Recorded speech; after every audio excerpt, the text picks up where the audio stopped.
Punjabi radio USA ਸੁਣ ਰਹੇ ਸਾਰੇ ਹੀ ਮਾਣਯੋਗ ਅਤੇ ਸਤਿਕਾਰਤ ਸਰੋਤਿਆਂ ਨੂੰ ਪੰਜਾਬੀ ਰੇਡੀਓ USA ਦੀ ਟੀਮ ਅਤੇ ਮੇਰੇ ਰਾਜਕਰਮਵੀਰ ਸਿੰਘ ਵੱਲੋਂ ਆਪ ਸਭ ਨੂੰ ਹੀ ਬਹੁਤ ਪਿਆਰ ਸਤਿਕਾਰ ਸਹਿਤ ਦੋਨੋਂ ਹੱਥ ਜੋੜ ਕੇ ਨਿੱਘੀ ਜਿਹੀ ਸਤਿ ਸ੍ਰੀ ਅਕਾਲ।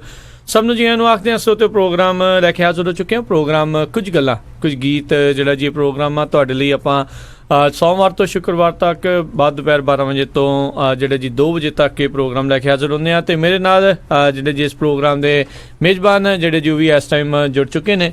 ਜਗਮੋਹਨ ਸਿੰਘ ਜੀ ਆਇਆਂ ਨੂੰ ਪਿਆਰ ਭਰੀ ਨਿੱਘੀ ਸਤਿ ਸ੍ਰੀ ਅਕਾਲ ਜੀ। ਸਤਿ ਸ਼੍ਰੀ ਅਕਾਲ ਜੀ, ਬਹੁਤ ਬਹੁਤ ਧੰਨਵਾਦ। ਅਤੇ ਪੰਜਾਬੀ ਰੇਡੀਓ USA ਸੁਣ ਰਹੇ ਸਾਰੇ ਸਰੋਤਿਆਂ ਨੂੰ ਮੇਰੇ ਵੱਲੋਂ ਪਿਆਰ ਭਰੀ ਸਤਿ ਸ਼੍ਰੀ ਅਕਾਲ ਅਤੇ ਸਭ ਦਾ ਸਵਾਗਤ ਕਰਦੇ ਹਾਂ ਜੀ ਪ੍ਰੋਗਰਾਮ ਕੁਝ ਗੱਲਾਂ ਕੁਝ ਗੀਤ ਦੇ ਵਿੱਚ। ਅਤੇ ਬਿਲਕੁਲ ਜਗਮੋਹਨ ਜੀ, ਜਿੱਦਾਂ ਆਪਾਂ ਆਪਣੇ ਸਰੋਤਿਆਂ ਨੂੰ ਕੱਲ੍ਹ ਵੀ ਦੱਸਿਆ ਸੀ, ਆਪਾਂ ਫੇਸਬੁੱਕ ਦੇ ਉੱਤੇ ਵੀ ਜਿਹੜਾ ਜੀ ਸ਼ੇਅਰ ਕੀਤਾ ਸੀ ਵੀ ਅੱਜ ਜਿਹੜੀ ਅਸੀਂ ਗੱਲਬਾਤ ਜਿਹੜੀ ਅਸੀਂ ਕਰਵਾਉਣੀ ਆ, ਹਾਂਜੀ, ਇਹ ਵਿਸ਼ੇਸ਼ ਜਿਹੜੀ ਗੱਲਬਾਤ ਆ ਉਹ ਅਸੀਂ ਕਰਵਾਉਣ ਜਾ ਰਹੇ ਹਾਂ ਅਲੀ ਰਾਜਪੁਰਾ ਹੁਣਾਂ ਦੇ ਨਾਲ।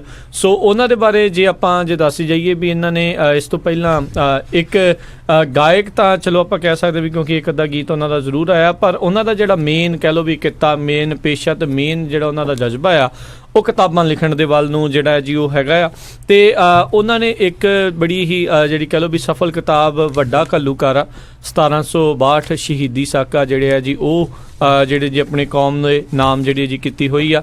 ਇਸ ਤੋਂ ਪਹਿਲਾਂ ਜਿਹੜੀ ਆ ਜੀ ਪੰਜਾਬੀ ਭਾਸ਼ਾ ਦਾ ਭਵਿੱਖ ਇਸ ਦੇ ਉੱਤੇ ਵੀ ਉਹ ਲਿਖ ਚੁੱਕੇ ਨੇ। ਅਤੇ ਹੁਣ ਇਹ ਬਿਲਕੁਲ ਇੱਕ ਨਵੀਂ ਜਿਹੜੀ ਇਹ ਕਿਤਾਬ ਆ ਉਹ ਲੈ ਕੇ ਹਾਜ਼ਰ ਹੋ ਰਹੇ ਨੇ। ਸਿੱਖਾਂ ਅਤੇ ਮੁਸਲਮਾਨਾਂ ਦੀ ਇਤਿਹਾਸਿਕ ਸਾਂਝ ਖੋਜ ਭਰਪੂਰ ਇਹ ਕਿਤਾਬ। ਇਸ ਤੋਂ ਪਹਿਲਾਂ ਵੀ ਜਿਹੜੀ ਇਹਨਾਂ ਦੀਆਂ ਕਿਤਾਬਾਂ ਸੀ ਉਹ ਖੋਜ ਭਰਪੂਰ ਕਿਤਾਬਾਂ ਰਹੀਆਂ ਨੇ। ਸੋ ਉਹਨਾਂ ਨੇ ਜਿਹੜਾ ਜੀ ਕੌਮ ਦੇ ਨਾਮ ਕੀਤੀਆਂ ਨੇ, ਅਰਪਣ ਉਹਨਾਂ ਨੂੰ ਕੀਤੀਆਂ ਨੇ। ਸੋ ਕਾਫੀ ਉਸ ਦੇ ਲਈ ਜਿਹੜਾ ਜੀ ਉਹਨਾਂ ਨੂੰ ਵਧੀਆ ਹੁੰਗਾਰਾ ਮਿਲਿਆ। ਸੋ ਆਪਾਂ ਬਿਲਕੁਲ ਇਸ ਨੌਜਵਾਨ ਲੇਖਕ ਦੇ ਨਾਲ ਜਿਹੜੀ ਜੀ ਆਪਾਂ ਅੱਜ ਗੱਲਬਾਤ ਜਿਹੜੀ ਜੀ ਕਰਨ ਜਾ ਰਹੇ ਹਾਂ। ਅਤੇ ਜਗਮੋਹਨ ਜੀ ਅਤੇ ਸਰੋਤਿਓ ਆਪਣੇ ਨਾਲ ਇਸ ਟਾਈਮ ਜੁੜ ਚੁੱਕੇ ਨੇ ਫੋਨ ਲਾਈਨ ਦੇ ਜ਼ਰੀਏ ਜਿਹੜੇ ਜੀ ਸਾਡੇ ਨਾਲ ਜੁੜ ਚੁੱਕੇ ਨੇ ਅਲੀ ਰਾਜਪੁਰਾ ਜੀ। ਸਭ ਤੋਂ ਪਹਿਲਾਂ ਸਵਾਗਤ ਕਰਦੇ ਹਾਂ ਅਲੀ ਰਾਜਪੁਰਾ ਜੀ। ਨਿੱਘੀ ਜੀ ਆਇਆਂ ਨੂੰ ਪਿਆਰ ਭਰੀ ਸਤਿ ਸ੍ਰੀ ਅਕਾਲ ਜੀ। ਜੀ ਸਤਿ ਸ਼੍ਰੀ ਅਕਾਲ। ਪੰਜਾਬੀ ਰੇਡੀਓ USA ਨੂੰ ਸੁਣ ਰਹੇ ਸਾਰੇ ਸਰੋਤਿਆਂ ਨੂੰ ਮੇਰੇ ਵੱਲੋਂ, ਯਾਨੀ ਕਿ ਤੁਹਾਡੇ ਆਪਣੇ ਅਲੀ ਰਾਜਪੁਰਾ ਵੱਲੋਂ ਪਿਆਰ ਭਰੀ ਨਿੱਘੀ ਸਤਿ ਸ਼੍ਰੀ ਅਕਾਲ।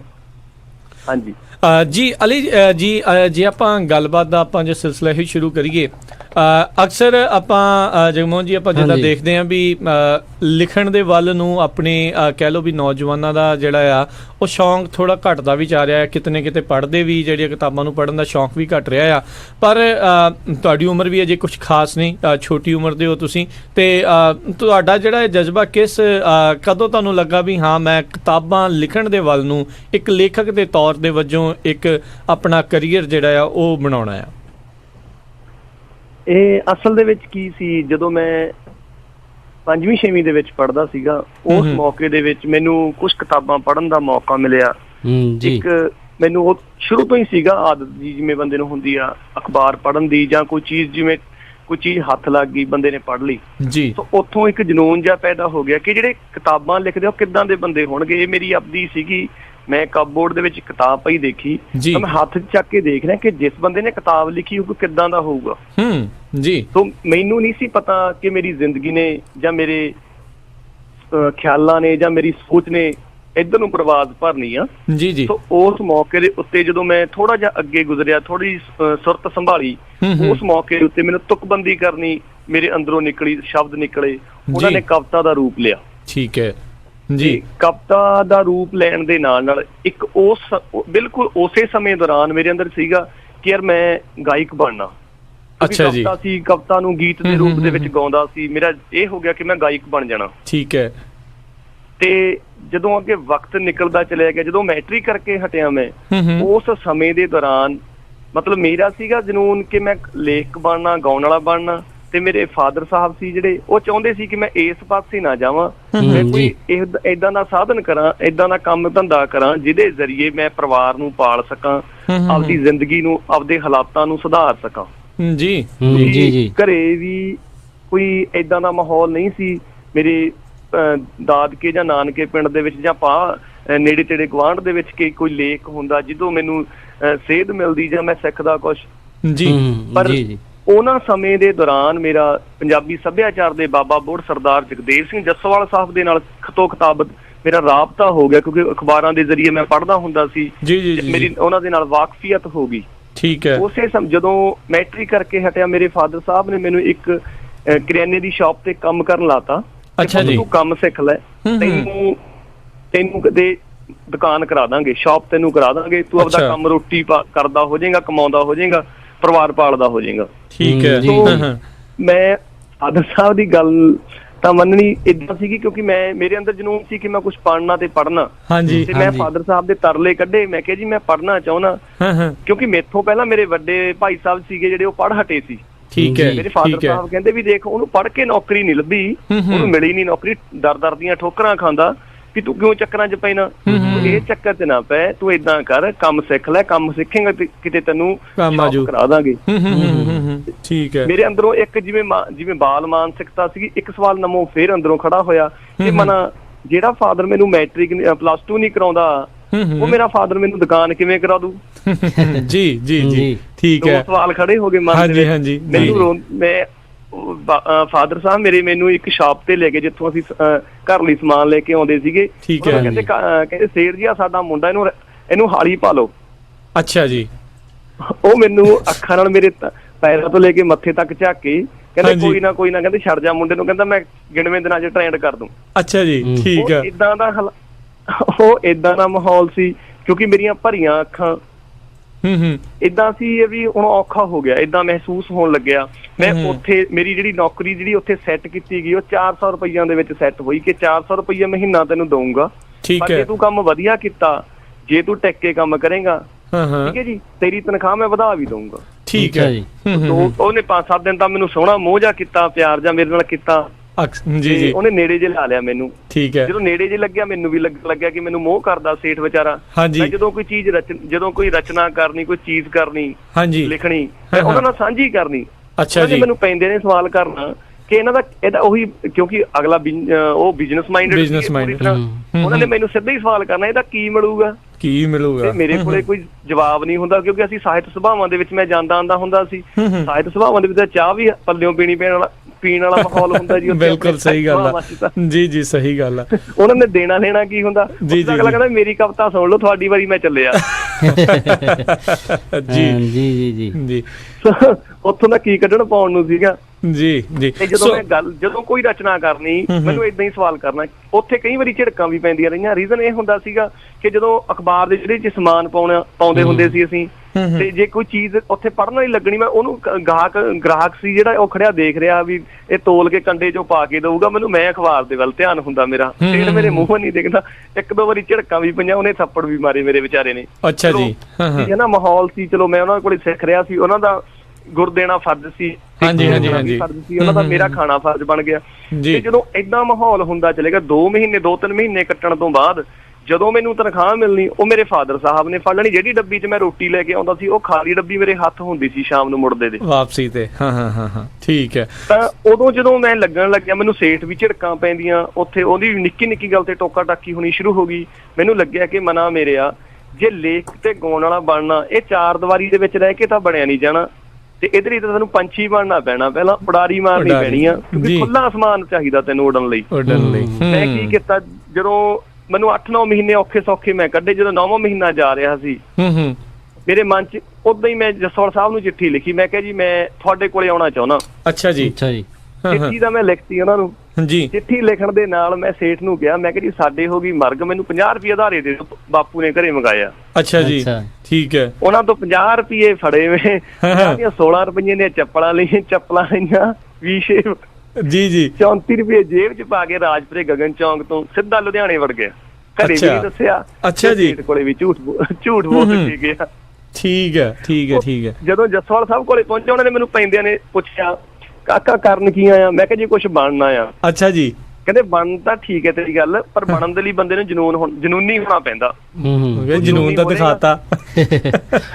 ਮੈਂ ਕਿਹਾ ਜੀ ਜਨੂਨ ਦਾ ਮਾਰਾ ਦਾ ਘਰ ਛੱਡਿਆ ਆ। ਅੱਛਾ। ਮੈਂ ਕਿਹਾ ਜੀ ਕਹਿੰਦਾ ਗੱਲ ਮੇਰੀ ਲੜ ਬਣ ਲੈ, ਜੇ ਕਹਿੰਦਾ ਜ਼ਿੰਦਗੀ 'ਚ ਕੁਛ ਬਣਨਾ, ਕਹਿੰਦਾ ਮੁੱਲ ਵੀ ਪੈ ਜਾਂਦਾ ਹੁੰਦਾ। ਬਾਪੂ ਜੀ ਕਹਿਣ ਲੱਗੇ, ਕਹਿੰਦੇ ਮੁੱਲ ਵੀ ਪੈ ਜਾਂਦਾ ਹੁੰਦਾ, ਪਰ ਮੁੱਲ ਪਾਉਣ ਲਈ ਤੁਹਾਡੇ ਅੰਦਰ ਜਜ਼ਬਾ ਹੋਣਾ ਬਹੁਤ ਜ਼ਰੂਰੀ ਹੈ। ਮੈਂ ਤੇਰੀ ਇਸ ਗੱਲੋਂ ਕਦਰ ਕਰਦਾ ਕਿ ਤੂੰ ਬਣਨ ਲਈ ਭੱਜਿਆ ਘਰੋਂ ਆ ਗਿਆ ਤੂੰ। ਠੀਕ ਹੈ ਜੀ।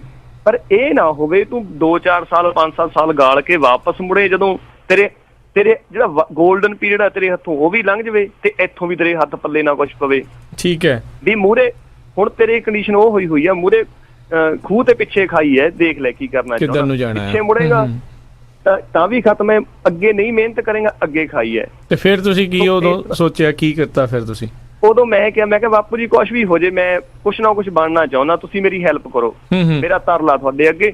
ਉਹ ਕਹਿੰਦੇ ਚੱਲ ਫਿਰ ਏਦਾਂ ਕਰ, ਤੂੰ ਬਣਨਾ ਕੀ ਚਾਹੁੰਦਾ? ਮੈਂ ਕਿਹਾ ਜੀ ਅਸਲ ਦੇ ਵਿੱਚ ਤਾਂ ਮੈਨੂੰ ਸ਼ੌਂਕ ਹੈ ਗਾਉਣ ਦਾ, ਤੁਸੀਂ ਮੈਨੂੰ ਗਾਉਣ ਦਾ ਸਿਖਾਓ, ਕਿਉਂਕਿ ਤੁਸੀਂ ਅਸਲ ਦੇ ਵਿੱਚ ਉਹਨਾਂ ਕੋਲੇ ਗਾਉਣ ਵਾਲੇ ਬਹੁਤੇ ਆਉਂਦੇ ਹੁੰਦੇ ਸੀ ਬਾਪੂ ਜੀ ਕੋਲੇ ਵਿੱਚ।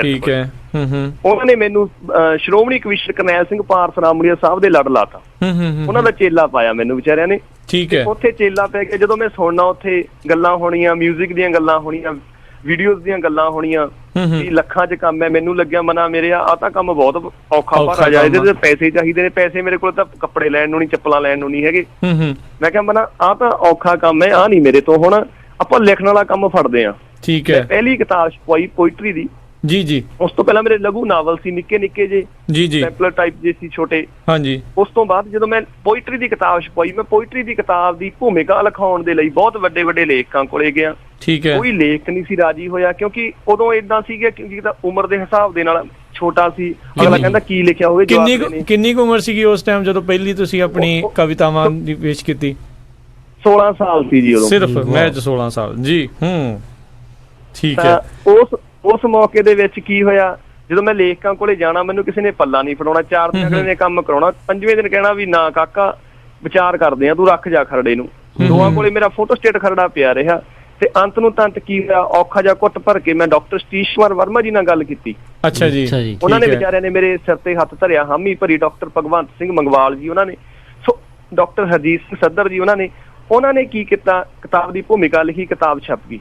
ਜਦੋਂ ਕਿਤਾਬ ਛਪ ਕੇ ਆਈ ਤੇ ਕੁਦਰਤ ਦੀ ਦੇਣ ਹੁੰਦੀ ਹੈ, ਚਲੋ ਬੰਦੇ ਤੇ ਪਰਮਾਤਮਾ ਜਦੋਂ ਮਿਹਰਬਾਨ ਹੋ ਜਾਂਦਾ, ਮੈਂ ਕਿਤਾਬ ਨੂੰ ਵਿਦਵਾਨ ਲੇਖ ਜਿਹੜੇ ਬੰਦੇ ਕਹਿੰਦੇ ਸੀ ਅਸੀਂ ਭੂਮਿਕਾ ਨਹੀਂ ਲਿਖਦੇ, ਉਹਨਾਂ ਤੱਕ ਮੈਂ ਪੁੱਜਦੀ ਕੀਤਾ ਕਿਤਾਬ ਨੂੰ। ਜਿਹੜੇ ਪਾਠਕ ਸੀ, ਮੈਂ ਕਿਤਾਬ ਨੂੰ ਖਿਲਾਰਿਆ। ਕਿਤਾਬ ਜਦੋਂ ਲੋਕਾਂ ਦੇ ਹੱਥਾਂ ਦੀ ਪਹੁੰਚੀ, ਵਕਤ ਨੇ ਇੱਕਦਮ ਗੇੜਾ ਲਿਆ। ਉਹੀ ਕਿਤਾਬ ਬਾਅਦ ਦੇ ਵਿੱਚ ਉਰਦੂ ਦੇ ਵਿੱਚ ਟਰਾਂਸਲੇਟ ਹੋਈ, ਉਸ ਤੋਂ ਬਾਅਦ ਇੰਗਲਿਸ਼ ਟਰਾਂਸਲੇਸ਼ਨ ਹੋਈ ਉਹਦੀ, ਤੇ ਉਸ ਤੋਂ ਬਾਅਦ ਹੁਣ ਉਸੇ ਕਿਤਾਬ ਦੇ ਉੱਤੇ ਐਮਫਿਲ ਹੋਈ। ਕਿਆ ਬਾਤ ਹੈ ਜੀ। ਤੇ ਉਸ ਕਿਤਾਬ ਦਾ ਨਾਮ ਕੀ ਰੱਖਿਆ ਸੀਗਾ ਤੁਸੀਂ?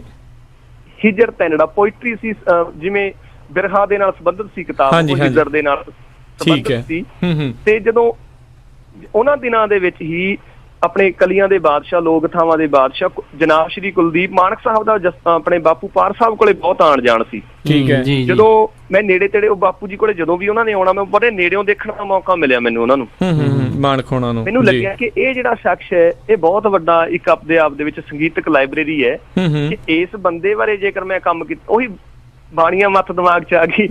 ਮੈਂ ਕਿਹਾ ਵੀ ਜੇ ਇਸ ਬੰਦੇ ਬਾਰੇ ਕੰਮ ਕਰਾਂ, ਵੀ ਜਿੰਨੇ ਮਾਣਕ ਦੇ ਚੇਲੇ ਨੇ ਸਾਰੇ ਮੈਨੂੰ ਪਿਆਰ ਦੇਣਗੇ, ਜਿੰਨੇ ਮਾਨਸਾ ਦੇ ਸ਼ਰਧਾਲੂ ਨੇ ਮੈਨੂੰ ਹੱਥਾਂ ਦੀ ਛਾਂ ਕਰਨਗੇ। ਮੈਂ ਜਸਵਾਲ ਸਾਹਿਬ ਨਾਲ ਸਲਾਹ ਕਰੀ, ਕਹਿੰਦੇ ਤੇਰੀ ਕਰਾ ਦਿੰਦੇ ਆ ਗੱਲਬਾਤ।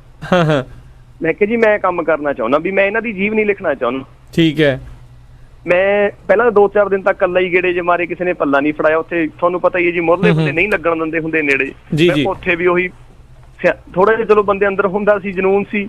ਮੈਂ ਉੱਥੇ ਮਿਹਨਤ ਕਰਕੇ ਅੰਦਰ ਵੜ ਗਿਆ। ਮੈਂ ਕਿਹਾ ਜੀ ਮੈਂ ਤਾਂ ਮਾਨਕ ਸਾਹਿਬ ਦੇ ਪੈਰੀਂ ਹੱਥ ਲਾਉਣੇ ਆ, ਤੁਸੀਂ ਮੈਨੂੰ ਪੈਰੀਂ ਹੱਥ ਲਵਾ ਦਿਓ ਬਸ ਮੇਰੇ। ਠੀਕ ਹੈ।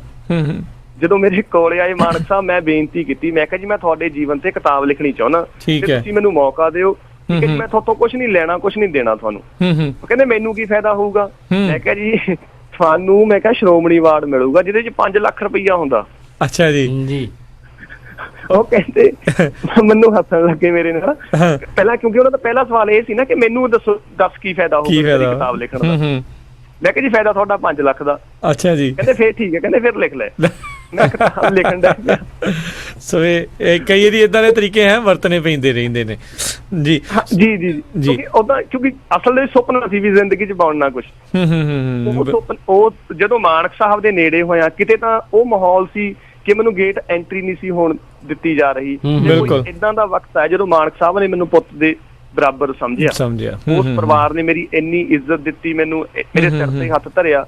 ਕਿਤੇ ਤਾਂ ਮੈਨੂੰ ਪੁੱਛ ਰਹੇ ਸੀ ਸਾਨੂੰ ਕੀ ਮਿਲੂਗਾ, ਕਿਤੇ ਉਸ ਪਰਿਵਾਰ ਨੇ ਮੇਰੀ ਆਰਥਿਕ ਤੌਰ ਤੇ ਫਿਰ ਮਦਦ ਕੀਤੀ। ਜੀ ਹਨਾ ਜੀ। ਮੇਰੀ ਜਿਹੜੀ ਕੁਲਦੀਪ ਮਾਨਕ ਸਾਹਿਬ ਦੀ ਜੀਵਨੀ ਸੀ, ਉਸ ਕਿਤਾਬ ਨੇ ਮੈਨੂੰ ਪੈਰਾਂ ਸਿਰ ਕੀਤਾ, ਤੇ ਉਸੇ ਕਿਤਾਬ ਦੇ ਜ਼ਰੀਏ ਮੈਨੂੰ ਇਹ ਲੱਗਦਾ ਕਿ ਉਹ ਮੇਰੀ ਕਾਮਯਾਬੀ ਦਾ ਪੁਲ ਬਣੀ। ਉਸੇ ਕਿਤਾਬ ਦੇ ਜ਼ਰੀਏ ਮੈਨੂੰ ਵਿਦੇਸ਼ਾਂ ਦੇ ਵਿੱਚ, ਪੰਜਾਬ ਦੇ ਵਿੱਚ ਜਿਹੜੇ ਮਾਨਕ ਸਾਹਿਬ ਦੇ ਚਾਹੁਣ ਵਾਲੇ ਸੀ ਉਹਨਾਂ ਨੇ ਹੱਥਾਂ ਤੇ ਚੱਕਿਆ ਤੇ ਮੈਨੂੰ ਹਰ ਤਰ੍ਹਾਂ ਦਾ ਸਹਿਯੋਗ ਦਿੱਤਾ। ਤੇ ਉਸ ਦੇ ਨਾਲ ਲੱਗਦੀ ਸੀ ਜਦੋਂ ਅਸੀਂ ਇਹ ਕਿਤਾਬ ਰਿਲੀਜ਼ ਕਰੀ, ਵੱਡੇ ਪੱਧਰ ਤੇ ਰਿਲੀਜ਼ ਹੋਈ, ਤੇ ਨਾਲ ਲੱਗਦੀ ਫਿਰ ਮੈਂ ਮਾਨਕ ਸਾਹਿਬ ਤੇ ਐਡਿਟ ਕੀਤੀ ਸੀ ਕਿਤਾਬ, ਇਹ ਹੈ ਕੁਲਦੀਪ ਮਾਨਕ। ਠੀਕ ਹੈ। ਉਹ ਕਿਤਾਬ ਦੇ ਨਾਲ ਫਿਰ ਮੈਂ ਥੋੜਾ ਜਿਹਾ ਹੋਰ ਪੈਰਾਂਸਰ ਹੋਇਆ। ਸੋ ਇਸ ਤਰ੍ਹਾਂ ਚੱਲ ਦੇ ਵਿੱਚ ਮੇਰੀਆਂ ਫਿਰ ਲਗਭਗ ਹੁਣ ਤੱਕ 18 ਦੇ ਕਰੀਬ ਕਿਤਾਬਾਂ ਪਬਲਿਸ਼ ਹੋਈਆਂ, ਜਿਨ੍ਹਾਂ ਦੇ ਵਿੱਚ ਆਪਾਂ ਇਹ ਕਹਿ ਸਕਦੇ ਹਾਂ ਕਿ ਸ਼੍ਰੋਮਣੀ ਕਵੀਸ਼ਰ ਕਰਨੈਲ ਸਿੰਘ ਪਾਰਸ ਸਾਹਿਬ ਨੂੰ ਦੁਨੀਆ ਇੱਕ ਕਵੀਸ਼ਰ ਤੌਰ ਤੇ ਤਾਂ ਜਾਣਦੀ ਆ, ਪਰ ਉਹਨਾਂ ਦੇ ਕਿੱਸਾਕਾਰ ਹੋਣ ਬਾਰੇ ਬਹੁਤ ਘੱਟ ਲੋਕ ਜਾਣਦੇ ਆ। ਇਸੇ ਤਰ੍ਹਾਂ ਕਵੀਸ਼ਰ ਜੋਗਾ ਸਿੰਘ ਜੋਗੀ ਹੋਇਆ, ਜਿਨ੍ਹਾਂ ਨੇ, ਕਿਉਂਕਿ ਜਿੰਨੇ ਮੈਂ ਸ਼ਖਸੀਅਤਾਂ ਦੇ ਵਰਕ ਕੀਤਾ, ਕੋਸ਼ਿਸ਼ ਕੀਤੀ ਹੈ ਕਿ ਉਹਨਾਂ ਸ਼ਖਸੀਅਤਾਂ ਦਾ ਜਿਨ੍ਹਾਂ ਦਾ ਸਮਾਜ ਦੇ ਵਿੱਚ ਸਾਹਿਤਕ ਤੌਰ ਤੇ ਜਾਂ ਸੰਗੀਤਕ ਤੌਰ ਤੇ ਕਿਤੇ ਵੱਡਾ ਉਪਰਾਲਾ ਕੀਤਾ ਹੋਇਆ ਹੋਵੇ ਜਾਂ ਵੱਡੀ ਮੁਕਾਮ ਆ ਜਿਨ੍ਹਾਂ ਦਾ, ਹਾਂਜੀ, ਉਹਨਾਂ ਨੂੰ ਕਵਰ ਕਰਨ ਦੀ ਕੋਸ਼ਿਸ਼ ਕੀਤੀ। ਫਿਰ ਮੈਂ ਕਵੀਸ਼ਰ ਜੋਗਾ ਸਿੰਘ ਜੋਗੀ ਸਾਹਿਬ ਨਾਲ ਮੇਰਾ ਕਿਤੇ ਲੰਘਦੇ ਵੜਦੇ ਦਾ ਮੇਲ ਹੋਇਆ ਜੀ, ਜਦੋਂ ਮੈਨੂੰ ਪਤਾ ਲੱਗਿਆ ਕਿ ਇਸ ਸ਼ਖਸ ਨੇ ਮਾਝੇ ਦੇ ਵਿੱਚ ਰਹਿ ਕੇ ਐਡੀ ਵੱਡੀ ਰਚਨਾ ਕੀਤੀ, ਐਡੇ ਵੱਡੇ ਇੰਨੇ ਵੱਡੀ ਗਿਣਤੀ ਦੇ ਵਿੱਚ ਸ਼ਾਗਿਰਦ ਪੈਦਾ ਕੀਤੇ, ਇੰਨੀ ਵੱਡੀ ਗਿਣਤੀ ਦੇ ਵਿੱਚ ਰਿਕਾਰਡਿੰਗਾਂ ਕਰਾਈਆਂ ਆਪਣੇ ਗੀਤਾਂ, ਆਪਣੇ ਕਵੀਸ਼ਰੀਆਂ ਦੀਆਂ, ਉਹਨਾਂ ਦੀ ਜਿਹੜੀ ਗਾਈਆਂ ਹੋਈਆਂ ਕਵੀਸ਼ਰੀਆਂ ਨੇ ਮਾਝੇ ਦੇ ਵਿੱਚ ਬਹੁਤ ਗਿਣਤੀ ਜਿਹੜੇ ਕਵੀਸ਼ਰ ਨੇ ਅੱਜ ਦੇ ਦੌਰ ਅੰਦਰ ਉਹਨਾਂ ਦੀਆਂ ਲਿਖੀਆਂ ਰਚਨਾ ਨੂੰ ਗਾ ਰਹੇ ਨੇ। ਸੋ ਉਹਨਾਂ ਦੇ ਜੀਵਨ ਤੇ ਕਿਤਾਬ ਲਿਖੀ। ਤੇ ਉਸ ਤੋਂ ਬਾਅਦ ਜਿਵੇਂ ਰਣਜੀਤ ਸਿੰਘ ਸਿੱਧਵਾਂ ਸਾਹਿਬ ਸੀ ਆਪਣੇ ਮਾਲਵੇ ਦੇ, ਰਣਜੀਤ ਸਿੰਘ ਸਿੱਧਵਾਂ ਸਾਹਿਬ ਦੀ ਜਿਹੜੀ ਆਵਾਜ਼ ਹੈ ਉਹਦਾ ਨਹੀਂ ਅੱਜ ਤੱਕ ਉਸ ਆਵਾਜ਼ ਦੇ ਬਰਾਬਰ ਦੀ ਆਵਾਜ਼ ਨਹੀਂ ਮੈਂ ਕਹਿੰਦਾ ਕਵੀਸ਼ਰਾਂ ਕੋਲੇ ਅੱਜ ਪੰਜਾਬ ਦੇ ਵਿੱਚ ਕਿਤੇ ਨਜ਼ਰ ਆਉਂਦੀ। ਇਹ ਦੱਸਦੇ ਹੁੰਦੇ ਆ ਜਦੋਂ ਉਹ ਗਾਉਂਦੇ ਹੁੰਦੇ ਸੀ ਕਿ ਸਪੀਕਰ ਪਾੜ ਜਾਂਦੇ ਹੁੰਦੇ ਸੀ, ਉਦੋਂ ਸਪੀਕਰ ਜੇ ਟੰਗਿਆ ਹੋਇਆ ਤਾਂ ਉਹ ਇੰਨੀ ਮਤਲਬ ਉਹਦੀ ਹੁੰਦੀ ਸੀ ਆਵਾਜ਼ ਦਾ ਇੰਨਾ ਵੋਲਿਊਮ ਸੀਗਾ ਕਿ ਸਪੀਕਰ ਗਿਰ ਜਾਂਦਾ ਹੁੰਦਾ ਸੀ, ਇਹ ਦੱਸਿਆ ਜਾਂਦਾ। ਜੀ। ਸੋ ਉਹਨਾਂ ਦਾ ਹੋ ਗਿਆ। ਜਿਵੇਂ ਉਸ ਤੋਂ ਬਾਅਦ ਰਣਜੀਤ ਆਪਣਾ ਗੁਰਪਾਲ ਪਾਲ ਜੀ ਹੋ ਗਏ, ਉਸ ਤੋਂ ਬਾਅਦ ਆਪਣਾ ਮੁਹੰਮਦ ਸਦੀਕ ਸਾਹਿਬ ਹੋ ਗਏ। ਸੋ ਇਸ ਤਰ੍ਹਾਂ ਦੇ ਜਿਹੜੇ ਸ਼ਖਸ ਸੀ ਜਿਨ੍ਹਾਂ ਨੇ ਪੰਜਾਬੀ ਦੇ ਲਈ ਜਾਂ ਗਾਇਕੀ ਦੇ ਲਈ ਵੱਡਾ ਮਾਰਕਾ ਮਾਰਿਆ, ਉਹਨਾਂ ਦੇ ਕਰਨ ਦਾ ਮੌਕਾ ਮਿਲਿਆ ਜੀ। ਸੋ ਉਸੇ ਦੌਰ ਦੇ ਵਿੱਚ ਇੱਕ ਨਵਿਲੱਖਣ ਜਿਹੜੀ ਗੱਲ ਨਿਕਲੀ, ਜਿਹੜੀ ਕਿ ਸੇਠ ਦਾ ਬਹੁਤ ਵੱਡਾ ਸਵਾਲ ਸੀ ਕਿ ਤੈਨੂੰ ਕੀ ਮਿਲੂਗਾ। ਜਸਵਾਲ ਸਾਹਿਬ ਨੇ ਵਿਚਾਰਿਆਂ ਨੇ ਮੈਨੂੰ ਗੱਲ ਸਮਝਾਈ ਸੀ ਕਿ ਅਸੀਂ ਜਦੋਂ ਵੀ ਕਿਸੇ ਬੰਦੇ ਤੇ ਕਿਤਾਬ ਲਿਖਣੀ, ਇੱਕ ਗੱਲ ਕਹਿਣੀ ਨਹੀਂ ਭੁੱਲਣੀ ਕਿ ਦੇਖੋ ਜੀ ਮੇਰੀ ਜੌਬ ਹੈ, ਮੈਂ ਤਾਂ ਲਿਖਣ ਦੇ ਪੈਸੇ ਲੈਣਾ, ਮੈਂ ਤਾਂ ਗਰੀਬ ਪਰਿਵਾਰ ਤੋਂ ਸੰਬੰਧ ਰੱਖਦਾ, ਇਹੀ ਮੇਰੀ ਰੋਜ਼ੀ ਹੈ, ਇਹੀ ਮੇਰਾ ਸ਼ੌਂਕ ਹੈ। ਬਿਲਕੁਲ ਠੀਕ ਹੈ ਜੀ। ਸੋ ਉਹ ਗੱਲ ਮੈਂ ਏਦਾਂ ਦੀ ਗੱਲ ਲੜ ਬੰਨੀ ਤੇ ਸਮਾਂ ਏਦਾਂ ਦਾ ਵੀ ਆ ਗਿਆ ਕਿ ਅੱਜ ਦੇ ਦੌਰ ਦੇ ਵਿੱਚ ਪੰਜਾਬੀ ਦੇ ਵਿੱਚ ਮੈਨੂੰ ਲੱਗਦਾ ਕਿ ਲੇਖਕਾਂ ਨੂੰ ਛਪਵਾਉਣ ਲਈ ਪੈਸੇ ਦੇਣੇ ਪੈਂਦੇ ਆ, ਮੈਂ ਮੰਨਦਾ ਇਸ ਚੀਜ਼ ਦੇ, ਪਰ ਏਦਾਂ ਦਾ ਵਕਤ ਨੇ ਗੇੜਾ ਲਿਆ ਕਿ ਅੱਜ ਜਦੋਂ ਮੈਂ ਵਰਕ ਕਰਦਾ ਕਿਸੇ ਵੀ ਸ਼ਖਸੀਅਤ ਤੇ ਇੱਕ ਪ੍ਰੋਪਰ ਐਗਰੀਮੈਂਟ ਕਰਦਾ ਅਗਲਿਆਂ ਨਾਲ ਕਿ ਮੈਂ ਇੰਨੇ ਪੈਸੇ ਤੁਹਾਡੇ ਤੋਂ ਲਿਖਣ ਦੇ ਲਊਂਗਾ, ਇੰਨੇ ਟਾਈਮ ਦੇ ਵਿੱਚ ਲਿਖ ਕੇ ਦਊਂਗਾ ਤੁਹਾਨੂੰ, ਇੰਨੀਆਂ ਕਿਸ਼ਤਾਂ ਦੇ ਵਿੱਚ ਤੁਹਾਡੇ ਤੋਂ ਪੈਸੇ ਲਊਂਗਾ ਮੈਂ। ਇਦਾਂ ਦਾ ਦੌਰ ਆਇਆ। ਸੋ ਦੌਰ ਜਿਹੜਾ ਜੀ ਬਦਲਿਆ, ਇਹ ਸਾਰਾ ਕੁਝ ਜਿੱਦਾਂ ਤੁਸੀਂ ਦੱਸਿਆ ਵੀ ਵੱਖ-ਵੱਖ ਸ਼ਖਸੀਅਤਾਂ ਦੇ ਨਾਲ ਜਿਹੜਾ ਤੁਸੀਂ ਕੀਤਾ। ਸੋ ਇਹ ਬੇਸਿਕਲੀ ਤੁਹਾਡੀ ਜਦੋਂ ਸ਼ੁਰੂਆਤੀ ਦਿਨ ਸੀਗੇ, ਸੋ ਤੁਸੀਂ ਕਾਫੀ ਸ਼ਖਸੀਅਤਾਂ ਦੇ ਨਾਮ ਜਿਹੜੇ ਇਸ ਦੇ ਵਿੱਚ ਲਏ ਆ। ਕੋਈ ਨਾ ਕੋਈ ਹਰ ਇੱਕ ਦਾ ਕੋਈ ਆਪਣਾ ਵੀ ਇੱਕ ਚਹੇਤਾ ਹੁੰਦਾ ਆ। ਆਪਾਂ ਜਿਹੜੀਆਂ ਤੁਹਾਡੀਆਂ ਦੂਜੀਆਂ ਜਿਹੜੀਆਂ ਸਿੱਖ ਕੌਮ ਦੇ ਨਾਲ ਸੰਬੰਧਿਤ ਆ ਉਸ ਲਿਖਤਾਂ ਵੱਲ ਨੂੰ ਵੀ ਵਧਾਂਗੇ, ਪਰ ਇਸ ਤੋਂ ਪਹਿਲਾਂ ਜੇ ਆਪਾਂ ਇਹਨਾਂ ਦੇ ਵਿੱਚੋਂ ਗੱਲ ਕਰਦੇ ਜਾਈਏ ਜਿਹੜੇ ਜਾਂ ਗਾਇਕਾਂ ਦੇ ਨਾਲ ਜਾਂ ਲੇਖਕਾਂ ਦੇ ਨਾਲ ਗੱਲਬਾਤ ਕਰਦੇ ਆ, ਤੁਹਾਡੇ ਆਪਣੇ ਫੇਵਰੇਟ ਕਿਹੜੇ ਸੀਗੇ? ਤੁਹਾਡੇ ਸਭ ਤੋਂ ਪਸੰਦੀਦਾ ਕਿਹੜੇ ਸੀ ਜਿਨ੍ਹਾਂ ਦੇ ਉੱਤੇ ਲਿਖਣ ਦੇ ਲਈ ਸੀਗਾ ਵੀ ਹਾਂ ਮੈਂ ਇਹਨਾਂ ਦੇ ਬਾਰੇ ਲਿਖਾਂ, ਮੈਂ ਹੋਰ ਜ਼ਿਆਦਾ ਜਿਹੜਾ ਇਹਨਾਂ ਦੇ ਬਾਰੇ ਜਾਣਾ?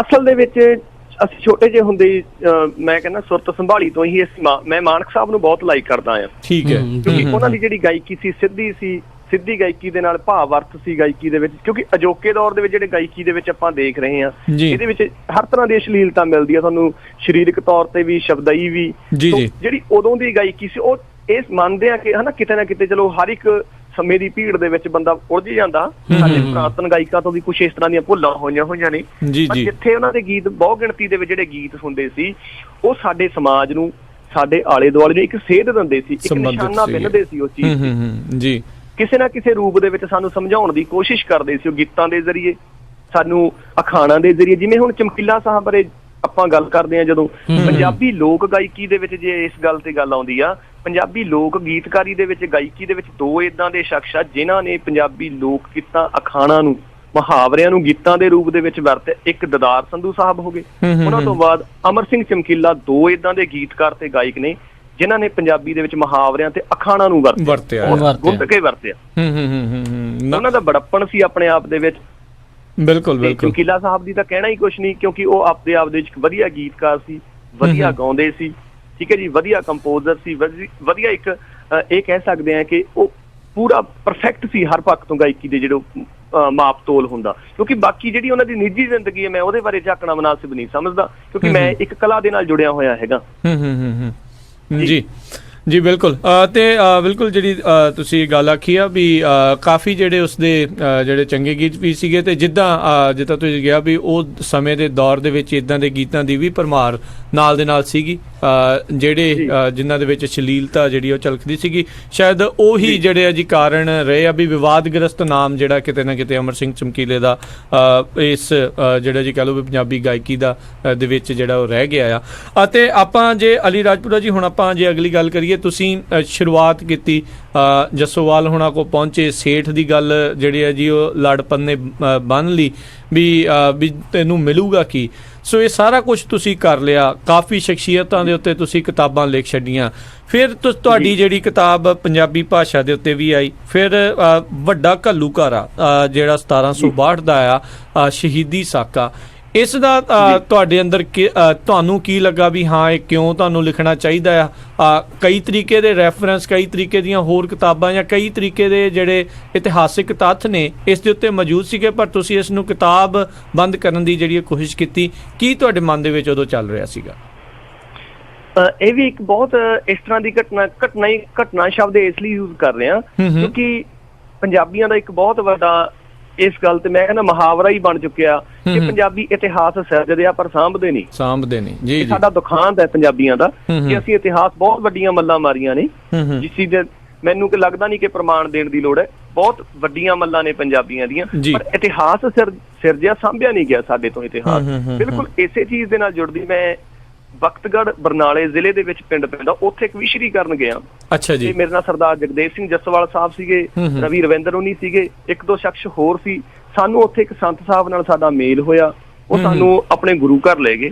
ਜਦੋਂ ਅਸੀਂ ਗੁਰੂ ਘਰ ਅੰਦਰ ਐਂਟਰ ਹੋਏ ਤਾਂ ਸਾਨੂੰ ਸੱਜੇ ਹੱਥ ਇੱਕ ਵੱਡਾ ਬੋਰਡ ਲੱਗਿਆ ਮਿਲਿਆ ਪੜ੍ਹਨ ਨੂੰ, ਜਿਹਦੇ ਉੱਤੇ ਵੱਡੇ ਘੱਲੂਘਾਰੇ ਦਾ ਸੰਖੇਪ ਰੂਪ ਦੇ ਵਿੱਚ ਇਤਿਹਾਸ ਲਿਖਿਆ ਹੋਇਆ ਸੀ। ਠੀਕ ਹੈ ਜੀ। ਤੇ ਜਦੋਂ ਮੈਂ ਉਸ ਇਤਿਹਾਸ ਨੂੰ ਪੜ੍ਹਨਾ ਚਾਹਿਆ ਤਾਂ ਉਹ ਪ੍ਰੋਪਰ ਰੂਪ ਦੇ ਸਹੀ ਰੂਪ ਦੇ ਵਿੱਚ ਮੈਥੋਂ ਪੜ੍ਹਿਆ ਨਹੀਂ ਗਿਆ। ਰੀਜ਼ਨ ਇਹ ਸੀ ਕਿ ਉਹ ਅੱਧ ਵਿਚਾਲਿਓਂ ਮਿਟਿਆ ਹੋਇਆ ਸੀ, ਸਾਫ਼ ਨਹੀਂ ਸੀ ਨਜ਼ਰ ਆ ਰਿਹਾ। ਉੱਥੇ ਜਿਹੜੇ ਸੇਵਾਦਾਰ ਸੀ, ਜਦੋਂ ਮੈਂ ਪੜ੍ਹ ਰਿਹਾ ਸੀ ਮੇਰੇ ਕੋਲੇ ਖੜ ਕੇ ਆ ਕੇ ਮੈਂ ਉਹਨਾਂ ਨੂੰ ਪੁੱਛਣ ਲੱਗ ਗਿਆ, ਮੈਂ ਕਿਹਾ ਜੀ ਇਹਦਾ ਕੀ ਇਤਿਹਾਸ ਹੈ? ਕਿਉਂਕਿ ਅਸੀਂ ਸਿਲੇਬਸ ਦੇ ਵਿੱਚ ਮਾੜਾ ਮੋਟਾ ਪੜ੍ਹ ਚੁੱਕੇ ਸੀ ਪਹਿਲਾਂ, ਨਹੀਂ ਸੀ ਇੰਨੀ ਜਾਣਕਾਰੀ ਇਤਿਹਾਸ ਬਾਰੇ। ਉਸ ਤੋਂ ਪਹਿਲਾਂ ਬਿਲਕੁਲ ਵੀ ਨਹੀਂ ਸੀ। ਮੈਂ ਕਹਿੰਦਾ ਗੁਰੂ ਘਰ ਐਂਟਰ ਹੋਣ ਤੋਂ ਤੱਕ ਮੈਨੂੰ ਇੰਨੀ ਜਾਣਕਾਰੀ ਨਹੀਂ ਸੀ ਜਿਹੜੀ ਸੱਚਾਈ ਸੀ। ਤੇ ਜਦੋਂ ਮੈਂ ਉਹਨਾਂ ਨੂੰ ਪੁੱਛਿਆ, ਮੈਂ ਕਿਹਾ ਤੁਹਾਡੇ ਕੋਲ ਕੋਈ ਉਹ ਪੜ੍ਹਨ ਦੇ ਨਾਲ ਜਦੋਂ ਮੈਂ ਪੜ੍ਹਦਾ ਚਲਿਆ ਗਿਆ, ਕਿਤੇ ਕਿਤੇ ਮੇਰੀ ਸਮਝ ਪੈਂਦਾ ਚਲਿਆ ਗਿਆ, ਉਹ ਮਨ ਦੇ ਵਿੱਚ ਹੋਰ ਜਗਿਆਸਾ ਜੀ ਹੋ ਗਈ ਕਿ ਮਨਾ ਇਹ ਕਿੱਡਾ ਵੱਡਾ ਸਾਕਾ। ਕਿਉਂਕਿ ਏਦਾਂ ਉਹਦੇ ਜਿਹੜੀ ਪ੍ਰੋਪਰ ਕੁਛ ਲਾਈਨਾਂ ਜਿਹੜੀਆਂ ਸਮਝ ਆਉਂਦੀਆਂ ਸੀ, ਉਹਦੇ ਚ 35,000 ਸਿੰਘਾਂ ਦੀ ਸ਼ਹੀਦੀਆਂ ਦਾ ਜ਼ਿਕਰ ਸੀ। ਉਹਨਾਂ ਚੀਜ਼ਾਂ ਨੇ ਮੇਰੇ ਅੰਦਰ ਇੱਕ ਹੋਰ ਉਤਸੁਕਤਾ ਦੀ ਜਗਾਤੀ ਕਿ ਮਨਾ ਵੀ ਕੀ ਚੀਜ਼ ਹੈ ਇਹ, ਕਿਵੇਂ ਹੋਇਆ ਹੋਊਗਾ ਸਾਰਾ ਕੁਛ। ਮੈਂ ਉਹਨਾਂ ਤੋਂ ਪੈਂਪਲੇਟ ਮੰਗਿਆ, ਮੈਂ ਕਿਹਾ ਤੁਹਾਡੇ ਕੋਲ ਕਿਤਾਬ ਚ ਹੋਊਗਾ ਛਾਪਿਆ ਹੋਇਆ ਇਤਿਹਾਸ, ਘਰ ਦੱਸ ਦਿਓ ਤੁਸੀਂ। ਤਾਂ ਜਦੋਂ ਉਹਨਾਂ ਦਾ ਨਾਂ ਦੇ ਵਿੱਚ ਸਿਰ ਹਿੱਲਿਆ ਮੈਨੂੰ ਦੁੱਖ ਲੱਗਿਆ। ਉਹਨੇ ਚਿਰ ਨੂੰ ਜੱਸੋਵਾਲ ਸਾਹਿਬ ਸਰਾਣੇ ਆ ਗਏ ਮੇਰੇ, ਉਹ ਪੁੱਛਣ ਲੱਗੇ ਕੀ ਕਰਦਾ? ਮੈਂ ਕਿਹਾ ਜੀ ਬੋਰਡ ਪੜ੍ਹਦਾ ਤੇ ਮੈਨੂੰ ਪੈਂਪਲੇਟ ਚਾਹੀਦਾ ਸੀ, ਪੈਂਪਲੇਟ ਇਹਨਾਂ ਕੋਲੇ ਹੈ ਨਹੀਂ। ਉਹਨਾਂ ਨੇ ਜਿਹੜੇ ਸੰਤ ਸਾਹਿਬ ਸੀ ਸਾਨੂੰ ਲੈ ਗਏ, ਉਹਨਾਂ ਨਾਲ ਗੱਲ ਕੀਤੀ ਕਿ ਤੁਸੀਂ ਤੁਹਾਡੇ ਕੋਲੇ ਪੈਂਪਲੇਟ ਨਹੀਂ ਹੈ ਇਹਦੇ ਨਾਲ ਸੰਬੰਧਿਤ ਕੋਈ ਇਤਿਹਾਸਕ ਥਾਂ ਦੇ ਨਾਲ? ਕਹਿੰਦੇ ਸਾਡੇ ਕੋਲ ਹੈ ਨਹੀਂ ਜੀ। ਕਹਿੰਦੇ ਤੁਸੀਂ ਲਿਖਵਾ ਲਓ ਕਿਸੇ ਤੋਂ। ਕਹਿੰਦੇ ਸਾਡੇ ਕੋਲ ਬੰਦਾ ਨਹੀਂ ਲਿਖਾਉਣ ਨੂੰ। ਕਹਿੰਦੇ ਵੀ ਆਹ ਮੁੰਡਾ ਅਲੀ ਖੜਾ ਆਹ ਤੁਹਾਡਾ ਕੰਮ ਕਰੂਗਾ, ਪਰ ਇੱਕ ਸ਼ਰਤ ਤੇ ਕਰੂਗਾ ਕਿ ਜਿਹੜੀ ਕਿਤਾਬ ਦੀ ਛਪਵਾਈ ਹੋਊਗੀ ਉਹ ਤਾਂ ਤੁਹਾਡੀ ਹੋਊਗੀ। ਅੱਛਾ ਜੀ, ਠੀਕ ਹੈ। ਤੇ ਅਲੀ ਮੈਨੂੰ ਤਾਕੀਦ ਕਰਦਿਆਂ ਨੇ ਕਿਹਾ ਕਿ ਅਲੀ ਤੂੰ ਲਿਖਣ ਦਾ ਕੋਈ ਪੈਸਾ ਨਹੀਂ ਲੈਣਾ, ਠੀਕ ਹੈ, ਇਹ ਧਾਰਮਿਕ ਕੰਮ ਹੈ ਜੀ ਜੀ, ਤੇ ਇਹਦੇ ਲਈ ਖਰਚਾ ਇਹ ਕਰਨਗੇ ਛਪਵਾਈ ਦਾ, ਤੇ ਲਿਖਣ ਦਾ ਤੈਨੂੰ ਰੁਪਈਆ ਨਹੀਂ ਮਿਲਣਾ, ਠੀਕ ਹੈ। ਮੈਂ ਕਿਹਾ ਜੀ ਕੋਈ ਚੱਕਰ ਵਾਲੀ ਗੱਲ ਨਹੀਂ, ਵੀ ਚਲੋ ਬੰਦਾ ਦੁਨਿਆਵੀ ਤੌਰ ਤੇ ਆਪਾਂ ਬਹੁਤ ਕੰਮ ਕਰਦੇ ਹਾਂ, ਪਰ ਕੋਈ ਸਾਡਾ ਸਮਾਜ ਪ੍ਰਤੀ, ਸਾਡਾ ਆਪਣੇ ਧਰਮਾਂ ਪ੍ਰਤੀ ਜਾਂ ਸਾਡੇ ਵਿਰਾਸਤ ਪ੍ਰਤੀ ਸਾਡੇ ਫਰਜ਼ ਬਣਦੇ ਆ। ਮੈਂ ਕਿਹਾ ਜੀ ਮੈਂ ਕੋਈ ਗੱਲ ਨਹੀਂ, ਫਰਜ਼ ਨਿਭਾਊਂਗਾ ਜੋ ਮੇਰਾ ਬਣਦਾ ਜੀ। ਮੈਂ ਹਾਮੀ ਭਰੀ, ਪਰ ਮੈਂ ਕਿਹਾ ਮੈਂ ਇੱਕ ਸ਼ਰਤ ਹੈ, ਮੈਂ ਕੰਮ ਉਦੋਂ ਸ਼ੁਰੂ ਕਰੂੰਗਾ ਮੈਂ ਜਿੰਨਾ ਚਿਰ ਇਹ ਸਾਕੇ ਮੈਨੂੰ ਪੜ੍ਹ ਨਹੀਂ ਲੈਂਦਾ, ਸਾਰੀ ਚੀਜ਼ ਮੈਂ ਜਾਣ ਨਹੀਂ ਲੈਂਦਾ, ਠੀਕ ਹੈ। ਮੈਂ ਉਸੇ ਦਿਨ ਤੋਂ ਬਾਅਦ ਉਹਨਾਂ ਚੀਜ਼ਾਂ ਨੂੰ, ਉਹਨਾਂ ਥਾਵਾਂ ਨੂੰ ਜਿੱਥੇ ਜਿੱਥੇ ਘਟਨਾਵਾਂ ਘਟੀਆਂ ਸੀ, ਜਿਹੜੇ ਜਿਹੜੇ ਪਿੰਡਾਂ ਦੇ ਵਿੱਚ ਸਾਕਾ ਘਟਿਆ, ਜਿੱਥੋਂ ਦੀ ਹੋ ਕੇ ਜਥੇ ਲੰਘੇ, ਮੈਂ ਉਹਨਾਂ ਥਾਵਾਂ ਨੂੰ ਦੇਖਣਾ ਪਹਿਲਾਂ ਤਾਂ ਮੁਨਾਸਿਬ ਸਮਝਿਆ, ਠੀਕ ਹੈ। ਉਸ ਤੋਂ ਬਾਅਦ ਜਿਹੜੀਆਂ ਇਹ ਜਿੱਥੇ ਸਾਨੂੰ ਸਿਲੇਬਸ ਦੇ ਵਿੱਚ ਜਾਂ ਸਾਡੇ ਵਿਦਵਾਨ ਜਿੱਥੇ ਜ਼ਿਕਰ ਕਰਦੇ ਸੀ, ਜਾਂ ਸਾਡੇ ਜਿਹੜੇ ਕਥਾਵਾਚਕ ਜ਼ਿਕਰ ਕਰਦੇ ਨੇ, ਮੈਂ ਉਹਨਾਂ ਚੀਜ਼ਾਂ ਨੂੰ ਪੜ੍ਹਨਾ ਮੁਨਾਸਿਬ ਸਮਝਿਆ। ਠੀਕ ਹੈ। ਉਹਨਾਂ ਚੀਜ਼ਾਂ ਤੋਂ ਸਾਰੀਆਂ ਚੀਜ਼ਾਂ ਇਕੱਠੇ ਕਰਦੇ ਮੈਂ ਇੱਕ ਖਰੜੇ ਦਾ ਰੂਪ ਤਿਆਰ ਕਰ ਲਿਆ। ਠੀਕ ਹੈ। ਤੇ ਜਦੋਂ ਖਰੜਾ ਤਿਆਰ ਹੋਇਆ, ਮੈਨੂੰ ਲਗਭਗ ਇਹ ਸਾਰੇ ਵਰਕ ਨੂੰ ਕਰਦਿਆਂ 3 ਤੋਂ 3.5 ਸਾਲਾਂ ਦੇ ਵਿੱਚ ਵਕਫਾ ਲੱਗਿਆ ਸਾਰੇ ਚੀਜ਼ ਸਮੇਟਣ ਦੇ ਵਿੱਚ। ਕਿਉਂਕਿ ਮੈਨੂੰ ਵੱਡੀ ਜਿਹੜੀ ਔਖ ਆਈ ਸੀ ਉਸ ਸਮੇਂ ਦੇ ਦੌਰਾਨ, ਮੈਨੂੰ ਵਿਸ਼ੇਸ਼ ਰੂਪ ਦੇ ਵਿੱਚ ਮੇਰੀ ਕੋਈ ਕਿਤਾਬ ਹੱਥ ਨਹੀਂ ਲੱਗੀ ਜਿਹੜੀ ਕੋਈ ਸਿੱਧਾ ਰੈਫਰੈਂਸ ਹੋਵੇ, ਜਿਹਦੇ ਚ ਪ੍ਰੋਪਰ ਰੂਪ ਦੇ ਵਿੱਚ ਸਾਰੇ ਘੱਲੂਘਾਰੇ ਦੀ ਹਿਸਟਰੀ ਨੂੰ ਬਿਆਨ ਕਰਿਆ ਗਿਆ ਹੋਵੇ। ਕਿਉਂਕਿ ਮੈਨੂੰ ਇਹ ਲੱਗਿਆ ਕਿ ਯਾਰ ਐਡੀ ਵੱਡੀ ਕੁਰਬਾਨੀ ਸਾਡੀ ਕੌਮ ਦੀ ਜੀ ਸਿੱਖੀ ਨੂੰ ਬਚਾਉਣ ਲਈ 50,000 ਚੋਂ ਲਗਭਗ ਉੱਥੇ ਜਿਹੜਾ ਘੱਟ ਸੀ 50,000 ਦਾ ਸੀ, 35,000 ਸਿੰਘ ਸ਼ਹੀਦ ਹੋ ਗਏ। ਤੇ ਉਹਨਾਂ ਸ਼ਹੀਦਾਂ ਦੀਆਂ ਕੁਰਬਾਨੀਆਂ ਨੂੰ ਅਸੀਂ ਕਿੰਨੇ, ਮੈਂ ਕਹਿੰਦਾ, ਬੇਰਹਿਮ ਹੋ ਕੇ ਭੁਲਾਈ ਬੈਠੇ ਆ, ਅਸੀਂ ਕੁਝ ਵੀ ਨਹੀਂ ਸਮਝ ਸਕੇ। ਮੈਨੂੰ ਬਹੁਤ ਇਸ ਚੀਜ਼ ਦਾ ਦੁੱਖ ਲੱਗਿਆ, ਅੰਦਰੋਂ ਅੰਦਰ ਹੀ ਮੈਨੂੰ ਝੋਰਾ ਲੱਗਿਆ ਇਸ ਚੀਜ਼ ਦਾ। ਸੋ ਮੈਂ ਸਾਰੇ ਕਾਸੇ ਜਦੋਂ ਤਿਆਰ ਕਰਕੇ ਉਹਨਾਂ ਸੰਤ ਸਾਹਿਬ ਕੋਲੇ ਪਹੁੰਚਿਆ ਤਾਂ ਮੈਂ ਉਹਨਾਂ ਨੂੰ ਗੱਲ ਕੀਤੀ। ਮੈਂ ਕਿਹਾ ਜੀ ਕਿਤਾਬ ਦਾ ਮੈਂ ਖਰੜਾ ਰੈਡੀ ਕਰ ਲਿਆ ਤੇ ਹੁਣ ਦੱਸੋ ਆਪਾਂ ਕਿਵੇਂ ਕਰੀਏ ਅੱਗੇ। ਠੀਕ ਹੈ। ਉਹਨਾਂ ਨੇ ਜਦੋਂ ਖਰੜਾ ਦੇਖਿਆ ਮੈਥੋਂ, ਕਹਿੰਦੇ ਏਦਾਂ ਕਰਦੇ ਆ ਜੀ, ਆਪਾਂ ਮੇਰੀ ਜੀਵਨੀ ਛਾਪ ਦੋ। ਅੱਛਾ, ਨਾਲ ਉਹਨਾਂ ਦੀ ਜੀਵਨੀ ਛਾਪ ਦੋ। ਅੱਛਾ ਜੀ।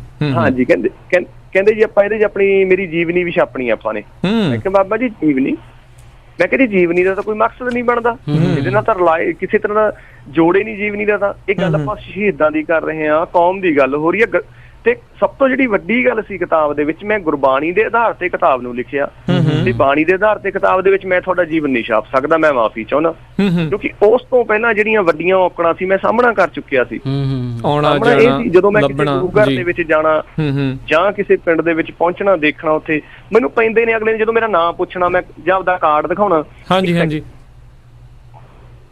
ਜਦੋਂ ਮੈਂ ਦਿਖਾਉਣਾ ਕਿਸੇ ਵੀ ਬੰਦੇ ਨੂੰ, ਤਾਂ ਉਹਨੇ ਮੈਨੂੰ ਇੱਕ ਵਾਰੀ ਜ਼ਰੂਰ ਪੁੱਛਣਾ ਜੀ ਕਿ ਕਾਕਾ ਤੂੰ ਮੁਸਲਮਾਨਾਂ ਦਾ ਮੁੰਡਾ। ਮੇਰੇ ਲਈ ਸਭ ਤੋਂ ਵੱਡਾ ਸਵਾਲ ਇਹ ਸੀ। ਤੇ ਮੈਨੂੰ ਲੱਗਿਆ ਕਿ ਮਨਾ ਜੇ ਕੋਈ ਏਦਾਂ ਦੀ ਮੈਥੋਂ ਗਲਤੀ ਹੋ ਗਈ ਤਾਂ ਮੈਨੂੰ ਕੌਮ ਕਦੇ ਮਾਫ ਨਹੀਂ ਕਰੂਗੀ। ਮੇਰੇ ਤੇ ਇੱਕ ਬਹੁਤ ਵੱਡਾ ਇਲਜ਼ਾਮ ਆਊਗਾ ਕਿ ਯਾਰ ਮੁਸਲਮਾਨਾਂ ਦੇ ਮੁੰਡੇ ਨੇ ਇਤਿਹਾਸ ਵਿਗਾੜਤਾ ਜੀ। ਕਿਉਂਕਿ ਬੇਸ਼ੱਕ ਮੈਂ ਮੁਹੰਮਦਨ ਫੈਮਿਲੀ ਨੂੰ ਬਿਲੋਂਗ ਕਰਦਾ, ਮੈਂ ਮੰਨਦਾ ਇਸ ਚੀਜ਼ ਨੂੰ, ਪਰ ਮੇਰੇ ਅੰਦਰ ਜਿਹੜੀ ਜਿਉਂਦਾ ਉਹ ਇਨਸਾਨ ਜਿਉਂਦਾ, ਧਰਮ ਜਿਉਂਦਾ। ਸਭ ਤੋਂ ਪਹਿਲਾਂ ਮੈਂ ਇਨਸਾਨ ਆ, ਉਸ ਤੋਂ ਬਾਅਦ ਸਭ ਕੁਛ ਆ। ਜੀ ਜੀ ਜੀ ਜੀ। ਮੈਂ ਉਹਨਾਂ ਨੂੰ ਗੱਲ ਦੱਸੀ, ਮੈਂ ਕਿਹਾ ਬਾਬਾ ਜੀ ਮੇਰੇ ਤੇ ਇਲਜ਼ਾਮ ਆਊਗਾ, ਮੈਂ ਇਹ ਕੰਮ ਨਹੀਂ ਕਰ ਸਕਦਾ। ਕਹਿੰਦੇ ਮੈਨੂੰ ਐਂ ਦੱਸ, ਪੈਸੇ ਮੈਂ ਲਾਉਣੇ ਆ, ਤੂੰ ਲਿਖਣੀ ਆ, ਤੈਨੂੰ ਲਿਖਣ ਤੇ ਮੈਂ ਪੈਸੇ ਦੇ ਰਿਹਾ, ਤੇ ਤੈਨੂੰ ਇਹਦੇ ਚ ਕੀ ਇਤਰਾਜ਼ ਹੈ? ਮੈਂ ਕਿਹਾ ਬਾਬਾ ਜੀ ਗੱਲ ਏਦਾਂ ਵੀ ਇਹ ਪਾਪ ਮੈਥੋਂ ਨਹੀਂ ਕਰਿਆ ਜਾਣਾ, ਮੈਥੋਂ ਪਾਪ ਨਾ ਤੁਸੀਂ ਕਰਾਓ। ਕਹਿੰਦਾ ਤੂੰ ਦੱਸ ਤੂੰ ਕਿੰਨੇ ਪੈਸੇ ਲਏਗਾ, ਤੇਰੀ ਗਰੀਬੀ ਚੱਕ ਦੂੰ। ਅੱਛਾ ਜੀ। ਮੈਂ ਕਿਹਾ ਬਾਬਾ ਜੀ ਦੇਖੋ ਜ਼ਮੀਰਾਂ ਦੇ ਮੁੱਲ ਨਹੀਂ ਪਾਈਦੇ ਹੁੰਦੇ, ਠੀਕ ਹੈ, ਇਹ ਗੱਲ ਤੁਹਾਡੀ ਗਲਤ ਆ, ਇਹ ਕੰਮ ਮੈਂ ਨਹੀਂ ਕਰ ਸਕਦਾ ਜੇ ਤੁਸੀਂ ਕਹੋ। ਕਹਿੰਦੇ ਫਿਰ ਜੇ ਤੂੰ ਇਹ ਨਹੀਂ ਕਰ ਸਕਦਾ, ਛਪਾਈ ਦਾ ਕੰਮ ਇੱਥੋਂ ਨਹੀਂ ਹੋਣਾ। ਮੈਂ ਕਿਹਾ ਜੀ ਫਿਰ ਤਾਂ ਏਦਾਂ ਹੋ ਗਿਆ ਨਾ ਕੰਮ ਵੀ ਤੁਸੀਂ ਮੈਨੂੰ ਉਡਾ ਚ ਲੈ ਰਹੇ ਹੋ। ਮੈਂ ਕਿਹਾ ਬਾਬਾ ਜੀ ਅੰਤ ਨੂੰ ਤੰਤ ਜਦੋਂ ਗੱਲ ਨਿਬੜੀ ਨਹੀਂ, ਮੈਂ ਕਿਹਾ ਜੀ ਏਦਾਂ ਚੱਕਰ ਹੈ ਵੀ ਕਿਤਾਬ ਤਾਂ ਮੈਂ ਛਾਪੂੰਗਾ, ਚਾਹੇ ਮੈਨੂੰ ਝੋਲੀ ਕਿਉਂ ਨਾ ਅੱਡਣੀ ਪਵੇ, ਗੱਲ ਤਾਂ ਕੌਮ ਦੀ ਕਰ ਰਿਹਾ। ਜੇ ਇਹ ਤਾਂ ਹੁਣ ਦੇਖੋ ਕਿਸਮਤ ਦਾ ਇਖਤਿਆਰ ਹੈ, ਗੱਲ ਕੌਮ ਦੀ ਕਰ ਰਿਹਾ। ਤੁਸੀਂ ਨਹੀਂ ਸਾਥ ਦੋਗੇ ਮੈਂ ਬਾਹਰ ਝੋਲੀ ਅੱਡ ਲੂੰ, ਪਰ ਮੈਂ ਕਿਤਾਬ ਛਾਪੂੰਗਾ ਵੀ ਤੇ ਤੁਹਾਡੇ ਕੋਲੇ ਕਿਤਾਬ ਛਪਣ ਤੋਂ ਬਾਅਦ ਪਹੁੰਚਾਊਂਗਾ ਵੀ। ਜੀ ਜੀ ਜੀ ਜੀ। ਮੈਂ ਉਹਨਾਂ ਕੋਲ ਉੱਥੋਂ ਬੈਠਿਆ ਉਦਾਂ ਹੀ ਖੜਾ ਹੋ ਕੇ ਆ ਗਿਆ ਤੇ ਇੱਕ ਮਨ ਦੇ ਵਿੱਚ ਹੋ ਗਈ ਗੱਲ, ਮਨਾ ਮੇਰਾ ਜੋ ਮਰਜ਼ੀ ਹੋ ਜੇ ਕਿਤਾਬ ਛਾਪਣੀ ਹੈ। ਠੀਕ ਹੈ। ਸੋ ਇਹ ਤੁਹਾਡੀ ਬੇਸਿਕਲੀ ਪਹਿਲੀ ਔਕੜ ਆ ਗਈ। ਇੱਕ ਤਾਂ ਚਲੋ ਤੁਸੀਂ ਜਦੋਂ ਖੋਜ ਕਰਦੇ ਸੀਗੇ ਉਦੋਂ ਉਹ ਚੀਜ਼ ਨੂੰ ਸਮਝਾਉਣਾ ਵੀ ਮੈਂ ਮੁਸਲਮਾਨਾਂ ਦਾ ਮੁੰਡਾ ਹੁੰਦਿਆਂ ਹੋਇਆ ਜਿਹੜੇ ਛਾਪ ਰਿਹਾ ਆ, ਤੇ ਵੈਸੇ ਉਦਾਂ ਦੇ ਕੀ ਹੋਰ ਉਸ ਦੇ ਸੰਬੰਧ ਵਿੱਚ ਕਿੱਦਾਂ ਦੇ ਕੋਈ ਸਵਾਲ ਕਹਿ ਦਿੰਦਾ ਸੀਗਾ, ਕੀ ਕੁਝ ਕਹਿ ਦਿੰਦਾ ਸੀ? ਕੋਈ ਗੱਲ ਤੁਹਾਨੂੰ ਯਾਦ ਹੋਵੇ ਜਾਂ ਕੋਈ ਗੱਲ ਜ਼ਿਆਦਾ ਗਹਿਰੀ ਦਿਲ ਤੇ ਲੱਗ ਗਈ ਹੋਵੇ?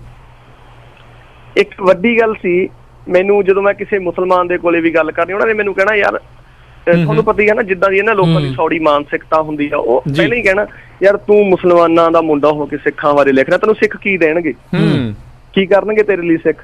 ਮੈਂ ਕਿਹਾ ਜੀ ਮੈਂ ਲੈਣ ਲਈ ਤਾਂ ਕੰਮ ਹੀ ਨਹੀਂ ਕਰ ਰਿਹਾ। ਪਹਿਲੀ ਤਾਂ ਗੱਲ ਇਹ ਮੇਰੀ ਇਹੀ ਹੈ ਵੀ ਲੈਣ ਲਈ ਤਾਂ ਮੈਂ ਕਰ ਹੀ ਨਹੀਂ ਰਿਹਾ ਕੁਛ। ਮੈਂ ਤਾਂ ਇੱਕ ਐਜ ਏ ਇਨਸਾਨ ਹੋਣ ਦੇ ਨਾਤੇ, ਕਿਉਂਕਿ ਮੈਨੂੰ ਇਹ ਲੱਗਦਾ ਕਿ ਜਿਹੜਾ ਲੇਖ ਹੁੰਦਾ ਇਹ ਪ੍ਰਮਾਤਮਾ ਦੇ ਬਹੁਤ ਕਰੀਬ ਹੁੰਦਾ, ਕਿਉਂਕਿ ਐਡਾ ਜੱਗ ਸਾਜਿਆ ਪ੍ਰਮਾਤਮਾ ਨੇ, ਤੇ ਉਹ ਗਿਣਤੀ ਦੇ ਬੰਦੇ ਆ ਜਿਹੜੇ ਕੰਮ ਕਰ ਰਹੇ ਆ, ਉਹ ਤੋਂ ਵੱਧ ਉਹ ਵੀ ਬੰਦੇ, ਉਹਨਾਂ ਦੇ ਵਿੱਚੋਂ ਕੁਛ ਗਿਣਤੀ ਦੇ ਬੰਦੇ ਉਹ ਨੇ ਜਿਹਨਾਂ ਨੂੰ ਲੋਕ ਜਾਣਦੇ ਆ। ਲਿਖ ਬਹੁਤ ਦੁਨੀਆ ਰਹੀ ਹੋਊਗੀ, ਪਰ ਜਾਣਨ ਵਾਲਿਆਂ ਨੂੰ ਬਹੁਤ ਘੱਟ ਲੋਕ ਨੇ। ਸੋ ਮੇਰੀ ਉਹਨਾਂ ਬੰਦਿਆਂ ਦੇ ਵਿੱਚ ਗਿਣਤੀ ਹੈ ਜਿਹਨਾਂ ਨੂੰ ਲੋਕ ਜਾਣਦੇ ਆ, ਤੇ ਮੈਂ ਕਹਿੰਦਾ ਮੈਨੂੰ ਪ੍ਰਮਾਤਮਾ ਦੀ ਮੇਰੇ ਤੇ ਬਖਸ਼ਿਸ਼ ਹੈ, ਤੇ ਮੈਂ ਇਸ ਚੀਜ਼ ਦਾ ਫਾਇਦਾ ਲੈਣਾ ਚਾਹੁੰਦਾ ਤਾਂ ਜੋ ਕੱਲ ਨੂੰ ਜੇ ਤਾਂ ਮੈਨੂੰ ਨਾ ਪਤਾ ਲੱਗਦਾ, ਨਹੀਂ ਪਤਾ ਲੱਗਦਾ, ਨਾ ਸਹੀ ਸੀ, ਫਿਰ ਮੈਨੂੰ ਦੁੱਖ ਨਹੀਂ ਸੀ ਹੋਣਾ। ਹੁਣ ਮੈਨੂੰ ਇਸ ਚੀਜ਼ ਦਾ ਪਤਾ ਲੱਗ ਗਿਆ ਕਿ ਯਾਰ ਕੌਮ ਦਾ ਐਡੀ ਵੱਡੀ ਕੁਰਬਾਨੀ ਹੈ ਤੇ ਇਹਨੂੰ ਸਾਂਭਿਆ ਨਹੀਂ ਗਿਆ, ਠੀਕ ਹੈ। ਤੇ ਜੇ ਮੈਂ ਇਹ ਕੰਮ ਨਹੀਂ ਕਰਦਾ, ਮੈਨੂੰ ਇਹ ਲੱਗਦਾ ਕਿ ਮੈਂ ਖੁਦਗਰਜ਼ ਹਾਂ। ਮੈਂ ਬੇਵਫਾ ਆਪਦੀ ਕਲਮ ਦੇ ਪ੍ਰਤੀ, ਆਪਦੇ ਫਰਜ਼ਾਂ ਪ੍ਰਤੀ ਬੇਵਫਾ। ਮੈਂ ਇਹ ਕੰਮ ਕਰਨਾ ਨਹੀਂ ਚਾਹੀਦਾ ਮੈਨੂੰ। ਉਹ ਚੀਜ਼ ਦੇ ਨਾਲ ਮੈਨੂੰ ਜਦੋਂ ਸਵਾਲ ਕਰਦੇ ਕਿ ਯਾਰ ਤੈਨੂੰ ਕੀ ਲੋੜ ਪੈ ਗਈ, ਇਹ ਚੀਜ਼ਾਂ ਮੈਨੂੰ ਬਹੁਤ ਦੁਖਾਂਤ ਦਿੰਦੀਆਂ ਰਹੀਆਂ। ਮੈਂ ਅੱਗੇ ਚੱਲ ਕੇ ਦੱਸੂਗਾ ਜਿਹੜੀ ਨਵੀਂ ਕਿਤਾਬ ਸੀ, ਇਸੇ ਕਿਤਾਬ ਦੇ ਵਿੱਚੋਂ ਉਪਜ ਕੇ ਆਈ। ਉਹ ਆਪਾਂ ਬਾਅਦ ਦੇ ਵਿੱਚ ਗੱਲ ਕਰਦੇ ਹਾਂ। ਫਿਲਹਾਲ ਆਪਾਂ ਘੱਲੂਘਾਰੇ ਦੀ ਗੱਲ ਜਿਹੜੀ ਕਰ ਰਹੇ ਹਾਂ ਉਹਦੇ ਨਾਲ ਜੋੜ ਕੇ ਕਰਦਾ ਗੱਲ ਮੈਂ। ਕਿ ਇਸ ਤਰ੍ਹਾਂ ਦੇ ਜਿਹੜੇ ਮੇਰੇ ਲਈ ਸਵਾਲ ਸੀ, ਜਾਂ ਮੈਨੂੰ ਪੁੱਛ ਗਿੱਛ ਹੋਣੀ, ਜਾਂ ਮੈਨੂੰ ਇੱਕ ਦੋ ਥਾਂ ਰਹਿਣ ਨੂੰ ਇਹ ਹੋਇਆ, ਤੇ ਇੱਕ ਘਟਨਾ ਜਿਹੜੀ ਵੱਡੀ ਮੈਨੂੰ ਲੱਗਦੀ ਆ, ਚਲੋ ਇਹ ਤਾਂ ਮੇਰੇ ਨਾਲ ਨਿੱਜ ਦੇ ਨਾਲ ਜੁੜੀਆਂ ਹੋਈਆਂ ਨੇ। ਇੱਕ ਦੁਨੀਆ ਦੇ ਨਾਲ ਜੁੜੀ ਹੋਈ ਘਟਨਾ ਏਦਾਂ ਸੀ, ਮੈਂ ਗਹਿਲ ਪਿੰਡ ਦੇ ਵਿੱਚ ਗਿਆ, ਜਿੱਥੋਂ ਉਸ ਵਕਤ ਦੇ ਵਿੱਚ ਸਿੰਘਾਂ ਨੇ ਲੰਘਦਿਆਂ ਨੇ ਜਲ ਛਕਿਆ ਸੀ, ਜਿਹੜੇ ਪਿੰਡ ਦੇ ਵਿੱਚ ਢਾਬ ਤੇ। ਉੱਥੇ ਇੱਕ ਅਮਰਧਾਰੀ ਸਿੰਘ ਸੀ, ਬਾਹਰ ਮੱਝਾਂ ਨਵਾਈ ਜਾਵੇ। ਮੈਂ ਪਹਿਲੀ ਵਾਰੀ ਉਸ ਪਿੰਡ ਦੇ ਵਿੱਚ ਗਿਆ। ਮੈਂ ਸਵਾਲ ਕਰਿਆ, ਮੈਂ ਕਿਹਾ ਸਿੰਘ ਸਾਹਿਬ ਇੱਥੇ ਆਪਣੇ ਮੈਨੂੰ ਪਤਾ ਲੱਗਿਆ ਕਿ ਕੋਈ ਵੱਡੇ ਘੱਲੂਘਾਰੇ ਨਾਲ ਸੰਬੰਧਿਤ ਗੁਰੂ ਘਰ ਹੈ, ਮੈਂ ਉੱਥੇ ਜਾਣਾ ਚਾਹੁੰਦਾ, ਉੱਥੇ ਕੋਈ ਮੈਨੂੰ ਪਤਾ ਲੱਗਿਆ ਕਿਸੇ ਗੁਰੂ ਘਰ ਦਾ। ਕਹਿੰਦੇ ਸਾਨੂੰ ਤਾਂ ਪਤਾ ਹੀ ਨਹੀਂ। ਅੱਛਾ ਜੀ ਜੀ। ਕਹਿੰਦੇ ਸਾਨੂੰ ਤਾਂ ਪਤਾ ਹੀ ਨਹੀਂ ਜੀ ਵੀ ਇੱਥੇ ਕੁਝ ਹੋਇਆ ਸੀ, ਦੱਸੀ ਜਾਂਦੀ ਹੈ ਇੱਥੇ। ਮੈਂ ਕਿਹਾ ਤੁਹਾਡੇ ਪਿੰਡ ਵੜਦੇ ਨੂੰ ਐਡਾ ਵੱਡਾ ਦਰਸ਼ਨੀ ਗੇਟ ਬਣਿਆ ਹੋਇਆ, ਤੁਹਾਨੂੰ ਪਤਾ ਹੀ ਨਹੀਂ। ਉਹਦਾ ਮੇਰੇ ਲਈ ਉਹਨੇ ਮੈਨੂੰ ਕੋਈ ਸਵਾਲ ਦਾ ਜਵਾਬ ਨਹੀਂ ਦਿੱਤਾ। ਮੈਂ ਅੱਗੇ ਨਿਕਲ ਗਿਆ। ਉਹ ਚੀਜ਼ ਸੀ, ਮੈਂ ਕਿਹਾ ਮੈਨੂੰ ਇਸ ਚੀਜ਼ ਦੀ ਹੈਰਾਨੀ ਹੋਈ ਕਿ ਜਦੋਂ ਪਿੰਡ ਦੇ ਵਿੱਚ ਪਤਾ ਨਹੀਂ ਵਸਿੰਦਾ ਸੀ, ਪਿੰਡ ਦਾ ਪਤਾ ਨਹੀਂ ਕੋਈ ਰਿਸ਼ਤੇਦਾਰ ਸੀ, ਮੈਂ ਨਹੀਂ ਉਸ ਚੀਜ਼ ਬਾਰੇ ਜਾਣਦਾ ਬਿਲਕੁਲ ਵੀ, ਪਰ ਮੈਨੂੰ ਇਹ ਲੱਗਿਆ ਕਿ ਇਹ ਗੁਰਮਤਿ ਦੇ ਨਾਲ ਜੁੜਿਆ ਹੋਇਆ ਬੰਦੇ ਨੂੰ ਜਦੋਂ ਗਿਆਨ ਨਹੀਂ ਹੈਗਾ, ਜਿਹੜੇ ਮੇਰੇ ਵਰਗੇ ਗਿਆਨੀ ਲੋਕ ਨੇ, ਉਹਨਾਂ ਨੂੰ ਇਤਿਹਾਸ ਬਾਰੇ ਕੀ ਪਤਾ ਹੋਊਗਾ, ਉਹਨਾਂ ਨੂੰ ਕੁਰਬਾਨੀਆਂ ਬਾਰੇ ਕੀ ਪਤਾ ਹੋਊਗਾ ਕਿ ਸਿੱਖੀ ਨੂੰ ਬਚਾਉਣ ਲਈ ਕਿੱਡੀਆਂ ਕੁਰਬਾਨੀਆਂ ਦੇਣੀਆਂ ਪਈਆਂ ਕੌਮ ਨੂੰ ਬਚਾਉਣ ਲਈ। ਉਹ ਚੀਜ਼ ਜਿਹੜੀਆਂ ਏਦਾਂ ਦੇ ਨਿੱਕੇ ਘਟਨਾਵਾਂ ਬੇਸ਼ੱਕ ਨਿੱਕੀਆਂ ਸੀ, ਪਰ ਮੇਰੇ ਦਿਲ ਤੇ ਗਹਿਰਾ ਅਸਰ ਕੀਤਾ। ਉਸ ਤੋਂ ਬਿਨਾਂ ਜਦੋਂ ਆਪਾਂ ਗਹਿਰਾਂ ਦੇ ਵਿੱਚ ਜਿੱਥੇ ਇਹ ਸਾਕਾ ਘਟਿਆ ਕੁੱਪਰ ਹੀੜੇ ਦੀ ਧਰਤੀ ਦੇ ਉੱਤੇ, ਉਸ ਢਾਬ ਦੇ ਉੱਤੇ ਜਿੱਥੇ ਸਿੰਘਾਂ ਦੀ ਠਹਿਰ ਸੀ ਉਸ ਮੌਕੇ ਦੇ ਉੱਤੇ, ਉਹ ਢਾਬ ਦੇ ਵਿੱਚ ਦੀ ਤੁਸੀਂ ਪੈਦਲ ਨਹੀਂ ਲੰਘ ਸਕਦੇ। ਅੱਛਾ ਜੀ। ਸਾਡਾ ਦੁਖਾਂਤ ਹੈ ਵੀ ਆਪਾਂ ਸਾਂਭਿਆ ਨਹੀਂ, ਅਸੀਂ ਸਾਂਭ ਨਹੀਂ ਸਕੇ। ਪਰ ਸਾਡੀਆਂ ਸਰਕਾਰਾਂ ਨੇ ਮੁੱਲ ਦੀ ਥਾਂ ਲੈ ਕੇ ਉੱਥੇ ਤਾਂ ਉਹ ਸਮਾਰਕ ਉਸਾਰ ਲਿਆ। ਪਰ ਜਿਹੜੀ ਸਾਡੀ ਅਸਲ ਥਾਂ ਸੀ, ਉਹਨੂੰ ਅਸੀਂ ਸਾਂਭਣਾ ਮੁਨਾਸਿਬ ਨਹੀਂ ਸਮਝਿਆ। ਇਸੇ ਤਰ੍ਹਾਂ ਜਦੋਂ ਤੁਸੀਂ ਕਠਾਲੇ ਦੇ ਵਿੱਚ ਜਾਂਦੇ ਹੋ, ਉੱਥੇ ਕਿੱਲਿਆਂ ਦੇ ਵਿੱਚ ਥਾਂ ਸੀ ਜੀ। ਕਿੱਲਿਆਂ ਦੇ ਵਿੱਚ ਥਾਂ ਹੋਣ ਦੇ ਨਾਲ ਅੱਜ ਉਹ ਗਜਾਂ ਦੇ ਵਿੱਚ ਰਹਿ ਗਈ, ਸੁੰਗੜ ਕੇ ਲੋਕਾਂ ਨੇ ਦੱਬ ਲਈ, ਵਾਹ ਲਈ ਨਾਲ ਦੀ, ਜਿਨ੍ਹਾਂ ਦੀਆਂ ਨਾਲ ਜ਼ਮੀਨਾਂ ਸੀ ਲੱਗਦੀਆਂ। ਤੇ ਉਹ ਢਾਬ ਅੱਜ ਬਿਲਕੁਲ ਖਤਮ ਹੋ ਗਈ। ਉੱਥੇ 200-250 ਗਜ ਜਗ੍ਹਾ ਰਹਿ ਗਈ ਜਿੱਥੇ 2 ਕਮਰੇ ਉਸਾਰੇ ਹੋਏ ਆ, ਜਿੱਥੇ ਸਾਲ ਮਗਰੋਂ ਉੱਥੇ ਗੁਰੂ ਗ੍ਰੰਥ ਸਾਹਿਬ ਦਾ ਪ੍ਰਕਾਸ਼ ਹੁੰਦਾ। ਉਸ ਤੋਂ ਬਿਨਾਂ ਇੱਕ ਉੱਥੇ ਜਿੱਥੇ ਜੱਸਾ ਸਿੰਘ ਆਹਲੂਵਾਲੀਆ ਨੇ ਘੋੜਾ ਬੰਨਿਆ ਸੀ, ਅੱਜ ਉਹ ਬਰੋਟਾ ਵੀ ਖਤਮ ਹੋ ਗਿਆ। ਹੁਣ ਤੋਂ 10-15 ਸਾਲ ਪਿੱਛੇ ਦੱਸਦੇ ਆ ਕਿ ਵੱਢਿਆ ਗਿਆ। ਇਹ ਵੀ ਸਾਡਾ ਦੁਖਾਂਤ ਹੈ। ਉਸ ਤੋਂ ਬਾਅਦ ਜਦੋਂ ਤੁਸੀਂ ਹਠੂਰ 'ਚ ਜਾਂਦੇ ਹੋ, ਤੁਹਾਡਾ ਰੋਣਾ ਆ ਸਕਦਾ। ਮੇਰਾ ਤਾਂ ਆਇਆ, ਸ਼ਾਇਦ ਮੈਨੂੰ ਲੱਗਦਾ ਤੁਹਾਡਾ ਵੀ ਆ ਸਕਦਾ। ਅੱਜ ਉਹ ਢਾਬ ਤੁਸੀਂ ਛੱਪੜੀ ਲੱਗੂਗੀ ਤੁਹਾਨੂੰ ਕਿ ਛੱਪੜੀ 'ਚ ਖੜੇ ਆ, ਅਸੀਂ ਛੱਪੜੀ ਸਰਾਣੇ ਖੜੇ ਆ। ਪਾਣੀ ਦੀ ਗੰਧਲੇ ਪਾਣੀ ਦੀ ਬਣੀ ਹੋਈ ਹੈ ਜੀ। ਇਹ ਤੋਂ ਵੱਡਾ ਸਾਡਾ ਕੀ ਦੁਖਾਂਤ ਹੈ ਕਿ ਜਿਸ ਕੌਮ ਨੂੰ ਬਚਾਉਣ ਲਈ ਸ਼ਹੀਦੀਆਂ ਪਾਈਆਂ ਗਈਆਂ, ਉਸ ਕੌਮ ਦੇ ਜਿਹੜੇ ਸਰਮਾਏ ਨੇ, ਉਹ ਚੀਜ਼ਾਂ ਸਾਡੀਆਂ ਅੱਜ ਬੇਅਦਬੀ ਦਾ ਜਿਹੜਾ ਸਹਾਰਾ ਲੈ ਬੇਅਦਬੀ ਚੱਲ ਰਹੀਆਂ ਨੇ। ਵਿਸਰ ਕੇ ਸਾਰਾ ਕੁਝ ਜਿਹੜਾ ਜੀ ਵਿਸਾਰ ਛੱਡਿਆ ਜੀ।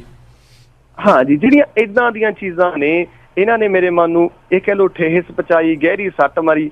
ਇਹਨਾਂ ਚੀਜ਼ਾਂ ਕਰਕੇ ਚਲੋ ਮੈਨੂੰ ਪ੍ਰਮਾਤਮਾ ਨੇ ਬਖਸ਼ਿਸ਼ ਕੀਤੀ। ਪਰ ਮੈਂ ਇੱਕ ਗੱਲ ਦੱਸਣੀ ਜ਼ਰੂਰ ਚਾਹੂੰਗਾ ਕਿ ਬੇਸ਼ੱਕ ਮੈਂ ਪ੍ਰੋਫੈਸ਼ਨਲੀ ਲੇਖ, ਮੈਂ ਮੰਨਦਾ ਇਸ ਚੀਜ਼ ਨੂੰ ਬਿਲਕੁਲ ਨਹੀਂ, ਮੈਂ ਤੋਂ ਮੁਨਕਰ ਹੁੰਦਾ। ਜਿਹੜਾ ਮੈਂ ਕੰਮ ਕਰ ਰਿਹਾ, ਮੈਂ ਨਾਲ ਤੁਹਾਡੇ ਜਿਹੜਾ ਲਿਖਣ ਦਾ ਬਕਾਇਦਾ ਕੰਮ ਕਰਦਾ ਪ੍ਰੋਫੈਸ਼ਨਲੀ, ਉਹ ਮੇਰਾ ਅੱਡ ਵਰਕ ਹੈ। ਤੇ ਜਿਹੜਾ ਮੈਂ ਆਪ ਧਾਰਮਿਕ ਤੌਰ ਤੇ ਕੰਮ ਕਰ ਰਿਹਾ, ਇਹਦੇ ਲਈ ਮੈਂ ਬਿਲਕੁਲ ਨਿਰਸਵਾਰਥ ਹਾਂ। ਮੈਂ ਕਿਸੇ ਤੋਂ ਵੀ ਆਪਣੇ ਲਈ 1 ਰੁਪਈਆ ਨਹੀਂ ਲਿਆ। ਅਸੀਂ ਵੱਡੇ ਘੱਲੂਘਾਰੇ ਛਾਪਣ ਦੇ ਵਿੱਚ ਪਿੱਛੇ ਗੱਲ ਵਿਚਾਲੇ ਰਹਿ ਗਈ ਆਪਣੀ ਗੱਲ। ਜਦੋਂ ਛਪਵਾਉਣ ਦੀ ਗੱਲ ਆਈ ਤਾਂ ਮੈਂ ਆਪਦੇ ਕੋਲੇ ਜਿਹੜੇ ਜੋੜੇ ਸੀ ਪੈਸੇ, ਮੈਂ ਆਪਦੇ ਕੋਲੋਂ ਲਾਏ। ਠੀਕ ਹੈ ਜੀ। ਕੁਛ ਤੁਹਾਡੇ ਅਮਰੀਕਾ ਦੇ ਵਿੱਚ 1-2 ਪਰਿਵਾਰਾਂ ਨੇ, ਜਿਵੇਂ ਗੁਲਬਹਾਰ ਭੁੱਲਰ, ਉਹਨਾਂ ਨੇ, ਕਰਮਜੀਤ ਜੀ, ਉਹਨਾਂ ਨੇ ਮੇਰੀ ਕਾਫੀ ਮਦਦ ਕੀਤੀ ਵਿਚਾਰਿਆਂ ਨੇ, ਜਾਂ ਇੱਥੋਂ ਪੰਜਾਬ ਦੇ ਵਿੱਚੋਂ ਕੁਛ ਪਰਿਵਾਰਾਂ ਨੇ ਮੇਰੀ ਮਦਦ ਕੀਤੀ। ਤੁਸੀਂ ਯਕੀਨ ਜਾਣੋ ਕਿ ਪੰਜਾਬੀ ਦੇ ਵਿੱਚ 10,000 ਕਿਤਾਬ ਛਾਪ ਕੇ ਤੁਸੀਂ ਫ੍ਰੀ ਆਫ ਕਾਸਟ ਲੋਕਾਂ ਤੱਕ ਪੁੱਜਦੀ ਕਰਨੀ ਕਿੱਦਾਂ ਔਖਾ ਕੰਮ ਸੀ। ਪਰ ਮੈਂ ਕਹਿੰਦਾ ਵੀ ਅਸੀਂ ਆਪਦਾ ਫਰਜ਼ ਅਦਾ ਕੀਤਾ।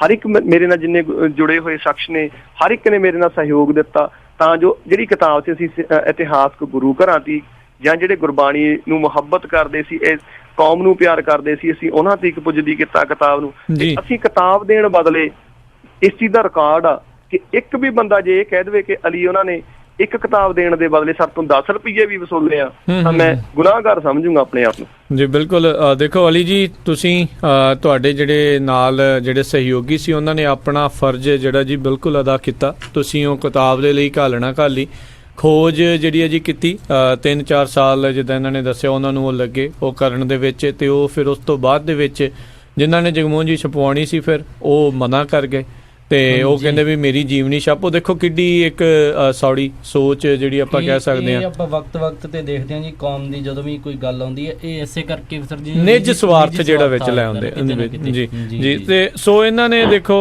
ਹੈਲਪ ਹੋਈ ਤੇ ਪਰ ਫਿਰ ਕਿਤੇ ਨਾ ਕਿਤੇ ਮੈਨੂੰ ਲੱਗਦਾ ਕੌਮ ਦੇ ਵਿੱਚ ਹੀ ਕਹਿ ਲਓ ਵੀ ਉਹਨਾਂ ਨੇ ਕਮੀ ਵੀ ਆਪਾਂ ਕਹਿ ਸਕਦੇ ਹਾਂ ਵੀ ਜੇ ਉਹਨਾਂ ਨੇ ਇੰਨੀ ਖੋਜ ਭਰਪੂਰ ਚੀਜ਼ ਲਿਆ ਕੇ ਆਈ, ਇਤਿਹਾਸਕ ਚੀਜ਼ ਆਪਾਂ ਆਪਣੇ ਸਾਹਮਣੇ ਪੇਸ਼ ਕੀਤੀ, ਜੇ ਆਪਾਂ ਉਹ ਵੀ ਉਸ ਨੂੰ ਮੁਫਤ ਭਾਲਦੇ ਹਾਂ ਤਾਂ ਉਹ ਮਾੜੀ ਚੀਜ਼ ਹੈ ਮੇਰੇ ਹਿਸਾਬ ਦੇ ਨਾਲ। ਜਿਨ੍ਹਾਂ ਨੇ ਵੀ ਜੇ ਅਜੇ ਤੱਕ ਇਹ ਕਿਤਾਬ ਨਹੀਂ ਲਈ ਤਾਂ ਜ਼ਰੂਰ ਕੋਸ਼ਿਸ਼ ਕਰਿਓ ਵੀ ਜਦੋਂ ਵੀ ਕਿਤੇ ਪੰਜਾਬ ਨੂੰ ਜਾਂਦੇ ਹੋ ਤਾਂ ਇਹ ਕਿਤਾਬ ਨੂੰ ਤੁਸੀਂ ਖਰੀਦੋ, ਜਿੱਥੇ ਜਿੱਥੇ ਵੀ ਅਵੇਲੇਬਲ ਆ, ਜਿੱਥੇ ਵੀ ਮਿਲਦੀ ਉਸ ਨੂੰ ਖਰੀਦੋ। ਤੇ ਗਾਂ ਤੋਂ ਜਿਹੜਾ ਜੀ ਕੋਸ਼ਿਸ਼ ਕਰਨੀ ਆ ਆਪਾਂ ਵੀ ਜਦੋਂ ਕੋਈ ਇਦਾਂ ਦੇ ਪ੍ਰੋਜੈਕਟ ਕੋਈ ਹੁੰਦੇ ਆ ਜਿਸ ਦੇ ਵਿੱਚ ਆਪਣੇ ਇਤਿਹਾਸ ਦੇ ਬਾਰੇ ਦੱਸਿਆ ਜਾਂਦਾ ਆ, ਲਿਖਿਆ ਜਾਂਦਾ ਆ, ਆਪਣੇ ਲਈ ਆਉਣ ਵਾਲੀ ਪੀੜ੍ਹੀ ਦੇ ਲਈ ਵੱਡੀ ਚੀਜ਼ ਹੁੰਦੀ ਹੈ। ਜਿਹੜਾ ਭੁੱਲਿਆ ਵਿਸਰਦਾ ਇਤਿਹਾਸ ਖਾਸ ਕਰਕੇ ਜਿਹੜਾ ਸਾਹਮਣੇ ਲੈ ਕੇ ਆਇਆ ਵੱਡਾ ਘੱਲੂਘਾਰਾ, ਜਿਵੇਂ ਇਹਨਾਂ ਨੇ ਦੱਸਿਆ ਵੀ ਕੀ ਔਂਕੜਾਂ ਪਹਿਲਾਂ ਇਹਨਾਂ ਨੂੰ ਆਈਆਂ, ਉਹ ਸਾਰਾ ਕੁਝ ਸਮੇਟਣ ਦੇ ਵਿੱਚ, ਕਿਉਂਕਿ ਇੱਕ ਕਿਤਾਬ ਖੜੀ ਕਰਨੀ ਸੌਖੀ ਗੱਲ ਨਹੀਂ ਹੁੰਦੀ। ਆਪਾਂ ਕਹਿ ਦਿੰਦੇ ਆ ਵੀ ਚਲ ਮਾੜਾ ਜਿਹਾ ਇਹਨਾਂ ਨੇ ਵੀ ਕਲਮ ਨੂੰ ਘਸਾਤਾ ਤੇ ਲਿਖ ਹੋ ਗਿਆ, ਪਰ ਨਹੀਂ, ਬਹੁਤ ਕੁਝ ਉਸ ਦੇ ਵਿੱਚ ਜਿਹੜਾ ਜੀ ਦੇਖਣਾ ਸੋਚਣਾ ਪੈਂਦਾ ਆ। ਅਲੀ ਰਾਜਪੁਰਾ ਜੀ, ਤੁਸੀਂ ਸਾਡੇ ਨਾਲ ਇਦਾਂ ਹੀ ਬਣੇ ਰਹੋ। ਆਪਾਂ ਇੱਥੇ ਇੱਕ ਛੋਟੀ ਜਿਹੀ ਆਪਾਂ ਹੁਣ ਬ੍ਰੇਕ ਲਵਾਂਗੇ ਤੇ ਬ੍ਰੇਕ ਤੋਂ ਬਾਅਦ ਮੁੜ ਕੇ ਫਿਰ ਵਾਪਸ ਆਉਂਦੇ ਆ ਤੇ ਫਿਰ ਤੁਹਾਡੀ ਜਿਹੜੀ ਆ ਰਹੀ ਜਿਹੜੀ ਕਿਤਾਬ ਆ ਉਸ ਦੇ ਬਾਰੇ ਜਿਹੜੀ ਆਪਾਂ ਹੋਰ ਵੀ ਜਿਹੜੀ ਗੱਲ ਕਰਾਂਗੇ ਵੀ ਸਿੱਖਾਂ ਤੇ ਮੁਸਲਮਾਨਾਂ ਦੀ ਜਿਹੜੀ ਇਤਿਹਾਸਿਕ ਸਾਂਝ ਆ, ਕਾਫੀ ਇਸ ਦੇ ਵਿੱਚ ਜਿਹੜੇ ਐਸੇ ਸ਼ਖਸ ਨੇ ਜਿਨ੍ਹਾਂ ਬਾਰੇ ਆਪਾਂ ਨਹੀਂ ਜਾਣਦੇ ਜਾਂ ਆਪਾਂ ਉਸ ਤੋਂ ਜਿਹੜਾ ਜੀ ਜਾਂ ਵਾਂਝੇ ਰਹਿ ਗਏ ਆ। ਕਈ ਉਸ ਦੇ ਪਿੱਛੇ ਕਈ ਕਾਰਨ ਹੋ ਸਕਦੇ ਨੇ। ਸੋ ਉਹਨਾਂ ਸ਼ਖਸਾਂ ਦੇ ਬਾਰੇ, ਉਹਨਾਂ ਸ਼ਖਸੀਅਤਾਂ ਦੇ ਬਾਰੇ ਜਿਹੜੀ ਆਪਾਂ ਜਾਣਨ ਦੀ ਕੋਸ਼ਿਸ਼ ਕਰਾਂਗੇ, ਕਿਉਂਕਿ ਜਦ ਆਜ਼ਾਦੀ ਫੈਲੀ ਨਹੀਂ ਸੀਗੀ ਉਸ ਤੋਂ ਪਹਿਲਾਂ ਸਾਰੇ ਇਕੱਠੇ ਰਹਿੰਦੇ ਸੀਗੇ ਪਿਆਰ ਮੁਹੱਬਤ ਦੇ ਨਾਲ, ਭਾਈਚਾਰੇ ਦੇ ਨਾਲ। ਸੋ ਬਹੁਤ ਕੁਛ ਜਿਹੜਾ ਜੀ ਉਸ ਦੇ ਵਿੱਚ ਸੀਗਾ। ਇਹ ਇੱਥੇ ਹੀ ਨਹੀਂ, ਆਪਾਂ ਗੁਰੂਆਂ ਦੇ ਸਮਿਆਂ ਦੀ ਜੇ ਆਪਾਂ ਗੱਲ ਕਰੀਏ ਉੱਥੋਂ ਤੱਕ ਇਹ ਪੁਰਾਣੀ ਸਾਂਝ ਜਿਹੜੀ ਆ ਉਹ ਚੱਲਦੀ ਆ ਰਹੀ ਹੈ। ਸੋ ਉਸ ਦੇ ਬਾਰੇ ਜਿਹੜੀ ਆਪਾਂ ਹੋਰ ਗੱਲਬਾਤ ਕਰਾਂਗੇ ਅਲੀ ਜੀ, ਤੇ ਤੁਸੀਂ ਇਦਾਂ ਹੀ ਜੁੜੇ ਰਹੋ ਸਾਡੇ ਨਾਲ। ਤੇ ਇੱਕ ਆਪਾਂ ਬ੍ਰੇਕ ਲਵਾਂਗੇ ਤੇ ਬ੍ਰੇਕ ਤੋਂ ਬਾਅਦ ਦੇ ਵਿੱਚ ਜਿਹੜੇ ਜੇ ਆਪਾਂ ਮਿਲਦੇ ਹਾਂ ਆਪਣੇ ਸਰੋਤਿਆਂ ਨੂੰ ਇੱਕ ਛੋਟੀ ਜਿਹੀ ਕਮਰਸ਼ੀਅਲ ਬ੍ਰੇਕ ਤੋਂ ਬਾਅਦ।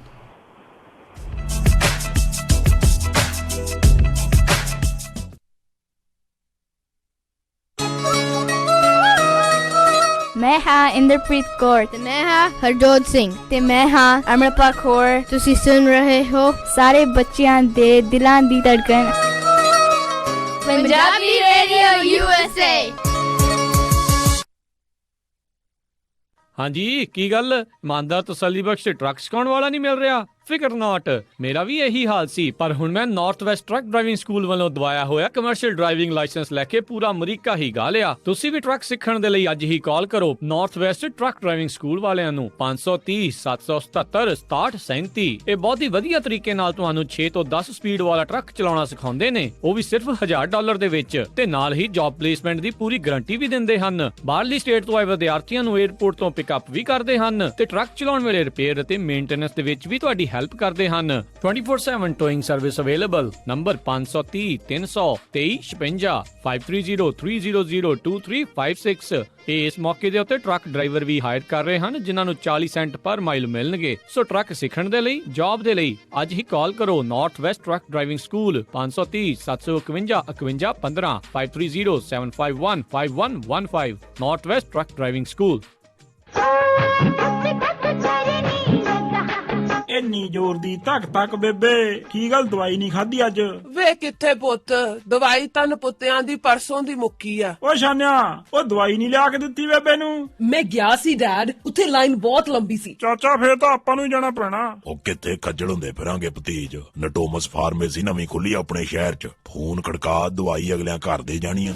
ਜੀ ਹਾਂ, ਤੁਸੀਂ ਆਪਣੀਆਂ ਦਵਾਈਆਂ ਬੜੀ ਹੀ ਆਸਾਨੀ ਨਾਲ ਨਟੋਮਸ ਫਾਰਮੇਸੀ ਤੋਂ ਲੈ ਸਕਦੇ ਹੋ। Monday to Friday 9 AM to 7 PM, Saturday 10 AM to 4 PM and Sunday closed। ਦਵਾਈਆਂ ਦੀ ਤੁਹਾਡੇ ਘਰ ਤੱਕ ਫ੍ਰੀ ਡਿਲੀਵਰੀ ਕਰਦੇ ਨੇ ਤੇ ਇੰਗਲਿਸ਼, ਪੰਜਾਬੀ ਤੇ ਸਪੈਨਿਸ਼ ਵਿੱਚ ਗੱਲ ਕਰਦੇ ਨੇ। ਉਹ ਬਹੁਤ ਤਰ੍ਹਾਂ ਦੀਆਂ ਮੈਡੀਕਲ ਤੇ ਮੈਡੀਕੇਅਰ ਇੰਸ਼ੋਰੈਂਸਸ ਵੀ ਅਸੈਪਟ ਕਰਦੇ ਨੇ। ਪ੍ਰਿਸਕ੍ਰਿਪਸ਼ਨ ਟ੍ਰਾਂਸਫਰ ਤੇ ਪਾਓ $20 ਆਫ। ਨਟੋਮਸ ਫਾਰਮੇਸੀ ਦੇ Harpreet Gill, 2087 Arena Boulevard, Suite 160, Sacramento, 9165757827, 916-575-7827। ਆਜਾ ਮੇਰੇ ਪਿੰਡ ਦੀ ਨੁਹਾਰ ਵੇਖ ਲੈ। ਹਾਂਜੀ, ਆਜਾ ਮੇਰੇ ਪਿੰਡ ਦਾ ਸਵਾਦ ਦੇਖ ਲੈ। ਹੁਣ ਰਾਇਲਟੀ ਫੂਡਸ ਵਾਲੇ ਪੰਜਾਬ ਦੇ ਖੇਤਾਂ ਚੋਂ ਲੈ ਕੇ ਆਏ ਹਨ ਪੰਜਾਬ ਦਾ ਅਸਲੀ ਸਵਾਦ, ਦ ਰੀਅਲ ਟੇਸਟ ਆਫ ਪੰਜਾਬ, ਜਿਸ ਦੇ ਵਿੱਚ ਹਨ ਦੇਸੀ ਫਲੇਵਰਸ ਬ੍ਰਾਂਡ ਦਾ ਅਚਾਰੀ ਪਨੀਰ ਟਿੱਕਾ ਮਸਾਲਾ, ਫਰੋਜ਼ਨ ਭਰਵਾਂ ਕਰੇਲਾ, ਭਰਵਾਂ ਟਿੰਡਾ, ਭਰਵੀਂ ਪਿੰਡੀ ਤੇ ਸਰੋਂ ਦਾ ਸਾਗ, ਉਹ ਵੀ ਦੇਸੀ ਘਿਓ ਦੇ ਨਾਲ। ਇਸ ਦੇ ਨਾਲ ਨਾਲ ਕੁਲਚਾ ਕਿੰਗ ਬ੍ਰਾਂਡ ਦੇ ਵਿੱਚ ਮਸ਼ਹੂਰ ਅੰਮ੍ਰਿਤਸਰੀ ਕੁਲਚੇ, ਨਿਊਟਰੀ ਕੁਲਚਾ, ਆਲੂ ਕੁਲਚਾ, ਪਨੀਰ ਕੁਲਚਾ, ਗੋਭੀ ਕੁਲਚਾ ਅਤੇ ਚਿੱਲੀਅਨ ਗਾਰਲਿਕ ਕੁਲਚਾ। ਰਾਇਲਟੀ ਫੂਡਸ ਵਾਲਿਆਂ ਦੇ ਇਹ ਫੂਡ ਪ੍ਰੋਡਕਟ ਤੁਹਾਨੂੰ ਅਮਰੀਕਾ ਦੇ ਵਿੱਚ ਬੈਠੇ ਪੰਜਾਬ ਦੀ ਰੋਟੀ ਦਾ ਸਵਾਦ ਯਾਦ ਦਿਵਾਉਣਗੇ। ਇਸ ਦੇ ਬਾਰੇ ਵਧੇਰੇ ਜਾਣਕਾਰੀ ਦੇ ਲਈ ਕਾਲ ਕਰੋ ਰਾਇਲਟੀ ਫੂਡਸ ਨੂੰ 510 224 6484 ਤੇ 5102246484 ਤੇ ਜੀ ਫਿਰ ਇੰਤਜ਼ਾਰ ਕਾਦਾ, ਜੇ ਲੈਣਾ ਹੋਵੇ ਪੰਜਾਬ ਦਾ ਅਸਲੀ ਸਵਾਦ ਤਾਂ ਰਾਇਲਟੀ ਫੂਡਸ ਵਾਲਿਆਂ ਨੂੰ ਫੋਨ ਕਰੋ ਜਨਾਬ 510 224 6484 ਤੇ। ਆਜਾ ਮੇਰੇ ਪਿੰਡ ਦੀ ਬਹਾਰ ਵੇਖ ਲੈ। ਜੁਗਨੀ ਜੁਗਨੀ ਤੇਰੀ ਜੁਗਨੀ, ਅੱਲਾ ਬਿਸਮਿਲ੍ਲਾ ਤੇਰੀ ਜੁਗਨੀ, ਜੁਗਨੀ ਕੱਤ ਦੀ ਚਰਖਾ ਨਾ ਲੈਂਦੀ ਸਾਈਂ ਦਾ। ਸਤਿ ਸ਼੍ਰੀ ਅਕਾਲ ਦੋਸਤੋ, ਮੈਂ ਤੁਹਾਡਾ ਆਪਣਾ ਲਖਵਿੰਦਰ ਵਡਾਲੀ ਤੇ ਤੁਸੀਂ ਸੁਣ ਰਹੇ ਹੋ ਪੰਜਾਬੀ ਰੇਡੀਓ USA।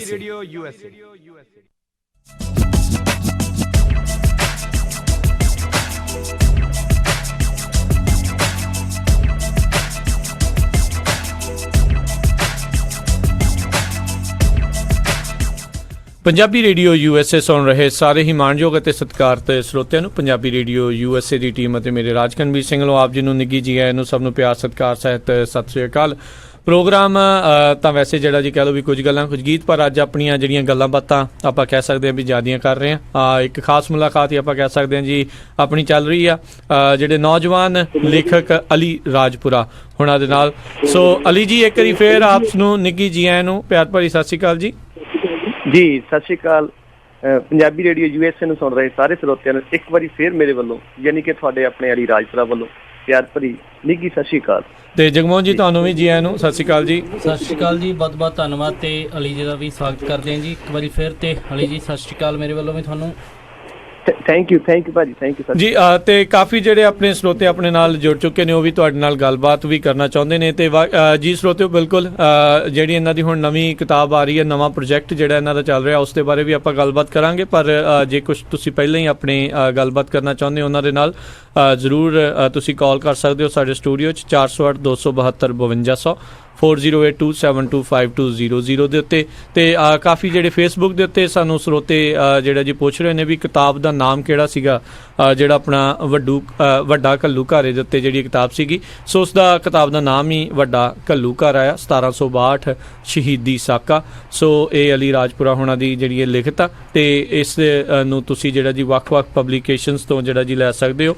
ਸੋ ਤੁਹਾਨੂੰ ਮੈਂ ਕੁਝ ਕੁ ਨੰਬਰ ਵੀ ਆਪਣੇ ਸਰੋਤਿਆਂ ਨੂੰ ਜਿਹੜਾ ਜੀ ਉਹ ਦੱਸੂਗਾ, ਜਿੰਨਾ ਜੇ ਤੁਸੀਂ ਉਹਨਾਂ ਨੂੰ ਕਾਲ ਕਰੋਗੇ ਤਾਂ ਉਹ ਜਿਹੜੀ ਕਿਤਾਬ ਤੁਸੀਂ ਉਹਨਾਂ ਤੋਂ ਲੈ ਸਕਦੇ ਹੋ।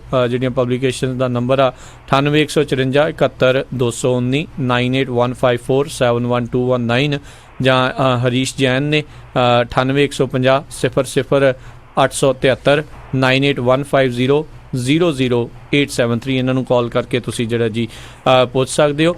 ਤੇ ਅਲੀ ਜੀ, ਆਪਣੇ ਨਾਲ ਕਾਫੀ ਜਿਹੜੇ ਸਰੋਤੇ ਜੁੜੇ ਨੇ ਉਹ ਗੱਲਬਾਤ ਕਰਨਾ ਚਾਹੁੰਦੇ ਨੇ, ਸੋ ਵਾਰੀ ਸਿਰ ਆਪਾਂ ਉਹਨਾਂ ਦੇ ਨਾਲ ਗੱਲ ਕਰਦੇ ਹਾਂ ਜੀ। ਜੁੜੇ ਹੋਏ ਨੇ ਜੀ ਆਪਣੇ ਨਾਲ ਇਸ ਟਾਈਮ ਸੁਖਚੈਨ ਸਿੰਘ ਜੀ। ਜੀ ਆਇਆਂ ਨੂੰ, ਸਤਿ ਸ਼੍ਰੀ ਅਕਾਲ ਜੀ। ਹਾਂਜੀ, ਸਤਿ ਸ਼੍ਰੀ ਅਕਾਲ ਜੀ। ਮੈਂ ਸੁਖਚੈਨ ਸਿੰਘ ਬੋਲ ਰਿਹਾ, ਮੈਂ ਤੁਹਾਡੀ ਵਾਰਤਾ ਸੁਣ ਰਿਹਾ ਸੀਗਾ ਜੀ। ਤੇ ਤੁਸੀਂ ਬਹੁਤ ਵੱਡਾ ਉਪਰਾਲਾ ਕੀਤਾ, ਜਿਹੜਾ ਇੱਕ ਇਤਿਹਾਸ ਨੂੰ ਖੋਜ ਕੇ ਤੁਸੀਂ ਆਪਣੀ ਇੱਕ ਨਵੀਂ ਕਿਤਾਬ ਘੱਲੂ ਘਾਰਾ ਛਪਾਈ ਹੈ। ਮੈਂ ਤੁਹਾਡਾ ਬਹੁਤ ਇਸ ਗੱਲ ਤੇ ਧੰਨਵਾਦ ਕਰਦਾ ਹਾਂ। ਤੇ ਮੇਰੇ ਫੋਨ ਕਰਨ ਦਾ ਮਤਲਬ ਇਹੀ ਹੈ ਵੀ ਮੇਰਾ ਜਿਹੜਾ ਪਿੰਡ ਆ ਉਹ ਸਿੰਘਾਂ ਦੀ ਸਲੌਦੀ ਖੰਨੇ ਦੇ ਕੋਲ ਹੈ ਜੀ। ਤੇ ਸਾਡੇ ਜਿਹੜੇ ਬਜ਼ੁਰਗ ਸੀਗੇ ਬਾਬਾ ਆਲੀ ਸਿੰਘ, ਬਾਬਾ ਮਾਲੀ ਸਿੰਘ, ਉਹਨਾਂ ਨੇ ਬੰਦਾ ਸਿੰਘ ਬਹਾਦਰ ਦੇ ਨਾਲ ਆਪਣਾ ਜਥਾ ਲੈ ਕੇ ਇੱਕ ਸਰਹੰਦ ਦੇ ਨੇੜੇ ਹੋਣ ਦੇ ਕਰਕੇ, ਕਿਉਂਕਿ ਉਹਨਾਂ ਨੂੰ ਸਾਰਾ ਜਿਹੜਾ ਭੇਦਭਾਵ ਸੀਗਾ ਤੇ ਛੋਟੇ ਸਾਹਿਬਜ਼ਾਦਿਆਂ ਦੀ ਸ਼ਹੀਦੀ ਦਾ ਬਦਲਾ ਲਿਆ, ਤੇ ਉਹਨਾਂ ਦੀ ਯਾਦ ਦੇ ਵਿੱਚ ਸਾਡੇ ਪਿੰਡ ਸਿੰਘਾਂ ਦੀ ਸਲੌਦੀ ਜੋ ਖੰਨੇ ਦੇ ਬਿਲਕੁਲ ਨੇੜੇ ਆ 9-10 ਮੈਂ ਗਿਆ ਤੁਹਾਡੇ ਪਿੰਡ ਜੀ।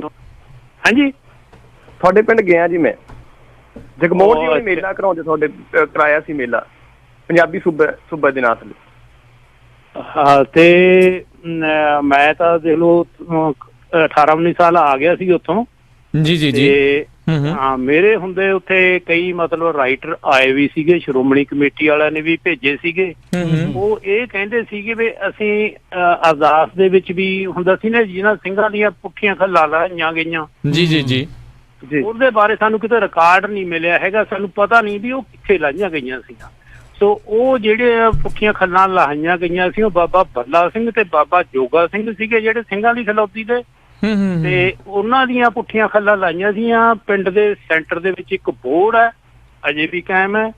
ਉੱਥੇ ਥੋੜੀ ਜਿਹੀ ਜਗ੍ਹਾ ਵੀ ਬਣਾਈ ਹੋਈ ਹੈ, ਉੱਤੇ ਮਤਲਬ ਧੂਫ ਬੱਤੀ ਵਗੈਰਾ 2 ਟਾਈਮ ਹੁੰਦੀ ਆ। ਜੀ ਠੀਕ ਹੈ। ਮੁੜ ਕੇ ਉਸ ਤੋਂ ਬਾਅਦ ਮਤਲਬ ਨਾ ਤਾਂ ਕੋਈ ਹੋਰ ਉੱਥੇ ਮਤਲਬ ਕੋਈ ਸੱਜਣ ਇਸ ਤਰ੍ਹਾਂ ਪਹੁੰਚਿਆ ਲਿਖਣ ਵਾਸਤੇ, ਤੇ ਨਾ ਵੀ ਫਿਰ ਉਹਨਾਂ ਨੇ ਵੀ ਕੋਈ ਸਾਨੂੰ ਸ਼੍ਰੋਮਣੀ ਕਮੇਟੀ ਵਾਲਿਆਂ ਨੇ ਵੀ ਸਾਨੂੰ ਕੁਛ ਨਹੀਂ ਪੱਲੇ ਪਾਇਆ। ਸੋ ਮੈਂ ਇਹੀ ਇਸ ਕਰਕੇ ਵੀ ਬੜੀ ਮੈਂ ਖੁਸ਼ਮੁਖੀ ਸਮਝਦਾ ਆਪਣੀ ਵੀ। ਮੈਂ ਤੁਹਾਡਾ ਰੇਡੀਓ ਸੁਣ ਰਿਹਾ ਸੀ ਵੀ ਰਾਜਪੁਰਾ ਦੀ ਜਿਹੜੀ ਤੁਹਾਡੇ ਨਾਲ ਵਾਰਤਾ ਚੱਲ ਰਹੀ ਹੈ, ਵੀ ਹੋ ਸਕਦਾ ਵੀ ਇਹ ਤੁਸੀਂ ਰਾਜਪੁਰਾ ਸਾਹਿਬ ਸਾਡੀ ਇਸ ਗੱਲੋਂ ਤੁਸੀਂ ਮਦਦ ਕਰਨਗੇ, ਉਹਦੇ ਇਤਿਹਾਸ ਬਾਰੇ ਮਤਲਬ ਪਤਾ ਕਰਕੇ ਕੀ ਇਤਿਹਾਸ ਹੈ। ਜੀ। ਕੋਈ ਏਦਾਂ ਦੀ ਪੰਪਲੇਟ ਜਾਂ ਕੋਈ ਏਦਾਂ ਦੀ ਕਿਤਾਬ ਜਾਂ ਜਿਹੜਾ ਤੁਹਾਡਾ ਕੋਈ ਲਿਟਰੇਚਰ ਚੱਲ ਰਿਹਾ, ਜਿਹੜਾ ਤੁਸੀਂ ਜਾਣੀ ਲਿਖ ਰਹੇ ਹੋ ਕੋਈ ਹਿਸਟਰੀ, ਉਹਦੇ ਵਿੱਚ ਨਾਂ ਸ਼ਾਮਲ ਕੀਤਾ ਜਾਵੇ। ਜੀ ਸੁਖਚੈਨ ਜੀ, ਧੰਨਵਾਦ ਕਰਦੇ ਹਾਂ ਜੀ ਅਸੀਂ ਤੁਹਾਡਾ ਬਹੁਤ ਤੇ ਆਪ ਸਭ ਨੂੰ ਜਿਹੜਾ ਜੀ ਜਿੱਦਾਂ ਆਪਾਂ ਕਹਿੰਦੇ ਆ ਵੀ ਇਹ ਜਦੋਂ ਅਲੀ ਰਾਜਪੁਰਾ ਹੁਣੇ ਜਿੱਦਾਂ ਕਹਿੰਦੇ ਨੇ ਵੀ ਕਈ ਸਾਲ ਦੀ ਘਾਲਣਾ ਹੁੰਦੀ ਆ, ਸੋ ਬਿਲਕੁਲ ਇਦਾਂ ਦੀਆਂ ਚੀਜ਼ਾਂ ਉਹਨਾਂ ਨੇ ਜਿੱਦਾਂ ਪਹਿਲਾਂ ਵੀ ਕਿਹਾ ਉਹ ਕਰਨ ਨੂੰ ਤਿਆਰ ਨੇ, ਪਰ ਸਾਥ ਚਾਹੀਦਾ ਹੁੰਦਾ, ਸਾਥ ਚਾਹੀਦਾ ਹੁੰਦਾ ਆਪਾਂ ਪੂਰਾ ਚਾਹੀਦਾ, ਕਿਉਂਕਿ ਇਕੱਲੇ ਇਸ ਤਰ੍ਹਾਂ ਦਾ ਕੰਮ ਇੱਕ ਬੰਦੇ ਦਾ ਕੰਮ ਨਹੀਂ ਹੁੰਦਾ ਜੀ। ਬਹੁਤ ਜਿਹੜੀਆਂ ਔਂਕੜਾਂ ਇਹਨਾਂ ਨੇ ਪਹਿਲਾਂ ਵੀ ਦੱਸੀ ਇਹਨਾਂ ਨੂੰ ਆਈਆਂ, ਜਿਵੇਂ ਵੱਡਾ ਘੱਲੂਘਾਰਾ ਇਹਨਾਂ ਨੇ ਛਾਪਿਆ, ਜੀ ਪਬਲਿਸ਼ ਕਰਵਾਉਣੀ ਹੁੰਦੀ, ਕਿਤਾਬ ਛਪਵਾਉਣੀ ਹੁੰਦੀ ਹੈ, ਫਿਰ ਉਸ ਨੂੰ ਅੱਗੇ ਵੰਡਣਾ, ਇਹ ਸਭ ਕੁਝ ਇਸ ਦੇ ਲਈ ਸਹਿਯੋਗ ਦੀ ਜਿਹੜੀ ਜ਼ਰੂਰਤ। ਬਿਲਕੁਲ ਜੀ, ਕੋਈ ਵੀ ਚੀਜ਼ ਆਪਾਂ ਕਹਿ ਸਕਦੇ ਵੀ ਬਗੈਰ ਵਿੱਤੀ ਸਹਾਇਤਾ ਤੋਂ ਜਿਹੜੀ ਹੈ ਜੀ ਕੋਈ ਚੀਜ਼ ਨਹੀਂ ਚੱਲਦੀ। ਚਾਹੇ ਆਪਾਂ ਉਸ ਨੂੰ ਲਿਟਰੇਚਰ ਦੀ ਗੱਲ ਹੋਵੇ, ਚਾਹੇ ਸਾਹਿਤ ਦੀ ਗੱਲ ਹੋਵੇ, ਕੋਈ ਵੀ ਗੱਲ ਹੋਵੇ, ਜਿਹੜਾ ਕੋਈ ਇੱਦਾਂ ਕਰ ਰਿਹਾ ਹੋਵੇ ਉਸ ਦੀ ਵੱਧ ਤੋਂ ਵੱਧ ਜਿਹੜੀ ਹੈ ਜੀ ਜ਼ਰੂਰ ਆਪਾਂ ਨੂੰ ਮਦਦ ਕਰਨੀ ਚਾਹੀਦੀ ਆ।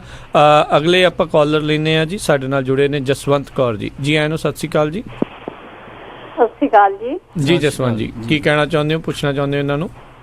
ਮੈਂ ਪੁੱਛਣਾ ਕੁਛ ਨਹੀਂ ਚਾਹੁੰਦੀ ਜੀ, ਮੈਨੂੰ ਤਾਂ ਅੱਜ ਦੇ ਵਿਸ਼ੇ ਬਾਰੇ ਨਹੀਂ ਪੂਰੀ ਨੌਲੇਜ ਨਹੀਂ, ਪਰ ਮੈਂ ਸਤਿ ਸ੍ਰੀ ਅਕਾਲ ਕਹਿੰਦੀ ਇਹਨਾਂ ਨੂੰ ਵੀ, ਮੈਂ ਤੁਹਾਨੂੰ ਵੀ ਤੇ ਸਾਰੇ ਸਰੋਤਿਆਂ ਨੂੰ ਮੇਰੇ ਵੱਲੋਂ ਬਹੁਤ ਪਿਆਰ ਭਰੀ ਸਤਿ ਸ੍ਰੀ ਅਕਾਲ। ਸਤਿ ਸ੍ਰੀ ਅਕਾਲ, ਥੈਂਕ ਯੂ ਜੀ, ਧੰਨਵਾਦ ਜੀ। ਤੇ ਬਾਕੀ ਮੈਂ ਨਾ ਸਿਰਫ ਆਪਣੀ ਗੱਲ ਲਈ ਤੁਹਾਡੇ ਲਈ ਫੋਨ ਕੀਤਾ ਸੀ ਰਾਜ ਕਰਨ। ਹਾਂਜੀ, ਆਪਾਂ ਜਿਹੜੀ ਆ ਜੀ ਆਪਣੀ ਗੱਲਬਾਤ ਆਪਾਂ ਮੁੜ ਕੇ ਜਿਹੜੀ ਜੀ ਜ਼ਰੂਰ ਕਰਦੇ ਹਾਂ, ਕਿਉਂਕਿ ਹਾਲ ਦੀ ਘੜੀ ਜਿਹੜੀ ਆਪਣੀ ਗੱਲਬਾਤ ਆ ਅਲੀ ਰਾਜਪੁਰਾ ਹੋਣਾ ਦੇ ਨਾਲ ਜਿਹੜੀ ਹੈ ਜੀ ਉਹ ਚੱਲ ਰਹੀ ਆ।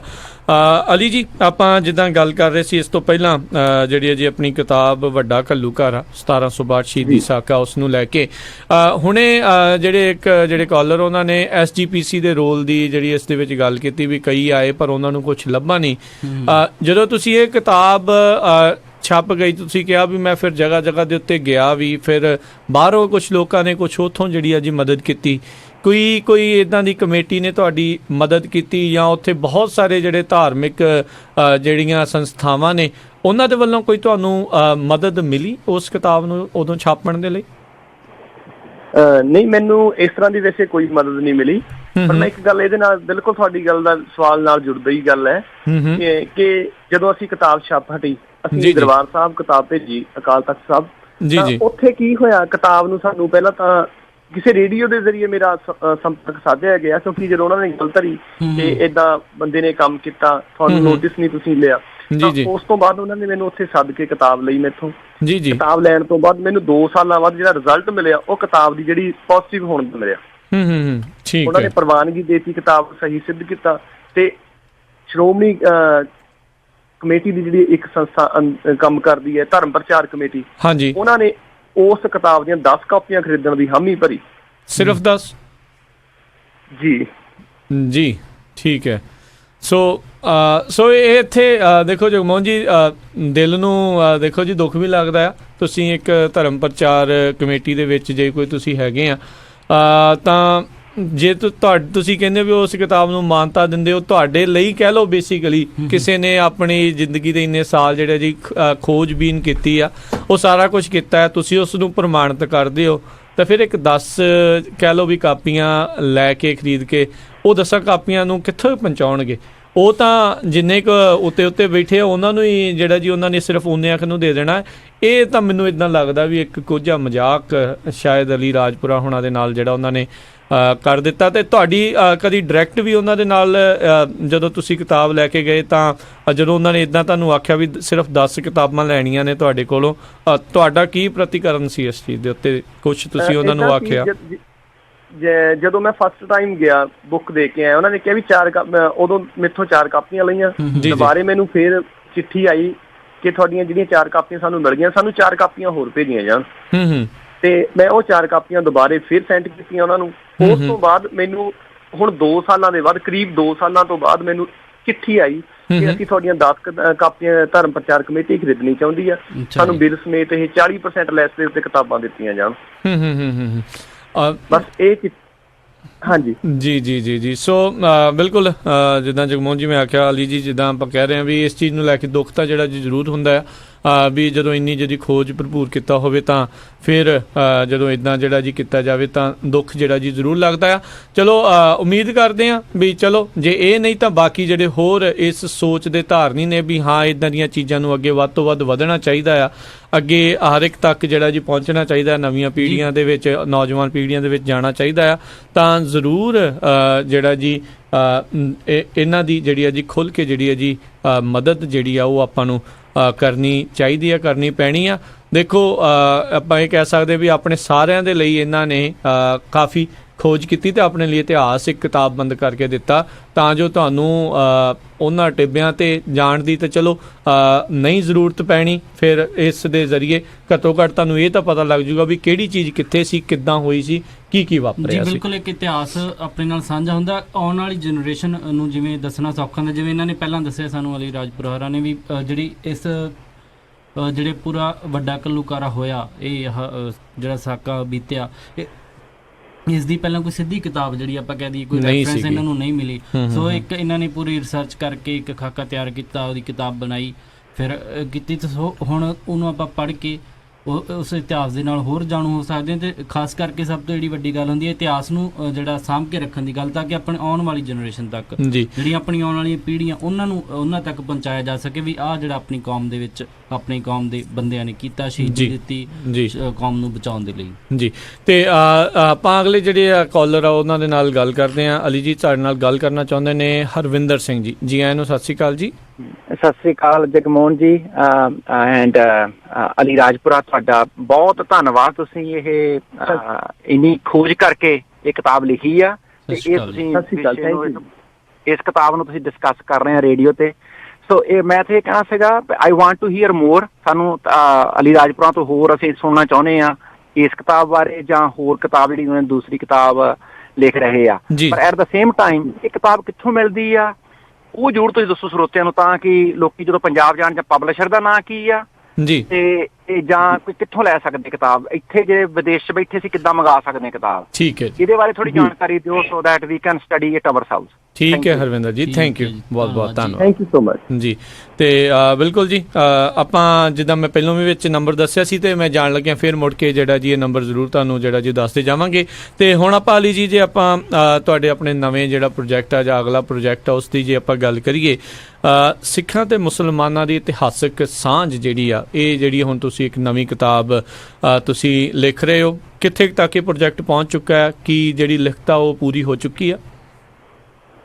ਜੀ, ਇਹ ਜਿਹੜੀ ਕਿਤਾਬ ਹੈ ਸਿੱਖਾਂ ਤੇ ਮੁਸਲਮਾਨਾਂ ਦੀ ਇਤਿਹਾਸਕ ਸਾਂਝ, ਬਿਲਕੁਲ ਪੂਰਨ ਤੌਰ ਤੇ ਕੰਪਲੀਟ ਹੈ।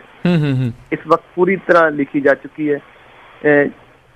ਇਹਦਾ ਜਿਹੜਾ ਖਰੜਾ ਹੈਗਾ ਇਹ ਬਿਲਕੁਲ ਤਿਆਰ ਹੈ। ਤੇ ਇਹ ਜਿਹੜੀ ਸ਼ੁਰੂਆਤ ਹੁੰਦੀ ਹੈ ਇਹ ਮਾਈ ਦੌਲਤਾਂ ਤੋਂ ਸ਼ੁਰੂ ਹੋ ਕੇ ਅੱਜ ਦੇ ਦੌਰ ਤੱਕ ਇਹ ਕਿਤਾਬ ਦਾ ਜਿਹੜਾ ਸਫ਼ਰ ਤੁਰਦਾ। ਜੀ ਜੀ ਜੀ। ਇੱਕ ਸਵਾਲ ਇੱਥੇ ਮੈਂ ਵੀ ਪੁੱਛਣਾ ਚਾਹੁੰਦਾ, ਇਹ ਜਿਹੜਾ ਤੁਸੀਂ ਟੌਪਿਕ ਜਿਹੜਾ ਵਿਸ਼ਾ ਚੁਣਿਆ ਇੱਥੇ ਵੀ ਸਿੱਖਾਂ ਤੇ ਮੁਸਲਮਾਨ ਭਾਈਚਾਰੇ ਦੀ ਜਿਹੜੀ ਇਤਿਹਾਸਿਕ ਸਾਂਝ, ਇਹ ਮਤਲਬ ਕੀ ਸੋਚਿਆ ਤੁਹਾਡੇ, ਕੀ ਮਨ ਦੇ ਵਿੱਚ ਵਿਚਾਰ ਆਇਆ ਵੀ ਮੈਂ ਇਸ ਵਿਸ਼ੇ ਦੇ ਉੱਤੇ ਜਿਹੜਾ ਇੱਕ ਕਿਤਾਬ ਲੈ ਕੇ ਆਵਾਂ? ਕਿਉਂਕਿ ਕਈ ਵਾਰੀ ਆਪਾਂ ਵੇਖਿਆ ਆਪਣੇ ਅੱਡ ਅੱਡ ਧਾਰਮਿਕ ਇਤਿਹਾਸ ਦੇ ਉੱਤੇ ਆਪਾਂ ਆਉਂਦੇ ਆ, ਮੁਸਲਿਮ ਇਤਿਹਾਸ 'ਤੇ ਵੀ ਕਿਤਾਬਾਂ ਹੈਗੀਆਂ, ਸਿੱਖ ਇਤਿਹਾਸ 'ਤੇ। ਇੱਕ ਵਾਰ ਤੁਸੀਂ ਜਿਹੜੀ ਸਾਂਝੀ ਜਿਹੜਾ ਇਹਨਾਂ ਸਾਂਝਾ ਇਤਿਹਾਸ ਰਿਹਾ ਆਪਣਾ ਬਹੁਤ ਵਧੀਆ, ਉਸ ਦੇ ਉੱਤੇ ਜਿਹੜੀ ਕਿਤਾਬ ਲੈ ਕੇ ਹੋਏ, ਕੀ ਤੁਹਾਨੂੰ ਕੋਈ ਸੋਚ ਆਈ, ਕੋਈ ਵਿਚਾਰ ਆਇਆ ਜਾਂ ਕੋਈ ਕਿਤੋਂ ਪ੍ਰੇਰਨਾ ਮਿਲੀ? ਇਸ ਦੇ ਬਾਰੇ ਵੀ ਜ਼ਰੂਰ ਸਾਨੂੰ ਦੱਸਿਓ। ਬਿਲਕੁਲ, ਤੁਹਾਡਾ ਸਵਾਲ ਬਹੁਤ ਖੂਬਸੂਰਤ ਹੈ ਕਿਉਂਕਿ ਕਿਸੇ ਚੀਜ਼ ਦੀ ਜੜ ਹੁੰਦੀ ਹੈ, ਜਿੱਥੋਂ ਜੜ ਤੋਂ ਉਹਨੇ ਰੁੱਖ ਲੈਣਾ, ਕਲੀ ਮੈਂ ਕਹਿੰਦਾ ਬੂਟੇ ਤੋਂ ਰੁੱਖ ਬਣਨਾ ਹੁੰਦਾ। ਸੋ ਬਿਲਕੁਲ ਤੁਹਾਡੀ ਗੱਲ ਸਹੀ ਹੈ, ਮੈਂ ਸਹਿਮਤ ਹਾਂ ਤੁਹਾਡੀ ਗੱਲ ਦੇ ਨਾਲ, ਕਿਉਂਕਿ ਇਹ ਕਿਤਾਬ ਲਿਖਣ ਦੇ ਵਿੱਚ ਵੱਡੇ ਘੱਲੂਘਾਰੇ ਦਾ ਬਹੁਤ ਵੱਡਾ ਰੋਲ ਹੈ। ਮੈਂ ਪਹਿਲਾਂ ਜਿਵੇਂ ਪਿੱਛੇ ਜ਼ਿਕਰ ਕੀਤਾ, ਜਦੋਂ ਮੈਂ ਜਾਂਦਾ ਸੀ ਕਿਤੇ ਤਾਂ ਮੈਨੂੰ ਸਵਾਲ ਹੁੰਦਾ ਸੀ, ਤੂੰ ਮੁਸਲਮਾਨਾਂ ਦਾ ਮੁੰਡਾ ਜਾਂ ਤੈਨੂੰ ਕੀ ਲੋੜ ਪੈ ਗਈ ਲਿਖਣ ਦੀ? ਜੀ, ਜਿਹੜੇ ਸਵਾਲ ਸੀ ਇਹਨਾਂ ਚੀਜ਼ਾਂ ਨੇ ਅੰਦਰ ਘਰ ਕੀਤਾ। ਤੇ ਉਸ ਤੋਂ ਬਾਅਦ ਜਿਹੜਾ ਮੈਨੂੰ ਦੁੱਖ ਲੱਗਦਾ, ਅਕਸਰ ਕਰ ਦੁੱਖ ਲੱਗਿਆ, ਜਦੋਂ ਮੈਂ ਇਤਿਹਾਸ ਦੇ ਵਿੱਚ ਵੜਿਆ, ਜਦੋਂ ਉਹਨਾਂ ਚੀਜ਼ਾਂ ਨੂੰ ਫਰੋਲਿਆ, ਤਾਂ ਮੈਨੂੰ ਇਹ ਲੱਗਿਆ ਕਿ ਮੈਂ ਕਿਸੇ ਦੀ ਨਿੰਦਿਆ ਨਹੀਂ ਕਰੂੰਗਾ, ਮੈਂ ਬੇਬਾਕੀ ਨਾਲ ਗੱਲ ਕਹਿੰਦਾ, ਮੈਨੂੰ ਕਿਸੇ ਨਾਲ ਕੋਈ ਈਰਖਾ ਨਹੀਂ ਕਿਸੇ ਤਰ੍ਹਾਂ ਦੀ। ਪਰ ਇੱਕ ਗੱਲ ਮੈਨੂੰ ਜਿਹੜੀ ਚੁਭਦੀ ਆ, ਸ਼ਾਇਦ ਤੁਹਾਨੂੰ ਵੀ ਚੁਭਦੀ ਹੋਊਗੀ, ਕਿ ਹੁਣ ਤੱਕ ਅਸੀਂ ਜਿਹੜੀਆਂ ਚੀਜ਼ਾਂ ਦੇਖਦੇ ਆਏ ਆ, ਜਾਂ ਸਾਡੇ ਜਿਹੜੇ ਚਿੱਤਰਕਾਰਾਂ ਵੱਲੋਂ ਜਾਂ ਸਾਡੇ ਪੇਂਟਰਾਂ ਵੱਲੋਂ ਇੱਕ ਨਕਸ਼ੇ ਜਿਹੜੇ ਖਿੱਚੇ ਗਏ ਆ ਤਸਵੀਰਾਂ ਦੇ ਰੂਪ ਦੇ ਵਿੱਚ, ਉਹ ਵਿਰੋਧਤਾ ਦੇ ਖਿੱਚੇ ਗਏ ਆ। ਸਾਡੀ ਕਿਤੇ ਆਪਸੀ ਸਾਂਝ ਦਾ ਮੈਨੂੰ ਨਜ਼ਰ ਨਹੀਂ ਆਇਆ ਕਿ ਕਿਤੇ ਬਹੁਤ ਗਿਣਤੀ ਦੇ ਵਿੱਚ ਕਿਤੇ ਨਜ਼ਰ ਆਇਆ ਹੋਵੇ ਜਿੱਥੇ ਅਸੀਂ ਦਾਅਵਾ ਜਤਾ ਸਕੇ ਕਿ ਵਾਹ ਕਿਆ ਬਾਤ ਹੈ ਯਾਰ, ਆਸ਼ਿਸ਼ ਕਰ ਉੱਠੇ ਮਨ ਕਿ ਯਾਰ ਸਾਡੀ ਸਾਂਝ ਕਿੱਡੀ ਗੂੜੀ ਆ। ਉਹ ਚੀਜ਼ ਨੇ ਮੇਰੇ ਅੰਦਰ ਘਰ ਕੀਤਾ ਯਾਰ, ਵੀ ਜਦੋਂ ਇਤਿਹਾਸ ਨੂੰ ਪੜ੍ਹਦਾ ਸੀ, ਫਰੋੜਦਾ ਸੀ ਕਾਗਜ਼ਾਂ ਨੂੰ, ਕਾਗਜ਼ਾਂ 'ਚ ਕਾਗਜ਼ ਸੀ ਕਿ ਯਾਰ ਮਨਾ ਅਸੀਂ ਤਾਂ ਇੰਨੀ ਸਾਂਝ ਰੱਖਦੇ ਹਾਂ ਆਪਸ ਦੇ ਵਿੱਚ, ਪਰ ਆਹ ਕੀ ਹੈ ਕਿ ਸਾਡੇ ਜਿਹੜੇ ਚਿੱਤਰਕਾਰ ਨੇ ਜਾਂ ਸਾਡੇ ਜਿਹੜੇ ਵਿਦਵਾਨ ਨੇ ਜਾਂ ਜਿਹੜੇ ਸਾਡੇ ਲੋਕਾਂ ਦੇ ਵਿੱਚ ਉਤਰ ਕੇ ਇਤਿਹਾਸ ਦੀ ਗੱਲ ਕਰਦੇ ਆ, ਕੌਮ ਦੀਆਂ ਗੱਲਾਂ ਕਰ ਰਹੇ ਨੇ, ਕਿ ਉਹਨਾਂ ਦੇ ਮਨ ਦੇ ਵਿੱਚ ਕਦੇ ਸਵਾਲ ਪੈਦਾ ਨਹੀਂ ਹੋਇਆ ਕਿ ਸਾਡੀਆਂ ਕੌਮਾਂ ਦੀ ਸਾਂਝ ਵੀ ਦਰਸਾਈ ਜਾਵੇ, ਸਾਡੀਆਂ ਕੌਮਾਂ ਦੀ ਜਿਹੜੀ ਇਕੱਠਤਾ ਦਾ ਜਿਹੜਾ ਇਕੱਠਿਆਂ ਰਹਿ ਕੇ ਜਿਹੜਾ ਉਹਨਾਂ ਨੇ ਜੀਵਨ ਆਪਦਾ ਬਤੀਤ ਕੀਤਾ, ਜਾਂ ਇਕੱਠੀਆਂ ਸਾਂਝਾਂ ਜਿਹੜੀਆਂ ਇਸ ਚੀਜ਼ ਦੇ ਪ੍ਰਮਾਣ ਨੇ, ਉਹਨਾਂ ਚੀਜ਼ਾਂ ਨੂੰ ਕਦੇ ਉਭਾਰਨ ਦੀ ਕੋਸ਼ਿਸ਼ ਨਹੀਂ ਕੀਤੀ। ਸੋ ਇਹ ਚੀਜ਼ਾਂ ਨੇ ਜਿਹੜੀਆਂ ਸੀਗੀਆਂ, ਇਹਨਾਂ ਚੀਜ਼ਾਂ ਨੇ ਇਹ ਨਵੀਂ ਕਿਤਾਬ ਨੂੰ ਜਨਮ ਦਿੱਤਾ। ਤੇ ਜਿਸ ਕਰਕੇ ਕਿਤਾਬ ਦਾ ਜਿਹੜਾ ਸਿਰਲੇਖ ਉਹਦੇ ਨਾਲ ਇਹ ਬਿਲਕੁਲ ਜ਼ਾਹਰ ਹੋ ਜਾਂਦੀ ਹੈ ਗੱਲ ਕਿ ਸਿੱਖਾਂ ਤੇ ਮੁਸਲਮਾਨਾਂ ਦੀ ਇਤਿਹਾਸਕ ਸਾਂਝ। ਜੀ ਜੀ ਜੀ, ਇਹ ਜਿਹੜੀ ਗੱਲ, ਹਾਂਜੀ ਜੀ ਕੰਟੀਨਿਊ ਕਰੋ ਜੀ ਗੱਲ। ਜੀ, ਜਿਵੇਂ ਇਹ ਕਿਤਾਬ ਦੀ ਜਿਹੜੀ ਸ਼ੁਰੂਆਤ ਹੈ ਉੱਥੋਂ ਲਈ ਹੈ, ਕਿਉਂਕਿ ਗੁਰੂ ਨਾਨਕ ਦੇਵ ਜੀ ਨੂੰ ਅਸੀਂ ਸਾਰੇ ਪੂਜਦੇ ਹਾਂ। ਹਾਂਜੀ ਜੀ, ਕੋਈ ਪੀਰ ਕਹਿੰਦਾ, ਕੋਈ ਗੁਰੂ ਕਹਿੰਦਾ, ਵੱਖੋ ਵੱਖਰੇ ਨਾਵਾਂ ਦੇ ਨਾਲ ਸਤਿਕਾਰਿਆ ਜਾ ਰਿਹਾ ਗੁਰੂ ਸਾਹਿਬ ਨੂੰ। ਜੀ ਜੀ, ਗੁਰੂ ਸਾਹਿਬ ਨੂੰ ਰੱਬ ਰੁਤਬਾ ਦੇਣ ਵਾਲੇ ਜਿਹੜੇ ਤਿੰਨ ਸ਼ਖਸ ਸੀ, ਉਹ ਤਿੰਨੋਂ ਹੀ ਮੁਸਲਮਾਨ ਸੀ। ਜੀ, ਸਭ ਤੋਂ ਪਹਿਲਾਂ ਮਾਈ ਦੌਲਤਾਂ ਸੀ ਜਿਹੜੇ ਕਿ ਗੁਰੂ ਸਾਹਿਬ ਦੇ ਦਾਈ ਜੀ ਸੀਗੇ। ਤੇ ਉਸ ਤੋਂ ਬਾਅਦ ਰਾਏ ਬੁਲਾਰ ਜੀ, ਜਿਨ੍ਹਾਂ ਨੇ ਬੇਬੇ ਨਾਨਕੀ ਦਾ ਜੈ ਰਾਮ ਜੀ ਦੇ ਨਾਲ ਰਿਸ਼ਤਾ ਕਰਾਇਆ ਸੀ। ਉਸ ਤੋਂ ਬਾਅਦ ਭਾਈ ਮਰਦਾਨਾ ਜੀ, ਕਿ ਜਿਹੜੇ ਗੁਰੂ ਸਾਹਿਬ ਤੋਂ 10 ਸਾਲ ਵੱਡੇ ਸੀ। ਇਹ ਤਿੰਨੋਂ ਸ਼ਖਸੀਅਤਾਂ ਏਦਾਂ ਦੀਆਂ ਸੀ ਜਿਨ੍ਹਾਂ ਨੇ ਗੁਰੂ ਸਾਹਿਬ ਦੇ ਵਿੱਚ ਵੀ ਰੱਬ ਦਾ ਰੂਪ ਦੇਖਿਆ। ਉਹਨਾਂ ਨੂੰ ਇਹ ਲੱਗਿਆ ਕਿ ਰੱਬ ਦਾ ਸਾਜਿਆ ਹੋਇਆ ਕੋਈ ਉਹਨਾਂ ਦੇ ਕਰੀਬੀ ਜਿਹੜਾ ਹੈਗਾ ਪਰਮਾਤਮਾ ਵੱਲੋਂ ਸਾਜਿਆ ਗਿਆ ਇਨਸਾਨ ਹੈ। ਉੱਥੋਂ ਇਹ ਸਾਰੀ ਕਹਾਣੀ ਸ਼ੁਰੂ ਹੁੰਦੀ ਹੈ, ਇਸ ਕਿਤਾਬ ਦੀ ਸ਼ੁਰੂਆਤ ਹੁੰਦੀ ਆ।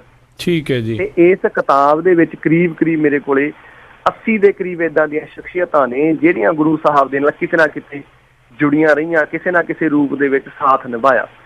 ਇੱਕ ਵੱਡੀ ਗੱਲ ਆਪਣੇ ਸਾਹਮਣੇ ਆਉਂਦੀ ਆ, ਅਸੀਂ ਉਸ ਮੁਮਤਾਜ਼ ਨੂੰ ਸਾਰੀ ਦੁਨੀਆ ਜਾਣਦੀ ਆ ਜਿਹਦੀ ਯਾਦ ਦੇ ਵਿੱਚ ਤਾਜ ਮਹਿਲ ਉਸਰ ਗਿਆ। ਪਰ ਸਾਡੀ ਉਸ ਮੁਮਤਾਜ਼ ਦਾ ਕਿਸੇ ਨੇ ਜ਼ਿਕਰ ਕਰਨਾ ਮੁਨਾਸਿਬ ਨਹੀਂ ਸਮਝਿਆ। ਜਦੋਂ ਭਾਈ ਬਚਿੱਤਰ ਸਿੰਘ ਜੀ ਕੋਟਲਾ ਨਿਹੰਗ ਖਾਂ ਦੇ ਕਿਲੇ ਦੇ ਵਿੱਚ ਜ਼ਖਮੀ ਰੂਪ ਦੇ ਵਿੱਚ ਪਏ ਸੀ ਤੇ ਮੁਗਲਾਂ ਨੇ ਘੇਰਾ ਪਾਇਆ ਹੋਇਆ ਸੀ ਕਿਲੇ ਨੂੰ, ਪੁੱਛ ਰਹੇ ਸੀ ਦੱਸ ਕਿੱਥੇ ਹੈ ਭਾਈ ਬਚਿੱਤਰ ਸਿੰਘ। ਤਾਂ ਜਦੋਂ ਕੋਟਲਾ ਨਿਹੰਗ ਖਾਂ ਨੇ ਮੁਗਲਾਂ ਨੂੰ ਇਹ ਕਹਿ ਕੇ ਤੋਰਿਆ ਉੱਥੋਂ ਕਿ ਅੰਦਰ ਮੇਰੀ ਧੀ ਦੇ ਜਵਾਈ ਪਏ ਆ, ਜਦ ਕਿ ਅੰਦਰ ਉਹਨਾਂ ਦੀ ਧੀ ਕੋਟਲਾ ਨਿਹੰਗ ਖਾਂ ਦੀ ਧੀ ਮਾਈ ਮੁਮਤਾਜ਼ ਭਾਈ ਬਚਿੱਤਰ ਸਿੰਘ ਦੀ ਮੱਲਮ ਪੱਟੀ ਕਰ ਰਹੀ ਸੀ। ਜੀ, ਉਸ ਤੋਂ ਬਾਅਦ ਜਦੋਂ ਭਾਈ ਬਚਿੱਤਰ ਸਿੰਘ ਸ਼ਹੀਦ ਹੋ ਗਏ, ਸਮਾਂ ਆਉਣ ਤੇ ਜਦੋਂ ਉਸੇ ਧੀ ਮਾਈ ਮੁਮਤਾਜ਼ ਦਾ ਕੋਟਲਾ ਨਿਹੰਗ ਖਾਂ ਵਿਆਹ ਲੱਗੇ ਕਰਨ, ਤਾਂ ਉਸ ਮੁਮਤਾਜ਼ ਨੇ ਜਵਾਬ ਦੇਤਾ ਕਿ ਅੱਬਾ ਜਾਨ ਮੈਂ ਵਿਆਹ ਨਹੀਂ ਕਰਾਉਣਾ। ਉਹਨਾਂ ਨੇ ਸਵਾਲ ਕਰਿਆ ਕਿ ਤੂੰ ਵਿਆਹ ਕਿਉਂ ਨਹੀਂ ਕਰਾਉਣਾ? ਕਹਿੰਦੀ ਮੈਂ ਤਾਂ ਕਿੰਨੇ ਸਾਲ ਪਹਿਲਾਂ ਵਿਧਵਾ ਹੋ ਹਟੀ ਹਾਂ। ਜੀ ਉਹਨਾਂ ਨੇ ਅੱਗਿਓਂ ਸਵਾਲ ਕਰਿਆ ਕਿ ਤੂੰ ਵਿਧਵਾ ਕਿਵੇਂ ਹੋ ਗਈ? ਕਹਿੰਦੀ ਤੁਸੀਂ ਆਪਦੇ ਮੂੰਹੋਂ ਤਾਂ ਕਿਹਾ ਸੀ ਕਿ ਅੰਦਰ ਮੇਰੀ ਧੀ ਦੇ ਜਵਾਈ ਪਏ ਆ, ਤੇ ਜਦੋਂ ਭਾਈ ਬਚਿੱਤਰ ਸਿੰਘ ਸ਼ਹੀਦ ਹੋ ਗਏ ਤਾਂ ਮੈਂ ਵਿਧਵਾ ਹੀ ਬਣੀ। ਜੀ ਜੀ ਜੀ ਮੈਂ ਵਿਧਵਾ ਹੀ ਹੋਈ ਆ, ਤੇ ਜੇ ਮੈਂ ਹੁਣ ਖੁਦ ਨਿਕਾਹ ਕਰਾਉਣੀ ਆ, ਵਿਆਹ ਕਰਾਉਣੀ ਆ, ਤਾਂ ਹੁਣ ਮੇਰੇ ਵਿਆਹ ਕਰਨ ਦੇ ਨਾਲ ਉਸ ਪਵਿੱਤਰ ਰਿਸ਼ਤੇ ਨੂੰ ਦਾਗ ਲੱਗਦਾ, ਮੈਂ ਵਿਆਹ ਨਹੀਂ ਕਰਾਉਣਾ। ਜੀ ਜੀ ਜੀ ਜੀ ਸੋ ਆਹ ਗੱਲ ਜੀ ਜੀ ਜੀ ਬਿਲਕੁਲ। ਮੈਂ ਤੁਹਾਨੂੰ ਜਿਹੜਾ ਜੀ ਇਸ ਚੀਜ਼ ਦਾ ਤੁਸੀਂ ਕਿਹਾ ਵੀ ਤਕਰੀਬਨ 80 ਸ਼ਖਸੀਅਤਾਂ ਐਸੀਆਂ ਨੇ ਜਿਨ੍ਹਾਂ ਦੇ ਬਾਰੇ ਤੁਸੀਂ ਜਿਹੜਾ ਜੀ ਇਸ ਦੇ ਵਿੱਚ ਇਹ ਜਿਹੜਾ ਇਤਿਹਾਸ ਫਰੋਲਣ ਦੇ ਲਈ, ਲੱਭਣ ਦੇ ਲਈ ਤੁਹਾਨੂੰ ਕੀ ਕਿਤਾਬਾਂ ਦਾ ਸਹਾਰਾ ਲੈਣਾ ਪਿਆ, ਕੀ ਪਿੰਡਾਂ ਦੇ ਵਿੱਚ ਜਾਣਾ ਪਿਆ, ਕਿੱਦਾਂ ਜਿਹੜਾ ਤੁਹਾਨੂੰ ਇਹ ਸਾਰੀ ਜਾਣਕਾਰੀ ਪ੍ਰਾਪਤ ਹੋਈ? ਅਸਲ ਦੇ ਵਿੱਚ ਇਤਿਹਾਸ ਲਿਖਣ ਲਈ ਤੁਹਾਨੂੰ ਪੜ੍ਹਨਾ ਬਹੁਤ ਜ਼ਰੂਰੀ ਆ, ਹੈ ਜੀ? ਬਿਲਕੁਲ। ਵੱਖੋ ਵੱਖਰੇ ਲੇਖਕਾਂ ਨੂੰ ਪੜ੍ਹਨਾ, ਵੱਖੋ ਵੱਖਰੇ ਲੇਖਕਾਂ ਨੂੰ ਸੁਣਨਾ, ਦੇਖਣਾ, ਵਿਦਵਾਨ ਲੋਕਾਂ ਦੀ ਸੰਗਤ ਕਰਨੀ, ਇਹ ਮੁੱਢਲਾ ਦੌਰ ਹੁੰਦਾ ਲਿਖਣ ਤੋਂ ਪਹਿਲਾਂ। ਕਿਉਂਕਿ ਇਤਿਹਾਸ ਦਾ ਸਭ ਤੋਂ ਵੱਡਾ ਇਹ ਵੀ ਕਹਿ ਸਕਦੇ ਆ, ਇੱਕ ਬਹੁਤ ਵੱਡਾ ਸਵਾਲ ਤੁਹਾਡੇ ਲਈ ਇਹ ਹੁੰਦਾ, ਕਿਉਂਕਿ ਇਤਿਹਾਸ ਨੂੰ ਬਹੁਤ ਥਾਈਂ ਤੁਹਾਨੂੰ ਵਿਗਾੜਿਆ ਰੂਪ ਨਜ਼ਰ ਆਊਗਾ। ਵਿਗੜਿਆ ਰੂਪ ਇਸ ਕਰਕੇ ਆਉਂਦਾ ਕਿਉਂਕਿ ਸਮੇਂ ਦੇ ਦੌਰਾਨ ਹਰ ਇੱਕ ਬੰਦੇ ਨੇ ਆਪਦੀ ਸੋਚ ਦੇ ਅਨੁਸਾਰ ਲਿਖਿਆ ਹੁੰਦਾ, ਕਿਉਂਕਿ ਜਿਹੜੀਆਂ ਸ਼ਖਸੀਅਤਾਂ ਨੇ ਕਿਤੋਂ ਕਿਤੇ ਸੀ। ਹੁਣ ਜਿਵੇਂ ਮੈਂ ਤੁਹਾਨੂੰ ਇੱਕ ਹੋਰ ਗੱਲ ਦੱਸਦਾ। ਹਾਂਜੀ ਜੀ। ਕਾਜੀ ਪੀਰ ਮੁਹੰਮਦ ਸਾਹਿਬ ਹੋਏ ਆਪਣੇ, ਹਾਂਜੀ ਹਾਂਜੀ, ਜਿਨ੍ਹਾਂ ਨੇ ਸ਼੍ਰੀ ਗੁਰੂ ਗੋਬਿੰਦ ਸਿੰਘ ਮਹਾਰਾਜ ਨੂੰ ਫਾਰਸੀ ਤੇ ਅਰਬੀ ਸਿਖਾਈ। ਜੀ ਜੀ। ਦੇਖੋ ਇਹਦੇ ਪਿੱਛੇ ਕਿੱਡਾ ਵੱਡਾ ਅਥੈਂਟਿਕ ਸਾਡੇ ਲਈ ਕਿੱਡੀ ਵੱਡੀ ਸਿੱਖਿਆ ਆਉਂਦੀ ਆ ਕਿ ਜੇ ਗੁਰੂ ਸਾਹਿਬ ਦਾ ਮੁਸਲਮਾਨਾਂ ਦੇ ਨਾਲ ਇੰਨਾ ਵਿਰੋਧ ਹੁੰਦਾ ਤਾਂ ਉਹ ਆਪਣਾ ਉਸਤਾਦ ਕਾਜੀ ਪੀਰ ਮੁਹੰਮਦ ਨੂੰ ਕਿਉਂ ਬਣਾਉਂਦੇ? ਜੀ। ਕਾਜੀ ਪੀਰ ਮੁਹੰਮਦ ਸਲੋਹ ਪਿੰਡ ਤੋਂ, ਆਪਣੇ ਦੁਆਬੇ ਦੇ ਵਿੱਚ ਪਿੰਡ ਹੈ ਜੀ ਇਹ, ਨਵੇਂ ਸ਼ਹਿਰ ਦੇ ਕੋਲੇ, ਉੱਥੋਂ ਚੱਲ ਕੇ ਆਨੰਦਪੁਰ ਸਾਹਿਬ ਤੱਕ ਜਾਂਦੇ ਰਿਹਾ ਗੁਰੂ ਸਾਹਿਬ ਨੂੰ ਫਾਰਸੀ ਤੇ ਅਰਬੀ ਪੜ੍ਹਾਉਣ। ਜੇ ਵੈਰ ਹੁੰਦਾ ਤਾਂ ਕਿਉਂ ਜਾਂਦੇ? ਅੱਜ ਇੱਕ ਮੈਂ ਤੁਹਾਨੂੰ ਹੋਰ ਇਹਦੇ ਨਾਲ ਜੁੜਦੀ ਗੱਲ ਦੱਸਦਾ। ਉਸੇ ਪਿੰਡ ਦੀ ਘਟਨਾ, ਅੱਜ ਉਸ ਪਿੰਡ ਦੇ ਵਿੱਚ 3 ਮਸੀਤਾਂ ਨੇ ਜੀ ਜੀ। 2 ਮਸੀਤਾਂ ਦੇ ਵਿੱਚ ਗੁਰੂ ਘਰ ਉਸਰੇ ਹੋਏ ਆ, ਮੀਨ ਕਿ ਉੱਥੇ ਗੁਰੂ ਗ੍ਰੰਥ ਸਾਹਿਬ ਦਾ ਪ੍ਰਕਾਸ਼ ਹੈ। ਇੱਕ ਮਸੀਤ ਨੂੰ ਉਸ ਪਿੰਡ ਵਾਸੀਆਂ ਨੇ ਬੜੇ ਸਾਂਭ ਸੰਭਾਲ ਨਾਲ ਰੱਖਿਆ ਹੋਇਆ ਬਕਾਇਦਾ। ਉੱਥੇ ਉਸੇ ਤਰ੍ਹਾਂ ਚਿਰਾਗ ਜਗਦਾ, ਲੋਟਾ ਮਸੱਲਾ ਪਏ ਆ, ਤੇ ਦੂਜੇ ਪਾਸੇ ਜਿੱਥੇ ਗੁਰੂ ਘਰ ਉਸਰੇ ਹੋਏ ਆ, ਬੇਸ਼ੱਕ ਨਵੇਂ ਗੁਰੂ ਘਰ ਉਸਾਰੇ ਗਏ ਆ, ਪਰ ਉਹਨਾਂ ਪੁਰਾਤਨ ਮਸੀਤਾਂ ਦੇ ਵਿੱਚ ਅੱਜ ਵੀ ਸ਼੍ਰੀ ਗੁਰੂ ਗ੍ਰੰਥ ਸਾਹਿਬ ਦਾ ਪ੍ਰਕਾਸ਼ ਪਿਆ ਜੀ ਹੋ ਰਿਹਾ। ਸੋ ਇਹ ਸਾਡੀਆਂ ਸਾਂਝ ਦੇ ਕਿੱਡੇ ਪ੍ਰਮਾਣ ਨੇ ਸਾਡੇ ਕੋਲੇ। ਤੇ ਉਸ ਤੋਂ ਅੱਗੇ ਚੱਲਦੇ ਆ, ਜਦੋਂ ਗੁਰੂ ਸਾਹਿਬ ਨੂੰ ਉੱਚ ਦਾ ਪੀਰ ਬਣਾ ਕੇ ਕੱਢਿਆ ਗਿਆ, ਹਾਂਜੀ ਜੀ, ਉਸ ਮੌਕੇ ਦੇ ਉੱਤੇ ਜਿਹੜੇ ਨਾਲ ਸੀ ਕਾਜੀ ਚਿਰਾਗਦੀਨ ਸ਼ਾਹ ਸੀ ਜਾਂ ਅਨਾਇਤ ਅਲੀ ਨੂਰਪੁਰੀਆ ਸੀਗੇ, ਇਹਨਾਂ ਨੇ ਗੁਰੂ ਸਾਹਿਬ ਦਾ ਜਿਹੜੀ ਗਵਾਹੀ ਦਿੱਤੀ ਕਿ ਇਹ ਸੱਚਮੁੱਚ ਉੱਚ ਦਾ ਪੀਰ ਨੇ। ਤੇ ਜੇ ਤੁਸੀਂ ਅੱਜ ਅਜਰੌਰ ਦੇ ਵਿੱਚ ਜਾ ਕੇ ਦੇਖਦੇ ਹੋ, ਕਾਜੀ ਚਿਰਾਗਦੀਨ ਜੀ ਉਹਨਾਂ ਦੇ ਪਿੰਡ ਜਾ ਕੇ ਦੇਖਦੇ ਹੋ, ਅੱਜ ਉਹਨਾਂ ਦੀ ਜਿਹੜੀ ਕਬਰ ਆ, ਛੋਟੇ ਜਿਹੇ ਇੱਕ ਕਮਰਾ ਵਰਗਾ ਰੂਪ ਬਣਾਇਆ ਹੋਇਆ ਦਰਗਾਹ ਦਾ, ਤੇ ਉਹਦੀ ਸਾਂਭ ਸੰਭਾਲ ਲਈ ਜਾਂ ਉਹਨੂੰ ਸਾਂਭਣ ਲਈ ਕੋਈ ਯਤਨ ਨਹੀਂ ਕੀਤਾ ਗਿਆ। ਕੀ ਉਹਨਾਂ ਦੀ ਕੁਰਬਾਨੀ ਕਿਤੇ ਛੋਟੀ ਲੱਗਦੀ ਆ? ਮੈਨੂੰ ਤਾਂ ਲੱਗਦੀ ਨਹੀਂ, ਬਿਲਕੁਲ ਛੋਟੀ। ਜੀ ਜੀ। ਕਿਉਂਕਿ ਗੁਰੂ ਸਾਹਿਬ ਨਾਲ ਮੁਹੱਬਤ ਸੀ, ਉਹਨਾਂ ਨੇ ਆਪਣੀ ਜਾਨ ਦੀ ਪਰਵਾਹ ਬਿਨਾਂ ਕੀਤਿਆਂ ਗੁਰੂ ਸਾਹਿਬ ਦਾ ਸਹਿਯੋਗ ਦਿੱਤਾ। ਜੀ ਜੀ ਜੀ ਜੀ, ਬਿਲਕੁਲ, ਹੈ ਨਾ ਜੀ। ਇਹ ਜਿਹੜੀਆਂ ਚੀਜ਼ਾਂ ਨੇ ਇਹ ਸਾਡੀ ਸਾਂਝ ਨੂੰ ਹੁਣ ਜਦੋਂ ਰਾਏਕੋਟ ਤੋਂ ਰਾਏਕੱਲਾ ਉਹਨੀ ਨੂਰਾ ਮਾਹੀ ਜੀ ਨੂੰ ਭੇਜ ਦਿਆ ਛੋਟੇ ਸਾਹਿਬਜ਼ਾਦਿਆਂ ਦੀ ਸੂਹ ਲੈਣ ਲਈ, ਦੇਖ ਕੇ ਉਹ ਕਿਵੇਂ ਨੇ। ਜੀ ਜੀ। ਉਸ ਮੌਕੇ ਜਿਹੜਾ ਰੋਲ ਨੂਰਾ ਮਾਹੀ ਅਦਾ ਕਰਦਾ ਉਹ ਕਿੱਡਾ ਔਖਾ ਸੀ। ਜੀ ਜੀ ਜੀ ਜੀ ਜੀ। ਇਹ ਸਾਡੀ ਸਾਂਝ ਦਾ ਕਿੱਡਾ ਵੱਡਾ ਪ੍ਰਮਾਣ ਹੈ, ਹਨਾ ਜੀ। ਸੋ ਜਿਹੜੀਆਂ ਏਦਾਂ ਦੀਆਂ ਘਟਨਾਵਾਂ ਨੇ, ਹੁਣ ਮੈਂ ਤੁਹਾਨੂੰ ਇੱਕ ਹੋਰ ਇਹਦੇ ਨਾਲ ਹੀ ਜੁੜਦੀ ਇੱਕ ਗੱਲ ਮੈਂ ਹੋਰ ਦੱਸਣੀ ਚਾਹੂੰਗਾ। ਹਾਂਜੀ ਜ਼ਰੂਰ। ਹੁਣ ਪੀਰ ਬੁੱਧੂ ਸ਼ਾਹ ਜੀ ਦੀ ਜਦੋਂ ਆਪਾਂ ਗੱਲ ਕਰਦੇ ਹਾਂ ਜੀ, ਹਨਾ ਜੀ, ਉਹਨਾਂ ਦਾ ਸਪੁੱਤਰ ਸੀ, ਜਦੋਂ ਚਲੋ ਉਹਨਾਂ ਦੇ ਬ੍ਰਦਰ ਸ਼ਹੀਦ ਹੋਏ ਜੰਗ ਦੇ ਵਿੱਚ ਗੁਰੂ ਸਾਹਿਬ ਦਾ ਸਾਥ ਦਿੰਦੇ ਆ ਜੀ, ਜਾਂ ਉਹਨਾਂ ਦੇ ਲੜਕੇ ਸ਼ਹੀਦ ਹੋਏ, ਪਰ ਜਦੋਂ ਵੱਡਾ ਲੜਕਾ, ਜਦੋਂ ਮੁਗਲਾਂ ਨੂੰ ਪਤਾ ਲੱਗਿਆ ਕਿ ਗੁਰੂ ਸਾਹਿਬ ਉਹਨਾਂ ਕੋਲ ਠਹਿਰ ਕੀਤੀ ਹੋਈ ਹੈ ਸੰਧੌਰੇ ਦੇ ਵਿੱਚ, ਉਹਨਾਂ ਨੂੰ ਕਿਹਾ, ਉਸ ਪਰਿਵਾਰ ਤੇ ਦਬਾਅ ਬਣਾਇਆ ਕਿ ਸਾਨੂੰ ਤੁਸੀਂ ਗੁਰੂ ਸਾਹਿਬ ਨੂੰ ਅਸੀਂ ਫੜਨਾ ਚਾਹੁੰਦੇ ਹਾਂ, ਲੈ ਕੇ ਜਾਣਾ ਚਾਹੁੰਦੇ ਹਾਂ। ਤਾਂ ਉਹਨਾਂ ਨੇ ਕੀ ਕੀਤਾ ਕਿ ਸਾਨੂੰ ਗੁਰੂ ਸਾਹਿਬ ਜਿਉਂਦੇ ਜਾਂ ਉਹਨਾਂ ਦਾ ਸੀਸ ਚਾਹੀਦਾ।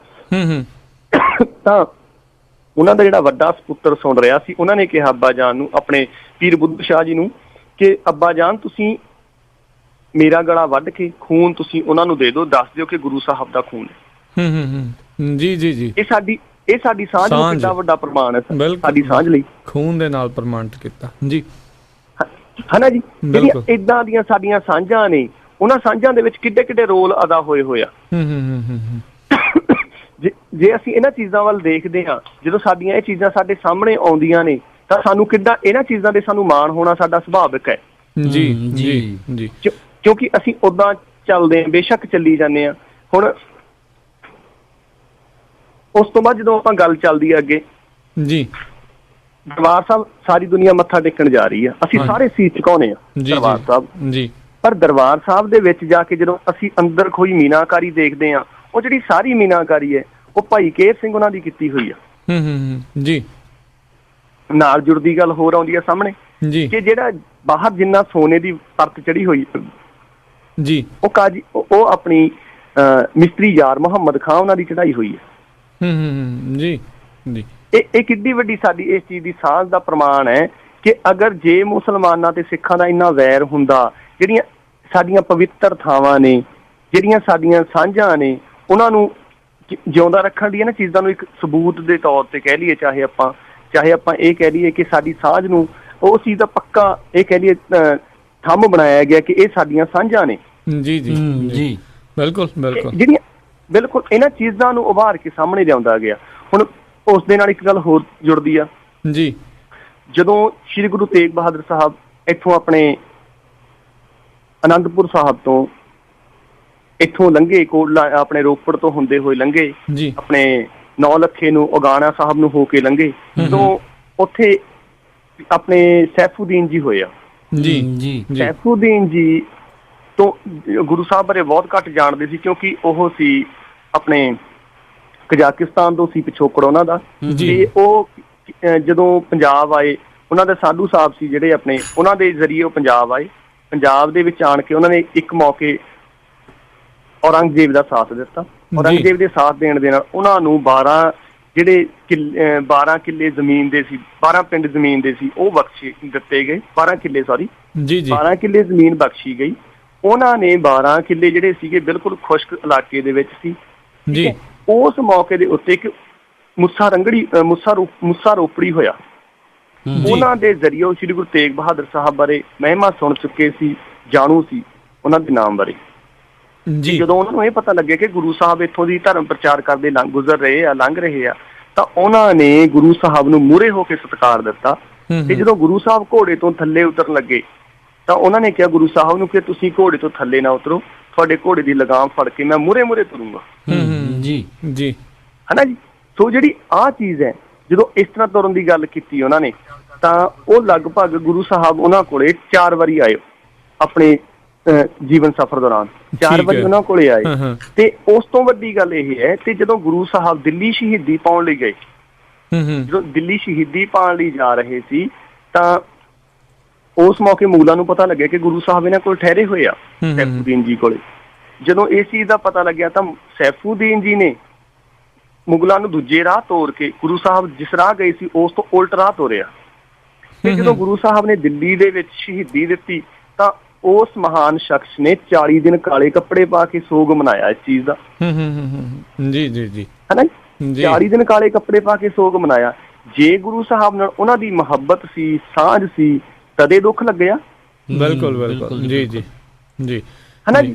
ਜਿਹੜੇ ਕਿਤਾਬ ਦੇ ਵਿੱਚ ਮੇਰੇ ਕੋਲੇ ਅੰਸ਼ ਨੇ, ਕੁਝ ਇਸ ਤਰ੍ਹਾਂ ਦੇ ਅੰਸ਼ ਨੇ। ਸਾਰੀ ਕਿਤਾਬ ਦੇ ਵਿੱਚ ਇਸ ਤਰ੍ਹਾਂ ਦੀਆਂ ਗੱਲਾਂ, ਇਸ ਤਰ੍ਹਾਂ ਦੀਆਂ ਜਿਹੜੀਆਂ ਸਾਂਝਾਂ ਸਾਡੀਆਂ ਪ੍ਰਮਾਣ ਬਣਦੀਆਂ ਨੇ, ਕਿਵੇਂ ਬਣਦੀਆਂ ਨੇ, ਉਹ ਸਾਰੀਆਂ ਚੀਜ਼ਾਂ ਨੂੰ ਦਰਸਾਉਣ ਦੀ ਮੈਂ ਕੋਸ਼ਿਸ਼ ਕੀਤੀ ਆਪਣੇ ਵੱਲੋਂ। ਦੇਖੋ, ਇੱਕ ਮੈਂ ਨਾਲ ਇਹ ਵੀ ਗੱਲ ਕਹੂੰਗਾ ਕਿ ਜਦੋਂ ਵੀ ਕੋਈ ਵੀ ਸ਼ਖਸ ਜਦੋਂ ਕੰਮ ਕਰਦਾ, ਜੀ ਜੀ, ਹਨਾ ਜੀ, ਜਦੋਂ ਕੋਈ ਵੀ ਸ਼ਖਸ ਕੰਮ ਕਰਦਾ, ਦੇਖੋ ਊਣਤਾਈਆਂ ਕਮੀਆਂ ਹੁੰਦੀਆਂ ਨੇ। ਤੇ ਮੈਨੂੰ ਇਹ ਲੱਗਦਾ ਕਿ ਪੂਰਨਤਾ ਫਿਰ ਪ੍ਰਮਾਤਮਾ ਹੀ ਹੈ। ਬਿਲਕੁਲ ਬਿਲਕੁਲ, ਜੀ ਜੀ ਜੀ, ਹਨਾ ਜੀ। ਪੂਰਨ ਪ੍ਰਮਾਤਮਾ। ਤੇ ਬਾਕੀ ਤਾਂ ਦੇਖੋ, ਆਪਾਂ ਅਸਲ ਦੇ ਵਿੱਚ ਕੀ ਆ, ਸਾਰੇ ਇਹ ਕਹਿ ਸਕਦਾ ਮੈਂ ਕਿ ਅਸੀਂ ਸਾਰੇ ਔਗਣੇ ਆ, ਸਾਡੇ ਕੋਲੇ ਓਡੇ ਗੁਣ ਨਹੀਂ, ਸਾਡੇ ਕੋਲੇ ਓਡੇ ਸਾਧਨ ਨਹੀਂ ਜਿਨ੍ਹਾਂ ਦੇ ਜ਼ਰੀਏ ਅਸੀਂ ਇਹ ਗੱਲ ਕਰ ਸਕਦੇ ਹੋਈਏ। ਬਿਲਕੁਲ, ਜੀ, ਹਨਾ ਜੀ। ਏਦਾਂ ਦੀਆਂ ਜਿਹੜੀਆਂ ਚੀਜ਼ਾਂ ਨੇ, ਇਹ ਸਾਡੀ ਇਸ ਚੀਜ਼ ਦਾ। ਹੁਣ ਇੱਕ ਇਹਦੇ ਨਾਲ ਜੁੜਦੀ ਗੱਲ ਹੋਰ ਸਾਡੇ ਸਾਹਮਣੇ ਆਉਂਦੀ ਆ ਕਿ ਗੁਰੂ ਹਰਗੋਬਿੰਦ ਮਹਾਰਾਜ ਸੀਗੇ ਆਪਣੇ, ਉਹਨਾਂ ਦੇ ਨਾਲ 3 ਸਾਥੀ ਹੁੰਦੇ ਸੀ ਉਹਨਾਂ ਦੇ। ਜੀ ਸ਼ਾਹੀ ਇਮਾਨ ਸ਼ਾਹੀ ਇਮਾਨ ਜੀ ਸੀਗੇ, ਜਾਨੀ ਸ਼ਾਹ ਸੀਗੇ, ਗੋਦੜੀ ਵਾਲਾ ਸੀਗੇ। ਉਹਨਾਂ ਨੂੰ ਨਮਾਜ਼ ਪੜ੍ਹਨ ਲੱਗਿਆਂ ਨੂੰ ਔਕੜ ਆਉਂਦੀ ਸੀ ਜੀ। ਗੁਰੂ ਸਾਹਿਬ ਨੇ ਉਹਨਾਂ ਨੂੰ ਮਸਜਿਦ ਬਣਾ ਕੇ ਦਿੱਤੀ। ਦੇਖੋ ਅੱਜ ਵੀ ਉਹ ਮਸਜਿਦ ਮੌਜੂਦ ਹੈ ਸਾਡੇ ਆਪਣੇ ਜਦੋਂ ਆਪਾਂ ਦੁਆਬਾ ਕ੍ਰਾਸ ਕਰਦੇ ਹਾਂ ਬਿਆਸ ਦਰਿਆ ਦੇ ਕੰਢੇ ਜੀ। ਸਾਡੇ ਕੋਲ ਕਿੱਡੀ ਉਦਾਹਰਨ ਹੈ। ਇਹਦੇ ਚ ਕਿਤੇ ਮੈਨੂੰ ਤਾਂ ਲੱਗਦਾ ਨਹੀਂ ਕਿ ਕਿਸੇ ਤਰ੍ਹਾਂ ਦਾ ਅਸੀਂ ਸਵਾਲ ਖੜਾ ਕਰ ਸਕਦੇ ਹਾਂ ਕਿਸੇ ਵੀ ਤਰ੍ਹਾਂ ਦਾ। ਜੀ ਜੀ ਜੀ, ਹੈ ਨਾ ਜੀ, ਬਿਲਕੁਲ। ਉਸ ਤੋਂ ਬਾਅਦ ਜਦੋਂ ਆਪਾਂ ਥੋੜਾ ਜਿਹਾ ਅੱਗੇ ਆਉਨੇ ਆ, ਇੱਕ ਸਾਡੇ ਸਾਹਮਣੇ ਹੋਰ ਵੱਡੀ ਗੱਲ ਆਉਂਦੀ ਆ। ਜਦੋਂ ਮਹਾਰਾਜਾ ਰਣਜੀਤ ਸਿੰਘ ਜੀ ਦੇ ਸਮੇਂ ਦੇ ਵਿੱਚ ਇੱਕ ਮੌਲਵੀ ਸੀ, ਉਹਨਾਂ ਨੇ ਕੀ ਕੀਤਾ, ਬਹੁਤ ਖੂਬਸੂਰਤੀ ਦੇ ਨਾਲ ਕੁਰਾਨ ਪਾਕ ਨੂੰ ਬਹੁਤ ਖੂਬਸੂਰਤ ਕਾਤਬ ਸੀਗੇ ਉਹ ਵਿਚਾਰੇ। ਉਹਨਾਂ ਦਾ ਨਾਮ ਸੀਗਾ ਖੁਸ਼ਨਵੀਸ ਪੀਰ ਬਖਸ਼ ਸੀ ਉਹਨਾਂ ਦਾ ਨਾਮ ਜੀ। ਉਹਨਾਂ ਨੇ ਬੜੀ ਖੂਬਸੂਰਤੀ ਦੇ ਨਾਲ ਕੁਰਾਨ ਪਾਕ ਨੂੰ ਲਿਖਿਆ। ਠੀਕ ਹੈ। ਉਹਨਾਂ ਨੂੰ ਇਹ ਸੀ ਕਿ ਯਾਰ ਵੀ ਮੈਂ ਖੂਬਸੂਰਤੀ ਨਾਲ ਲਿਖਿਆ ਵੀ ਸ਼ਾਇਦ ਕਿਸੇ ਮੁਗਲ ਰਾਜੇ ਦੇ ਮਨ ਦੇ ਵਿੱਚ ਰਹਿਮ ਆਊਗਾ ਮੇਰੇ ਪ੍ਰਤੀ, ਮੇਰੀ ਮਦਦ ਕਰਨਗੇ ਤਾਂ ਜੋ ਮੇਰੀ ਜ਼ਿੰਦਗੀ ਸੁਖਾਲੀ ਹੋ ਜੂ, ਮੇਰਾ ਜੀਵਨ ਸਫਲ ਹੋ ਜੂ, ਮੇਰੀ ਜ਼ਿੰਦਗੀ ਸੌਖੀ ਹੋ ਜੂਗੀ। ਤੇ ਜਦੋਂ ਇਸ ਚੀਜ਼ ਦਾ ਸ਼ੇਰੇ ਪੰਜਾਬ ਮਹਾਰਾਜਾ ਰਣਜੀਤ ਸਿੰਘ ਜੀ ਨੂੰ ਪਤਾ ਲੱਗਿਆ, ਉਹਨਾਂ ਨੇ ਕੀ ਕੀਤਾ, ਉਹਨੂੰ ਆਪਦੇ ਕੋਲੇ ਸੱਦਿਆ, ਉਹਨੂੰ ਪੁੱਛਿਆ, ਤੇ ਜਦੋਂ ਕੁਰਾਨ ਪਾਕ ਨੂੰ ਦੇਖਿਆ ਉਹਨਾਂ ਦਾ ਜਿਹੜਾ ਦਿਲ ਸੀ ਬਹੁਤ ਖੁਸ਼ ਹੋਇਆ ਦੇਖ ਕੇ। ਉਹਨਾਂ ਨੇ ਉਸ ਖੁਸ਼ਨਵੀਸ ਪੀਰ ਬਖਸ਼ ਨੂੰ 10,000 ਰੁਪਏ ਇਨਾਮ ਦਿੱਤਾ ਉਸ ਮੌਕੇ ਤੇ ਇਸ ਚੀਜ਼ ਦਾ ਕਿ ਤੂੰ ਇੰਨੀ ਖੂਬਸੂਰਤੀ ਦੇ ਨਾਲ ਕੁਰਾਨ ਪਾਕ ਨੂੰ ਲਿਖਿਆ। ਉਹਨੂੰ ਆਦਰ ਦੇ ਕੇ ਜਿਹੜਾ ਨਵਾਜਿਆ। ਤੇ ਨਾਲ ਉਹਨਾਂ ਦੇ ਜਿਹੜੇ ਅਜੀਜ਼ੁਦੀਨ ਜੀ ਬੈਠੇ ਸੀ, ਉਹਨਾਂ ਨੇ ਕਿਹਾ ਕਿ ਮਹਾਰਾਜ ਜਿਹੜੀ ਇਹ ਕੁਰਾਨ ਪਾਕ ਹੈ ਤੁਹਾਡੇ ਕੰਮ ਦੀ ਤਾਂ ਹੈ ਹੀ ਨਹੀਂ, ਤੁਸੀਂ ਸਿੱਖ ਹੋ, ਇਹ ਤਾਂ ਮੁਸਲਮਾਨਾਂ ਦੀ ਚੀਜ਼ ਹੈ, ਤੁਸੀਂ ਕੀ ਕਰਨੀ ਆ।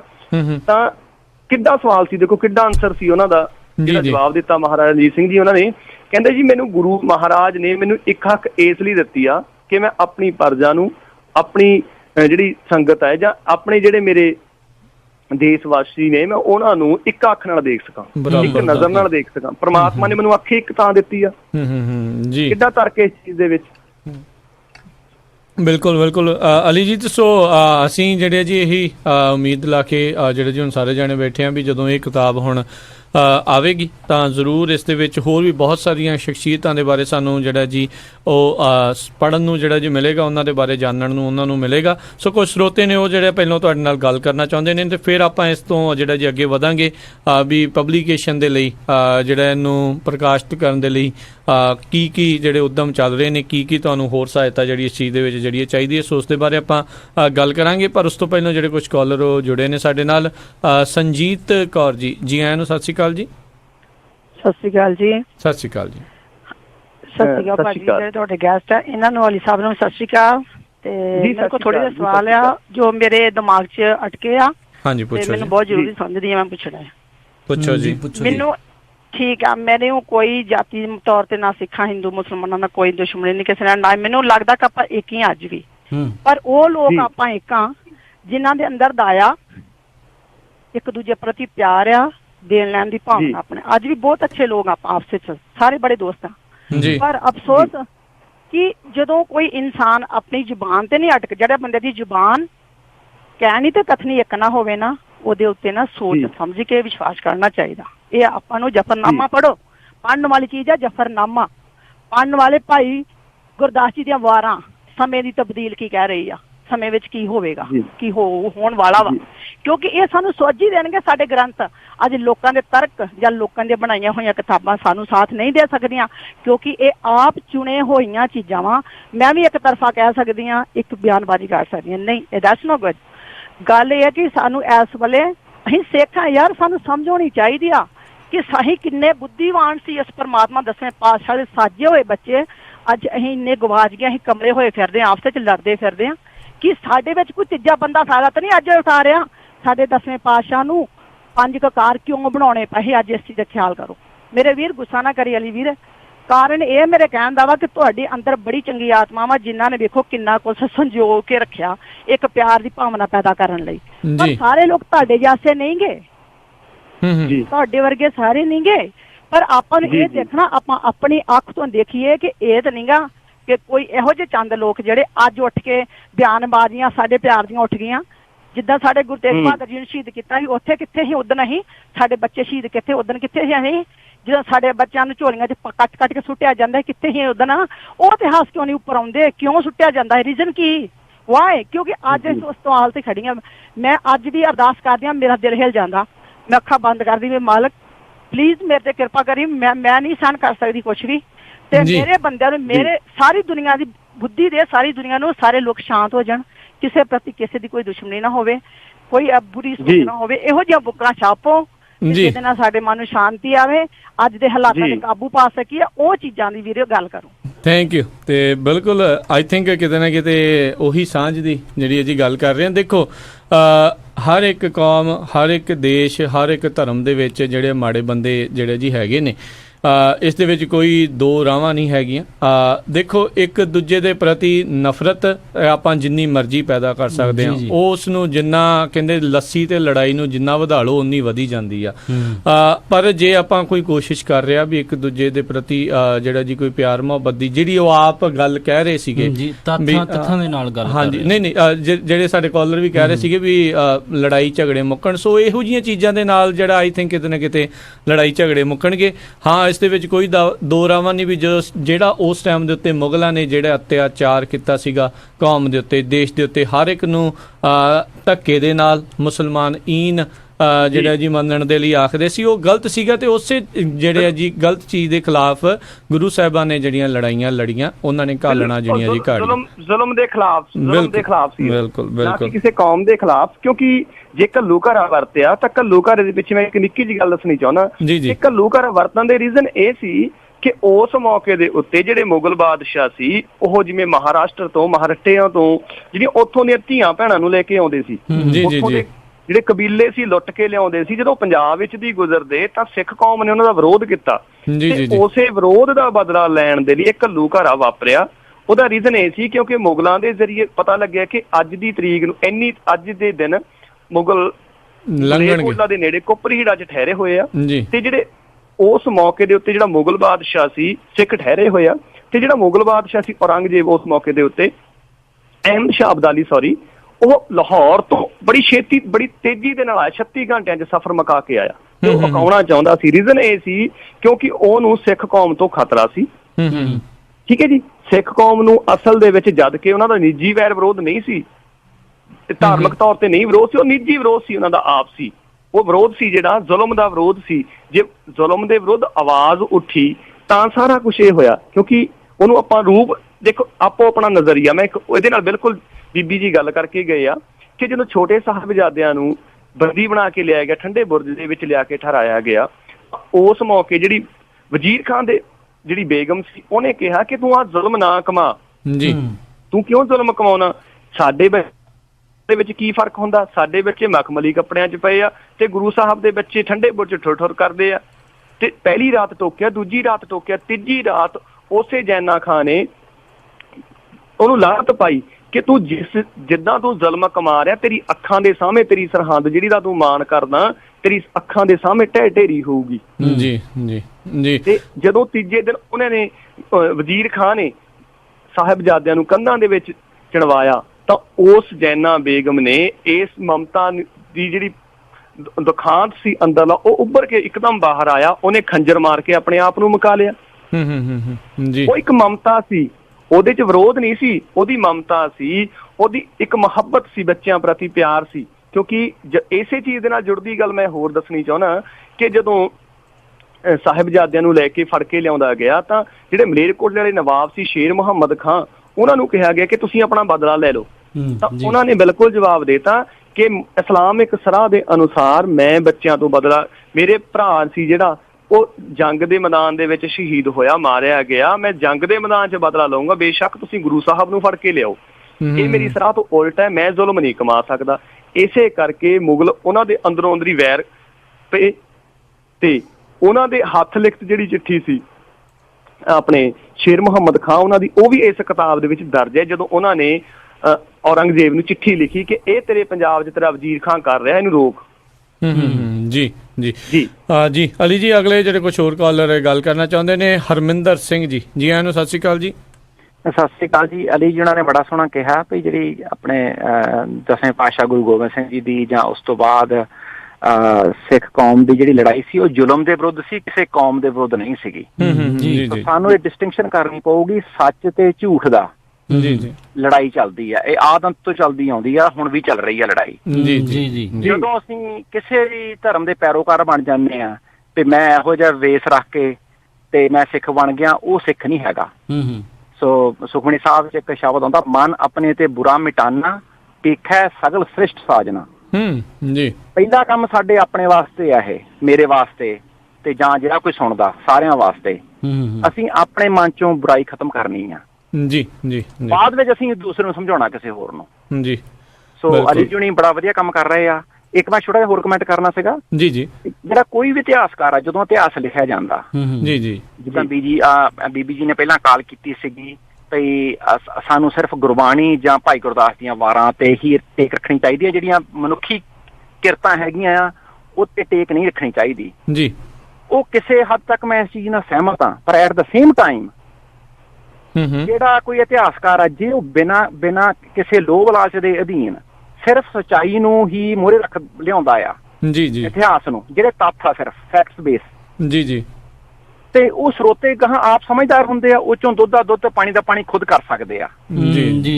ਪਰ at the same time I think ਸਾਨੂੰ ਵੀ ਸਰੋਤਿਆਂ ਨੂੰ ਇਹ ਸਮਝਣਾ ਚਾਹੀਦਾ ਵੀ ਚਾਹੇ ਕੋਈ ਵੀ ਲਿਖਤ ਹੋਵੇ, ਜਿਹੜਾ ਇਤਿਹਾਸਕਾਰ ਆ ਹਮੇਸ਼ਾ ਉਹ ਆਪਣਾ ਨਜ਼ਰੀਆ ਹੀ ਪੇਸ਼ ਕਰਦਾ ਆ। ਹਿਸਟਰੀ ਇਹ ਨਹੀਂ ਹੁੰਦਾ ਵੀ ਕੋਈ ਜਾਣ ਬੁੱਝ ਕੇ ਤੱਥ ਮਰੋੜਦਾ। ਹਾਂ, ਲੋਕੀ ਅੱਜ ਕੱਲ੍ਹ ਬੜੇ ਹੈਗੇ ਆ ਵੀ ਫਲਾਣੇ ਨੇ ਤਾਂ ਬਿਲਕੁਲ ਕਿਤਾਬ ਗਲਤ ਲਿਖੀ ਆ ਜੀ, ਆਹ ਕਿਤਾਬ, ਉਹ ਹੈ ਵੀ ਉਹਨਾਂ ਦੀ ਸਮਝ ਹੀ ਇੰਨੀ ਸੀਗੀ, ਉਹਨਾਂ ਨੇ ਆਪਣੇ ਬੇਅਕਲੀ ਜਿਹੜੀ ਸੀ ਉਹ ਕਿਤਾਬ ਦੇ ਵਿੱਚ ਬਾੜ ਦਿੱਤੀ। ਸੋ ਇਹ ਸਾਡਾ ਫਰਜ਼ ਬਣਦਾ ਸਰੋਤੇ ਦਾ, ਪੜ੍ਹਨ ਦਾ, ਲੇਖ ਜਿਹੜਾ ਕਿਤਾਬ ਨੂੰ ਵਿਚਾਰਦਾ ਜਾਂ ਇਤਿਹਾਸ ਨੂੰ ਵਿਚਾਰਦਾ ਆ, ਵੀ ਅਸੀਂ ਉਹਦੇ ਵਿੱਚੋਂ ਜਿਹੜੀ ਅਸਲੀਅਤ ਆ ਅਸੀਂ ਆਪ ਖੁਦ ਉਹਦੀ ਛਾਣਬੀਣ ਖੁਦ ਕਰੀਏ। ਕਿਸੇ ਸੰਸਥਾ ਜਿਹੜੀ ਹੈਗੀ ਆ ਜਾਂ ਜਿਹੜੇ ਕਹ ਲਓ ਭਈ ਐਸਟੈਬਲਿਸ਼ਮੈਂਟ ਹੈਗੀਆਂ ਜਾਂ ਸਰਕਾਰਾਂ ਹੈਗੀਆਂ ਜਾਂ ਕੋਈ ਵਿਰੋਧੀ ਆ, ਤੇ ਉਹਨਾਂ ਦੇ ਕੋਲ ਪੈਸੇ ਲੈ ਕੇ ਤਾਂ ਨਹੀਂ ਲਿਖੀ ਕਿਤਾਬ। ਸੋ ਆਈ ਥਿੰਕ ਦਾ ਵੇ ਅਲੀ ਹੁਣੀ ਡਿਸਕ੍ਰਾਈਬ ਕਰ ਰਹੇ ਆ, ਇਹਨਾਂ ਨੇ ਕਹ ਲਓ ਸਿਰਫ ਸੇਵਾ ਭਾਵ ਦੇ ਨਾਲ ਹੀ ਇਹ ਖੋਜ ਕਰਕੇ ਕਿਤਾਬ ਲਿਖੀ ਆ। ਬਾਕੀ ਜਦੋਂ ਅਸੀਂ ਕਿਤਾਬ ਪੜ੍ਹਾਂਗੇ ਤੇ ਸਾਨੂੰ ਆਪ ਪਤਾ ਲੱਗ ਜੂਗਾ ਕਿ ਹਾਂ ਵੀ ਇਹਦੇ ਵਿੱਚ ਇਹਨਾਂ ਨੇ ਕਿਸੇ ਕਹ ਲਓ ਮਨਮਤ ਦਾ ਵਿੱਚ ਪ੍ਰਚਾਰ ਕੀਤਾ ਜਾਂ ਸਿਰਫ ਸੱਚ ਤੇ ਜਿਹੜੇ ਫੈਕਟਸ ਹੈਗੇ ਉਹ ਪ੍ਰੈਜ਼ੈਂਟ ਕੀਤੇ ਆ। Thank you. ਬਿਲਕੁਲ ਥੈਂਕ ਯੂ ਹਰਮਿੰਦਰ ਜੀ। ਅਗਲੇ ਜਿਹੜੇ ਕਾਲਰ ਸਾਡੇ ਨਾਲ ਜੁੜੇ ਨੇ ਕੁਲਦੀਪ ਸਿੰਘ ਜੀ। ਜੀ ਆਇਆਂ ਨੂੰ ਸਤਿ ਸ਼੍ਰੀ ਅਕਾਲ। ਸਤਿ ਸ਼੍ਰੀ ਅਕਾਲ ਰਾਜਕਰਨਵੀਰ ਸਿੰਘ। ਸਤਿ ਸ਼੍ਰੀ ਅਕਾਲ ਜੀ। ਤੇ ਅਲੀ ਰਾਜਪੁਰਾ ਜੀ। ਜੀ ਸਤਿ ਸ਼੍ਰੀ ਅਕਾਲ। ਮੇਰਾ ਨਾਮ ਕੁਲਦੀਪ ਸਿੰਘ, ਤੁਸੀਂ ਦੱਸ ਹੀ ਦਿੱਤਾ। ਮੈਂ ਪੰਜਾਬ ਇੰਡੀਆ ਸਮਾਣਾ ਮੰਡੀ ਨੂੰ ਬਿਲੋਂਗ ਕਰਦਾ ਜੀ। ਤੇ ਮੈਂ ਇਹਨਾਂ ਦੀ ਸੋਚ ਨੂੰ ਪਹਿਲਾਂ ਤੇ ਸਜਦਾ ਕਰਦਾ। Thank you. ਇਹਨਾਂ ਨੂੰ ਸਲਾਮ ਹੈ ਜਿਹੜੇ ਏਡੀ ਵਧੀਆ ਸੋਚ ਲਿਖਦੇ ਆ ਪਏ ਤੇ ਸਾਂਝਾਂ ਦੀ ਗੱਲ ਕਰਦੇ ਆ ਪਏ। ਵਾਕਈ ਕੁਝ ਸਮਾਂ ਪਹਿਲਾਂ ਮੈਂ ਸਾਈਂ ਮੀਆਂ ਮੀਰ ਜੀ ਦੇ ਫਰਜ਼ੰਦ ਆਏ ਸੀ ਦਰਬਾਰ ਸਾਹਿਬ ਜੀ। ਉਹਨਾਂ ਦੀ ਲਾਈਫ ਸਪੀਚ ਸੁਣੀ। ਉਹਨਾਂ ਨੇ ਵੀ ਇਹੋ ਸਾਂਝ ਦੀ ਇੱਕ ਗੱਲ ਦੱਸੀ, ਕਹਿੰਦੇ ਵੀ ਐਜ਼ ਏ ਐਗਜ਼ਾਮਪਲ ਤੁਸੀਂ ਲੈ ਲਓ, ਉਸ ਸਮੇਂ ਦੇ ਵਿੱਚ ਸਾਈਂ ਮੀਆਂ ਮੀਰ ਜੀ ਦੇ ਕੋਲੋਂ ਮਹਾਰਾਜ ਨੇ ਨੀਂਹ ਪੱਥਰ ਖਾਇਆ ਦਰਬਾਰ ਸਾਹਿਬ ਦਾ। ਜੀ ਇਹ ਸਾਂਝ ਦੀ ਗੱਲ ਸੀ। ਤੇ ਕੁਝ ਉਹ ਕਹਿੰਦੇ ਵੀ ਸਾਡੇ ਕੰਨਾਂ 'ਚ ਆਵਾਜ਼ ਪਈ ਵੀ ਮੁਸਲਮਾਨਾਂ ਨੇ ਜ਼ੁਲਮ ਕੀਤਾ ਸਾਡੇ ਤੇ। ਉਹਨਾਂ ਦੀ ਇੱਕ ਗੱਲ ਮੈਨੂੰ ਬੜੀ ਪਿਆਰੀ ਲੱਗੀ, ਕਹਿੰਦਾ ਮੁਸਲਮਾਨਾਂ ਨੇ ਨਹੀਂ ਕੀਤਾ, ਮੁਸਲਮਾਨਾਂ ਦੀ ਅਗਵਾਈ ਕੀਤੀ ਸਾਈਂ ਮੀਆਂ ਮੀਰ ਨੇ, ਬਾਬਾ ਫਰੀਦ ਜੀ ਨੇ, ਪੀਰ ਬੁੱਧੂ ਸ਼ਾਹ ਵਰਗਿਆਂ ਨੇ। ਜੀ ਕਹਿੰਦਾ ਉਹਨਾਂ ਨੂੰ ਮੁਸਲਮਾਨ ਕਹਿ ਸਕਦੇ ਤੁਸੀਂ, ਜਿਨ੍ਹਾਂ ਨੇ ਜ਼ੁਲਮ ਕੀਤਾ ਉਹ ਤੇ ਹਕੂਮਤ ਸੀ। ਉਹਨਾਂ ਨੇ ਐਗਜ਼ਾਮਪਲ ਦਿੱਤੀ, ਇੱਕ ਤਾਜੀ ਐਗਜ਼ਾਮਪਲ ਦਿੱਤੀ, ਕਹਿੰਦੇ ਉਹ ਤੇ ਇੱਕ ਹਕੂਮਤ ਸੀ। ਬਾਦਸ਼ਾਹ ਨੇ ਆਪਣੇ ਭਰਾਵਾਂ ਨੂੰ ਭਤੀਜਿਆਂ ਨੂੰ ਵੀ ਮਰਵਾ ਦਿੱਤਾ, ਅੱਖਾਂ ਕਢਾਤੀਆਂ ਉਹਨਾਂ ਦੀਆਂ। ਬਾਦਸ਼ਾਹ ਸੀ, ਉਹਨੇ ਮੁਸਲਮਾਨਾਂ ਤੇ ਵੀ ਜ਼ੁਲਮ ਕੀਤਾ। ਸਾਡਾ ਸਾਰਿਆਂ ਦਾ ਬਾਦਸ਼ਾਹ ਤੇ ਇੱਕੋ ਜਿਹਾ ਸੀ, ਸਾਰਿਆਂ ਤੇ ਜ਼ੁਲਮ ਕਰਦਾ ਸੀ। ਉਹਨੇ ਐਗਜ਼ਾਮਪਲ ਦਿੱਤੀ, ਕਹਿੰਦਾ ਬਾਹਰ ਤੁਸੀਂ ਤਸਵੀਰਾਂ ਵੇਖੀਆਂ ਨੇ ਨਾ, ਸਾਨੂੰ 1984 ਦੀਆਂ ਲੱਗੀਆਂ। ਇਹ ਤੇ ਤੁਹਾਡੀ ਆਪਣੀ ਚੁਣੀ ਸਰਕਾਰ ਹੈ ਨਾ, ਹਿੰਦੁਸਤਾਨ ਦੀ ਸਰਕਾਰ ਹੈ। ਉਹਨਾਂ ਨੇ ਦੇਖੋ ਕੀ ਕੀਤਾ, ਕਹਿੰਦੇ ਮੁਸਲਮਾਨ ਨੇ ਕਿਸੇ ਨੇ ਜ਼ੁਲਮ ਨਹੀਂ ਕੀਤਾ, ਬਾਦਸ਼ਾਹ ਨੇ ਕੀਤਾ, ਹਕੂਮਤਾਂ ਨੇ ਕੀਤਾ। ਉਸ ਜ਼ੁਲਮ ਦੇ ਖਿਲਾਫ ਕਹਿੰਦਾ ਅਸੀਂ ਤੁਸੀਂ ਸਾਰੇ ਹੀ ਲੜਨੇ ਆ ਪਏ, ਹੁਣ ਤੱਕ ਲੜਨੇ ਆ ਪਏ। ਬਿਲਕੁਲ ਬਿਲਕੁਲ ਬਿਲਕੁਲ ਕੁਲਦੀਪ ਜੀ, ਇਹ ਇਸ ਦੇ ਵਿੱਚ ਕੋਈ ਦੋ ਰਾਵਾ ਨਹੀਂ। ਆਪਾਂ ਜਿਹੜਾ ਜੀ ਦੇਖਦੇ ਹਾਂ ਕੱਲੀ ਇੱਕ ਕੌਮ ਦੇ ਵਿੱਚ, ਕਿਸੇ ਇੱਕ ਕੌਮ ਦੇ ਵਿੱਚ ਜਿਹੜੇ ਜੀ ਕਹਿ ਲਓ ਵੀ ਕੌਮ ਨਹੀਂ ਆਪਾਂ ਕਹਿ ਸਕਦੇ ਖਰਾਬ, ਉਹਨਾਂ ਦੇ ਜਿਹੜੇ ਕਈ ਜਿਹੜੇ ਲੋਕ ਹੁੰਦੇ ਆ, ਜਿੱਦਾਂ ਇੱਕ ਕਹਿੰਦੇ ਜੀ ਗੰਦੀ ਮੱਛਲੀ ਜਿਹੜੀ ਆ ਉਹ ਪੂਰੇ ਤਲਾਅ ਨੂੰ ਗੰਦਾ ਕਰ ਦਿੰਦੀ ਆ। ਉਹੀ ਜਿਹੜਾ ਜੀ ਉਹ ਹਿਸਾਬ ਹੁੰਦਾ ਆ, ਉਹ ਬਦਨਾਮ ਜਿਹੜੀ ਆ ਜੀ ਕਈ ਕੌਮਾਂ ਨੂੰ ਆ। ਆਪਣੀ ਕੌਮ ਨੂੰ ਬਦਨਾਮ ਕਰਨ ਵਾਲੇ ਵੀ ਬਹੁਤ ਨੇ, ਮੁਸਲਮਾਨ ਕੌਮ ਨੂੰ ਬਦਨਾਮ ਕਰਨ ਵਾਲੇ ਬਹੁਤ ਨੇ, ਹਿੰਦੂ ਕੌਮ ਨੂੰ, ਹੋਰ ਜਿਹੜੀਆਂ ਕੌਮਾਂ ਹੈ ਉਹਨਾਂ ਨੂੰ ਬਦਨਾਮ ਕਰਨ ਵਾਲੇ ਜਿਹੜੇ ਜੀ ਕਈ ਲੋਕ ਨੇ। ਪੂਰੀਆਂ ਪੂਰੀਆਂ ਸਾਰੇ ਦੇ ਸਾਰੇ ਮਾੜੇ ਨਹੀਂ ਹੁੰਦੇ। ਜਿੱਦਾਂ ਅਲੀ ਜੀ ਕਰ ਰਹੇ ਨੇ, ਕੋਸ਼ਿਸ਼ ਕਰ ਰਹੇ ਨੇ, ਆਪਾਂ ਨੂੰ ਕੋਸ਼ਿਸ਼ ਦੇ ਵਿੱਚ ਸਗੋਂ ਮਦਦ ਜਿਹੜੀ ਹੈਲਪ ਜਿਹੜੀ ਆਪਾਂ ਨੂੰ ਉਹ ਕਰਨੀ ਚਾਹੀਦੀ ਆ, ਤਾਂ ਜੋ ਆਪਾਂ ਇਸ ਚੀਜ਼ ਨੂੰ ਫਿਰ ਪ੍ਰਮਾਣਿਤ ਕਰ ਸਕੀਏ। ਸਾਰੇ ਜਾਣੇ ਇਸ ਚੀਜ਼ ਨੂੰ ਮਿਲ ਜੁਲ ਕੇ ਪ੍ਰਮਾਣਿਤ ਕਰ ਸਕੀਏ ਵੀ ਵਾਕਿਆ ਹੀ ਜੋ ਅਲੀ ਰਾਜਪੁਰਾ ਹੁਣੀ ਕਹਿ ਰਹੇ ਨੇ ਵੀ ਉਹ ਵਾਕਿਆ ਹੀ ਉਹੀ ਚੀਜ਼ ਜਿਹੜੀ ਉਹ ਕਰ ਰਹੇ ਨੇ। ਹੁਣ ਤੁਹਾਨੂੰ ਜਿੱਦਾਂ ਦੱਸ ਰਹੇ ਵੀ ਆਲਰੇਡੀ ਇਹਨਾਂ ਨੇ ਜਿਹੜਾ ਵੱਡਾ ਘੱਲੂਘਾਰਾ ਜਿਹੜਾ ਉਹ ਕਿਤਾਬ ਛਾਪ ਚੁੱਕੇ ਨੇ, ਤੇ ਆਪਾਂ ਜਿਹੜੀ ਇਸ ਜਿਹੜੀ ਨਵੀਂ ਕਿਤਾਬ ਦੀ ਆਪਾਂ ਜਿਹੜੀ ਨਾਲ ਗੱਲ ਕਰ ਰਹੇ ਹਾਂ ਮੁਸਲਮਾਨਾਂ ਤੇ ਸਿੱਖਾਂ ਦੀ ਜਿਹੜੀ ਇਤਿਹਾਸਿਕ ਸਾਂਝ ਉਸ ਨੂੰ ਲੈ ਕੇ। ਸੋ ਇਸ ਟਾਈਮ ਜੇ ਅਲੀ ਜੀ ਆਪਾਂ ਗੱਲਬਾਤ ਕਰੀਏ ਵੀ ਹੁਣ ਜਿੱਦਾਂ ਤੁਸੀਂ ਕਿਹਾ ਵੀ ਇਹ ਸਭ ਕੁਛ ਖਰੜਾ ਸਭ ਕੁਛ ਤਿਆਰ ਪਈ ਆ, ਸੋ ਹੁਣ ਕਿਸ ਚੀਜ਼ ਦੀ ਆਪਾਂ ਨੂੰ ਦੇਰੀ ਹੈਗੀ ਆ ਜਾਂ ਕਿਹੜੀ ਚੀਜ਼ ਦੀ ਆਪਾਂ ਹੁਣ ਵੇਟ ਕਰ ਰਹੇ ਹਾਂ ਵੀ ਇਹ ਸਾਰਿਆਂ ਦੇ ਸਾਹਮਣੇ ਜਿਹੜੀ ਆ ਜਾਵੇ? ਮੈਂ ਅਸਲ ਦੇ ਵਿੱਚ ਇਦਾਂ ਚਾਹੁੰਦਾ ਜੀ, ਕਿਉਂਕਿ ਜਿਹੜੇ ਇਦਾਂ ਦੇ ਇਤਿਹਾਸਕ ਪੱਖ ਨੇ ਜੀ, ਇਹ ਜਿਹੜੀਆਂ ਚੀਜ਼ਾਂ ਜਿੰਨਾ ਚਿਰ ਸਾਡੇ ਹੱਥਾਂ 'ਚ ਨਹੀਂ ਪਹੁੰਚਦੀਆਂ, ਜਿੰਨਾ ਚਿਰ ਇਹ ਸਾਡੀਆਂ ਜਿਹੜੀਆਂ, ਕਿਉਂਕਿ ਜਿਹੜੇ ਮੈਂ ਪੱਖ ਦੱਸੇ ਆ ਹਨਾ ਜੀ, ਇਹਨਾਂ ਪੱਖਾਂ ਦੇ ਵਿੱਚ ਸਾਡੀਆਂ ਸਾਂਝ ਦੀਆਂ ਪ੍ਰਮਾਣਿਤ ਨੇ, ਸਾਡੀਆਂ ਸਾਂਝਾਂ ਇੱਕ ਉੱਭਰ ਕੇ ਸਾਹਮਣੇ ਆਉਂਦੀਆਂ ਨੇ। ਕਿਉਂਕਿ ਅਸੀਂ ਇੱਕ ਪੱਖ ਦੇ ਹੋ ਕੇ ਤੱਕਦੇ ਆ ਤਾਂ ਸਾਨੂੰ ਹਨੇਰਾ ਨਜ਼ਰ ਆਊਗਾ, ਜੇ ਪੱਖ ਹੋ ਕੇ ਤੱਕਦੇ ਆ ਸਾਨੂੰ ਚਾਨਣਾ, ਪਰ ਜਦੋਂ ਅਸੀਂ ਬਰਾਬਰ ਤੱਕਾਂਗੇ ਸਾਨੂੰ ਦੋਨੋਂ ਚੀਜ਼ਾਂ ਨਜ਼ਰ ਆਉਣਗੀਆਂ। ਸੋ ਮੇਰੇ ਕਹਿਣ ਦਾ ਭਾਵ ਜਿਹੜਾ ਹੈਗਾ ਕਿ ਇਸ ਕਿਤਾਬ ਦੇ ਵਿੱਚ ਜਿਹੜੀਆਂ ਸਮੇਟੀਆਂ ਗਈਆਂ ਉਹ ਸ਼ਖਸੀਅਤਾਂ ਨੇ ਜਿਹੜੀਆਂ ਗੁਰੂ ਸਾਹਿਬ ਦੇ, ਜਿਵੇਂ ਹੁਣ ਮੈਂ ਦੱਸਿਆ ਗਿਆ ਜਿਵੇਂ ਗੁਰੂ ਸਾਹਿਬ ਨੇ ਜਿਵੇਂ ਮਸੀਤਾਂ ਬਣਾਈਆਂ, ਜਾਂ ਗੁਰੂ ਸਾਹਿਬ ਨੇ ਏਦਾਂ ਮੁਸਲਮਾਨਾਂ ਦੇ ਨਾਲ ਸਾਥ ਨਿਭਾਇਆ, ਜਾਂ ਪੀਰ ਬੁੱਧੂ ਸ਼ਾਹ ਜੀ ਦੀ ਗੱਲ ਕੀਤੀ ਮੈਂ, ਜਿਹੜੀਆਂ ਵੱਖੋ ਵੱਖਰੀਆਂ ਸ਼ਖਸੀਅਤਾਂ ਨੇ ਉਹ ਕਿਵੇਂ ਗੁਰੂ ਸਾਹਿਬ ਨਾਲ ਜੁੜੀਆਂ ਰਹੀਆਂ। ਇਹ ਚੀਜ਼ਾਂ ਨੇ, ਕਿਉਂਕਿ ਜੇ ਅਸੀਂ ਸਿਰਫ ਪੋਸਟਰਾਂ ਦੇ ਆਸਰੇ ਰਹੀਏ ਜਾਂ ਅਸੀਂ ਇਹ ਕਰੀਏ ਕਿ ਅਸੀਂ ਜਿਹੜੀ ਜ਼ੁਬਾਨੀ ਗੱਲਾਂ ਆਮ ਕਰਦੇ ਹਾਂ ਜੀ ਉਹਨਾਂ ਦੇ ਸਹਾਰੇ ਰਹੀਏ, ਸਾਡੇ ਕੋਲ ਪ੍ਰਮਾਣ ਨਹੀਂ। ਅਸੀਂ ਅੱਜ ਮੇਰੇ ਕੋਲੇ ਗੱਲ ਹੈ, ਮੇਰੇ ਢਿੱਡ 'ਚ ਪਈ ਹੈ, ਤੁਹਾਨੂੰ ਨਹੀਂ ਪਤਾ ਲੱਗਣੀ, ਪਰ ਜੇ ਮੇਰੇ ਕੋਲੇ ਪ੍ਰੂਫ ਹੈ ਵਿਦ ਕਿਤਾਬ, ਮੇਰੇ ਕੋਲ ਹੈਗਾ ਸਾਰਾ ਕੁਝ, ਤੁਸੀਂ ਦਿਖਾ ਸਕਦੇ ਹੋ ਕਿ ਇੱਥੇ ਆਹ ਚੀਜ਼ ਲਿਖੀ ਗਈ ਹੈ। ਸਾਡੀ ਪੀੜ੍ਹੀ, ਸਾਡੀ ਅਗਲੀ ਪੀੜ੍ਹੀ ਨੂੰ ਦੱਸਦੀ ਜਾਊਗੀ ਕਿ ਆਹ ਇਤਿਹਾਸ ਹੈ ਸਾਡਾ, ਇਹਦੇ ਅਸੀਂ ਵਾਰਸ ਹਾਂ। ਉਹ ਚੀਜ਼ ਕਰਕੇ ਜਿਹੜੀ ਆਹ ਕਿਤਾਬ ਸਾਡੀ ਤੁਰਦੀ ਆ, ਇਹ ਇਸ ਚੀਜ਼ ਦੇ ਦੁਆਲੇ ਘੁੰਮਦੀ ਆ, ਤੇ ਜਿਹਦੇ ਉੱਤੇ ਮੇਰੀ 3 ਸਾਲਾਂ ਦੀ ਮਿਹਨਤ ਹੋਈ ਆ ਜੀ। ਕਿਉਂਕਿ ਮੈਂ ਗੋਲਡਨ ਪੀਰੀਅਡ ਇਸ ਲਈ ਲਾ ਰਿਹਾ, ਦੇਖੋ ਮੇਰਾ ਵੀ ਪਰਿਵਾਰ ਹੈ, ਮੇਰੇ ਕੋਲ ਵੀ ਟਾਈਮ ਹੈ, ਕਿਉਂਕਿ ਹਰ ਇੱਕ ਬੰਦੇ ਨੇ ਆਏ ਨੇ ਚਲੇ ਜਾਣਾ। ਮੈਨੂੰ ਵੀ ਦਿਖਦਾ ਕਿ ਮੈਨੂੰ ਇਹ ਕੰਮ ਕਰਨਾ ਚਾਹੀਦਾ, ਉਹ ਮੈਂ ਅੱਡ ਤੌਰ ਤੋਂ ਕਰਦਾ, ਪਰ ਜਿਹੜਾ ਇਹ ਕੰਮ ਕਰ ਰਿਹਾ ਇਹ ਮੈਂ ਨਿਰਸਵਾਰਥ ਹੋ ਕੇ ਕਰ ਰਿਹਾ, ਮੇਰਾ ਨਿੱਜੀ ਸਵਾਰਥ ਕੋਈ ਨਹੀਂ ਕਿਸੇ ਤਰ੍ਹਾਂ ਦਾ ਵੀ। ਨੰਬਰ 2 ਤੇ ਜਿਹੜੀ ਗੱਲ ਮੇਨ ਹੈ ਉਹ ਇਹ ਹੈ ਕਿ ਜੇ ਕਿਤਾਬ ਛਪੂਗੀ ਨਹੀਂ, ਸਾਡੇ ਤੱਕ, ਸਾਡੀ ਪੀੜ੍ਹੀਆਂ ਤੱਕ ਜਾਣਕਾਰੀ ਜਾਊਗੀ ਨਹੀਂ, ਅਸੀਂ ਬਿਨਾਂ ਨਿਸ਼ਾਨੇ ਤੋਂ ਤੀਰ ਦਾਗਦੇ ਹਾਂ, ਸਾਡੇ ਤੀਰ ਦਾਗਣ ਦਾ ਕੋਈ ਫਾਇਦਾ ਨਹੀਂ ਹੋਣਾ। ਅਸੀਂ ਜਿੰਨੇ ਮਰਜ਼ੀ ਬਿਆਨ ਕੱਢ ਲਈਏ, ਜੋ ਮਰਜ਼ੀ, ਪਰ ਜਦੋਂ ਸਾਡੀਆਂ ਚੀਜ਼ਾਂ, ਸਾਡੇ ਕੋਲ ਸਬੂਤ ਨਹੀਂ, ਸਾਡੇ ਕੋਲ ਕਹਿਣ ਨੂੰ ਗੱਲ ਨਹੀਂ ਹੋਗੀ। ਹੁਣ ਮੈਂ ਤੁਹਾਨੂੰ ਦੱਸ ਰਿਹਾ, ਕਿਉਂਕਿ ਮੈਂ ਤੁਹਾਨੂੰ ਇਸ ਲਈ ਦੱਸ ਰਿਹਾ ਕਿਉਂਕਿ ਮੇਰੇ ਕੋਲ ਇਕੱਠੀ ਚੀਜ਼ ਮੇਰੇ ਸਾਹਮਣੇ ਪਈ, ਉਹਦੇ ਚੋਂ ਦੇਖ ਦੱਸ ਰਿਹਾ ਕਿ ਆਹ ਦੇਖੋ ਜੀ ਮੇਰੇ ਕੋਲੇ ਸਬੂਤ ਹੈ, ਆਹ ਮੇਰੇ ਕੋਲੇ ਪ੍ਰਮਾਣ ਨੇ, ਮੇਰੇ ਕੋਲੇ ਸਾਰੇ ਜਿੱਥੋਂ ਹਿੰਟ ਲਏ ਮੇਰੇ ਕੋਲ ਕੱਲੀ ਚੀਜ਼ ਦਾ ਪ੍ਰੂਫ ਹੈ। ਜੀ। ਕਿਉਂਕਿ ਇਹ ਇੱਕ ਦਿਨ ਦਾ ਕੰਮ ਤਾਂ ਹੈ ਨਹੀਂ ਕਿ ਮੈਂ ਬੈਠ ਕੇ ਲਿਖ ਲਿਆ ਜੀ ਅੱਜ ਹੋ ਗਿਆ। ਕਿਉਂਕਿ ਸਾਲਾਂ ਬੱਧੀ ਮੇਰਾ ਸਟੱਡੀ ਕੀਤੀ, ਮੈਂ ਰਿਸਰਚ ਕੀਤੀ, ਤੁਰਿਆ ਫਿਰਿਆ, ਖਬਰੇ ਕਿੰਨੇ ਕੁ ਚਿਹਰੇ ਮੈਨੂੰ ਉਹ ਦੇਖਣੇ ਪਊਗੇ ਜਿਹਨੂੰ ਮੈਂ ਦੇਖਣਾ ਨਹੀਂ ਸੀ ਚਾਹੁੰਦਾ ਹੋਊਗਾ, ਕਿੰਨੇ ਕੁ ਲੋਕਾਂ ਨੂੰ ਖਬਰੇ ਕੀ ਕੁਛ ਸੁਣਨਾ ਪਿਆ ਹੋਊਗਾ, ਸਿਰਫ ਇਸ ਲਈ ਕਿ ਸਾਡੀ ਕੌਮ ਦੀ ਸਾਂਝ ਹੈ, ਸਾਨੂੰ ਪਾੜਨ ਦੇ ਯਤਨ ਕੀਤੇ ਜਾ ਰਹੇ ਨੇ। ਸਾਡਾ ਫਰਜ਼ ਬਣਦਾ ਕਿ ਅਸੀਂ ਆਪਣੀ ਸੱਚ ਨੂੰ ਪਛਾਣ ਲਈਏ ਕਿ ਜੇ ਘੱਲੂਘਾਰਾ, ਜਦ ਕਿ ਘੱਲੂਘਾਰਾ ਦੇ ਵਿੱਚ ਮੈਂ ਸੱਚ ਬਿਆਨਿਆ, ਜਦ ਕਿ ਮੇਰਾ ਵਿਰੋਧ ਹੋਇਆ, ਮੁਸਲਮਾਨਾਂ ਨੇ ਕਿਹਾ ਕਿ ਤੈਨੂੰ ਕੀ ਲੋੜ ਪੈ ਗਈ ਲਿਖਣ ਦੀ, ਮੇਰੇ ਲਈ ਉਹ ਚੀਜ਼ ਮਾਇਨੇ ਨਹੀਂ ਰੱਖਦੀ, ਮੇਰੇ ਲਈ ਮਾਇਨੇ ਇਹ ਰੱਖਦਾ ਕਿ ਮੈਨੂੰ ਪਰਮਾਤਮਾ ਨੇ ਕਲਮ ਦਿੱਤੀ ਹੈ ਤੇ ਮੈਂ ਸੱਚ ਲਿਖਣਾ। ਜੀ ਬਿਲਕੁਲ। ਜੇ ਮੈਂ ਇਹਦੇ ਵਿੱਚ ਜ਼ਿਕਰ ਕਰਿਆ, ਜੇ ਮੈਂ ਇਹਦੇ ਵਿੱਚ ਜਦੋਂ ਗੁਰੂ ਸਾਹਿਬ ਦੇ ਨਾਲ ਜਿੱਥੇ ਕਿਤੇ, ਹੁਣ ਸੈਦਾ ਬੇਗ ਦੀ ਆਪਾਂ ਗੱਲ ਕਰਦੇ ਹਾਂ, ਆਪਣੇ ਪੀਰ ਬੁੱਧੂ ਸ਼ਾਹ ਜੀ ਦੇ ਸਾਲਾ ਸਾਹਿਬ ਸੀ, ਉਹ ਗੁਰੂ ਸਾਹਿਬ ਨੂੰ ਫੜਨ ਆਉਂਦੇ, ਮੈਂ ਬਕਾਇਦਾ ਲਿਖਦਾ ਕਿ ਫੜਨ ਆਉਂਦੇ ਆ ਜੀ। ਮੈਂ ਇਹ ਨਹੀਂ ਕਹਿੰਦਾ ਕਿ ਪੀਰ ਬੁੱਧੂ ਸ਼ਾਹ ਜੀ ਸਹੀ ਸੀਗੇ, ਉਹਨਾਂ ਦਾ ਸਾਲਾ ਵੀ ਇਹਦੇ ਬਾਰੇ ਨਹੀਂ ਲਿਖਣਾ, ਜੋ ਸੱਚ ਹੈ ਉਹ ਸੱਚ ਹੈ, ਉਹਦੇ ਨੂੰ ਮੈਂ ਨਹੀਂ ਲੁਕੋ ਸਕਦਾ, ਉਹਦੇ 'ਚ ਇਤਿਹਾਸ ਗਵਾਹ ਸਾਡੇ ਕੋਲੇ, ਇਤਿਹਾਸ ਇਸ ਚੀਜ਼ ਦਾ ਗਵਾਹ ਖੜਾ ਮੇਰੇ ਸਰਾਣੇ, ਮੈਂ ਕਿਵੇਂ ਬਦਲ ਸਕਦਾ ਉਸ ਚੀਜ਼ ਤੋਂ। ਸੋ ਮੇਰੇ ਕਹਿਣ ਦਾ ਭਾਵ ਅੰਤ ਦੇ ਤੌਰ ਤੇ ਇਹ ਹੈ ਕਿ ਜਿਹੜੀਆਂ ਇਦਾਂ ਦੀਆਂ ਜਾਣਕਾਰੀ ਭਰਪੂਰ ਚੀਜ਼ਾਂ ਨੇ ਇਹ ਸਾਡੇ ਲੋਕਾਂ ਤੱਕ ਜਾਣੀਆਂ ਚਾਹੀਦੀਆਂ ਨੇ ਤੇ ਵੱਡੀ ਗਿਣਤੀ ਦੇ ਵਿੱਚ ਜਾਣੀਆਂ ਚਾਹੀਦੀਆਂ ਨੇ। ਇਹ ਕੋਈ ਪੋਇਟਰੀ ਨਹੀਂ ਹੈਗੀ, ਇਹ ਕੋਈ ਨੋਵਲ ਨਹੀਂ ਹੈਗਾ, ਇਹ ਕੋਈ ਕਹਾਣੀ ਨਹੀਂ ਹੈਗੀ ਕਿ ਅਸੀਂ 100-200 ਛਾਪ ਲਈ ਤੇ ਅਸੀਂ ਛਾਪ ਕੇ ਲੋਕਾਂ ਨੂੰ ਵੰਡਦੀ ਤੇ ਵਾਹ-ਵਾਹ ਕਰਾ ਕੇ ਰਿਲੀਜ਼ ਕਰਾ ਕੇ ਅਸੀਂ ਘਰੇ ਵੜ ਗਏ। ਅਸੀਂ ਜ਼ਿੰਮੇਵਾਰ ਹਾਂ, ਅਸੀਂ ਕੌਮ ਦੇ ਵਾਰਸ ਹਾਂ, ਅਸੀਂ ਜਵਾਬਦੇਹ ਹੋਣਾ ਅਸੀਂ ਪੀੜ੍ਹੀਆਂ ਨੂੰ ਆਉਂਦੀਆਂ ਨੂੰ। ਸੋ ਮੈਂ ਉਹਦੇ ਲਈ ਬੀੜਾ ਚੁੱਕਿਆ ਹੋਇਆ। ਮੈਂ ਚਾਹੁੰਦਾ ਕਿ ਮੇਰੀ ਸਪੋਰਟ ਕੀਤੀ ਜਾਵੇ ਤਾਂ ਜੋ ਇਸ ਨੂੰ ਕਿਤਾਬ ਨੂੰ ਵੱਡੀ ਗਿਣਤੀ ਦੇ ਵਿੱਚ ਛਾਪ ਕੇ ਉਹਨਾਂ ਹੱਥਾਂ ਤੱਕ ਪਹੁੰਚਾਇਆ ਜਾਵੇ, ਸਾਡੀਆਂ ਆਉਂਦੀਆਂ ਪੀੜ੍ਹੀਆਂ ਤੱਕ ਅਸੀਂ ਦੱਸ ਸਕੀਏ ਕਿ ਅਸੀਂ ਇਸ ਕੌਮ ਦੇ ਵਾਰਸ ਹਾਂ। ਜੀ ਜੀ ਜੀ ਜਿਹੜਾ ਸਾਰਾ ਇਹ ਪ੍ਰੋਜੈਕਟ ਹੈ ਇਹ ਵੱਡੀ ਗਿਣਤੀ ਦੇ ਵਿੱਚ ਆਪਣਾ ਦੇਖੋ, ਹੁਣ ਮੈਂ ਲਿਖ ਸਕਦਾ, ਮੈਂ ਸਮਾਂ ਦੇ ਸਕਦਾ। ਜੇ ਮੈਨੂੰ ਕੋਈ ਬੰਦਾ ਇਹ ਕਹੇ ਵੀ ਤੂੰ ਸਮਾਂ ਵੀ ਦੇ ਤੇ ਪੈਸੇ ਵੀ ਲਾ, ਦੋ ਚੀਜ਼ਾਂ ਮੇਰੇ ਲਈ ਬਹੁਤ ਔਖੀਆਂ ਨੇ। ਜੀ ਜੀ ਜੀ ਦੇਖੋ, ਮੈਂ ਲਿਖਣ ਦਾ ਕੰਮ ਨਿਰਸਵਾਰਥ ਹੋ ਕੇ ਕਰ ਸਕਦਾ, ਮੈਂ ਲਿਖਣ ਦੇ ਆਪਦਾ ਰੁਪਈਆ ਨਹੀਂ ਵਸੂਲੂੰਗਾ। ਇਹ ਮੇਰਾ ਪਹਿਲਾਂ ਵੀ ਕਰ ਹਟਿਆ ਤੇ ਹੁਣ ਵੀ ਕਰ ਰਿਹਾ ਮੈਂ।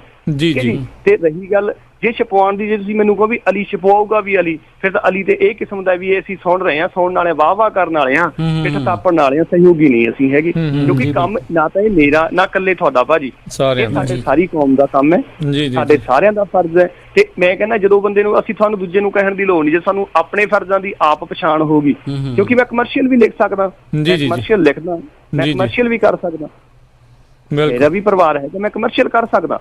ਜੀ ਜੀ ਜੀ ਪਰ ਸਿਰਫ ਮੈਂ ਕਮਰਸ਼ੀਅਲ ਤੋਂ ਇੱਕ ਪਾਸੇ ਹੋ ਕੇ ਇੱਕ ਨਜ਼ਰ ਦੇ ਨਾਲ ਦੇਖ ਰਿਹਾ ਇਸ ਚੀਜ਼ ਨੂੰ ਕਿ ਸਾਡੀ ਕੌਮ ਦੀ ਯਾਰ ਐਡੀ ਵੱਡੀਆਂ ਕੁਰਬਾਨੀਆਂ ਨੇ। ਘੱਲੂਘਾਰੇ ਦੇ ਵਿੱਚ ਸੀ ਆਹ ਕੁਰਬਾਨੀਆਂ ਸਾਡੀਆਂ ਕੌਮਾਂ ਦੀਆਂ, ਸਾਡੀ ਕੌਮ ਨੂੰ ਪਾੜਨ ਦੇ ਯਤਨ ਕੀਤੇ ਜਾ ਰਹੇ ਆ। ਸੋ ਮੈਂ ਉਸ ਚੀਜ਼ ਤੇ ਖੜਿਆ। ਬਿਲਕੁਲ ਬਿਲਕੁਲ ਜੀ। ਇਹ ਫੋਨ ਵਾਲਿਆਂ ਤੇ ਹੈ ਨਾ ਵੀ ਅਗਲੇ ਕੀ ਸਹਿਯੋਗ ਦਿੰਦੇ ਆ, ਕਿਸ ਨਜ਼ਰ ਨਾਲ ਦੇਖ ਰਹੇ ਨੇ ਉਹ। ਜੀ ਜੀ ਜੀ ਜੀ ਬਿਲਕੁਲ ਜੀ। ਇਸ ਦੇ ਵਿੱਚ ਕੋਈ ਦੋ ਰਾਵਾਂ ਨਹੀਂ ਅਲੀ ਜੀ ਵੀ ਜਿਹੜੀਆਂ ਤੁਹਾਡੀਆਂ ਕੋਸ਼ਿਸ਼ਾਂ ਚੱਲ ਰਹੀਆਂ। ਸੋ ਜਿੱਦਾਂ ਇਹਨਾਂ ਨੇ ਜਗਮੋਹਨ ਜੀ ਆਖਿਆ ਹੀ ਆ ਇਸ ਕਿਤਾਬ ਦੇ ਵਿੱਚ ਵੀ ਜਿਹੜੀਆਂ ਵੀ ਚੀਜ਼ ਉਹਨਾਂ ਨੇ ਇਸ ਦੇ ਵਿੱਚ ਛਾਪੀ ਆ ਬਤੌਰ ਰੈਫਰੈਂਸ ਜਿਹੜੀਆਂ ਉਸ ਚੀਜ਼ ਦਾ ਜਿਹੜਾ ਨਾਲ ਉਹਨਾਂ ਨੇ ਦੱਸਿਆ ਵੀ ਕਿੱਥੋਂ ਜਿਹੜਾ ਇਤਿਹਾਸ ਜਿਹੜਾ ਹੈ ਉਹਨਾਂ ਨੇ ਲਿਆ ਆ।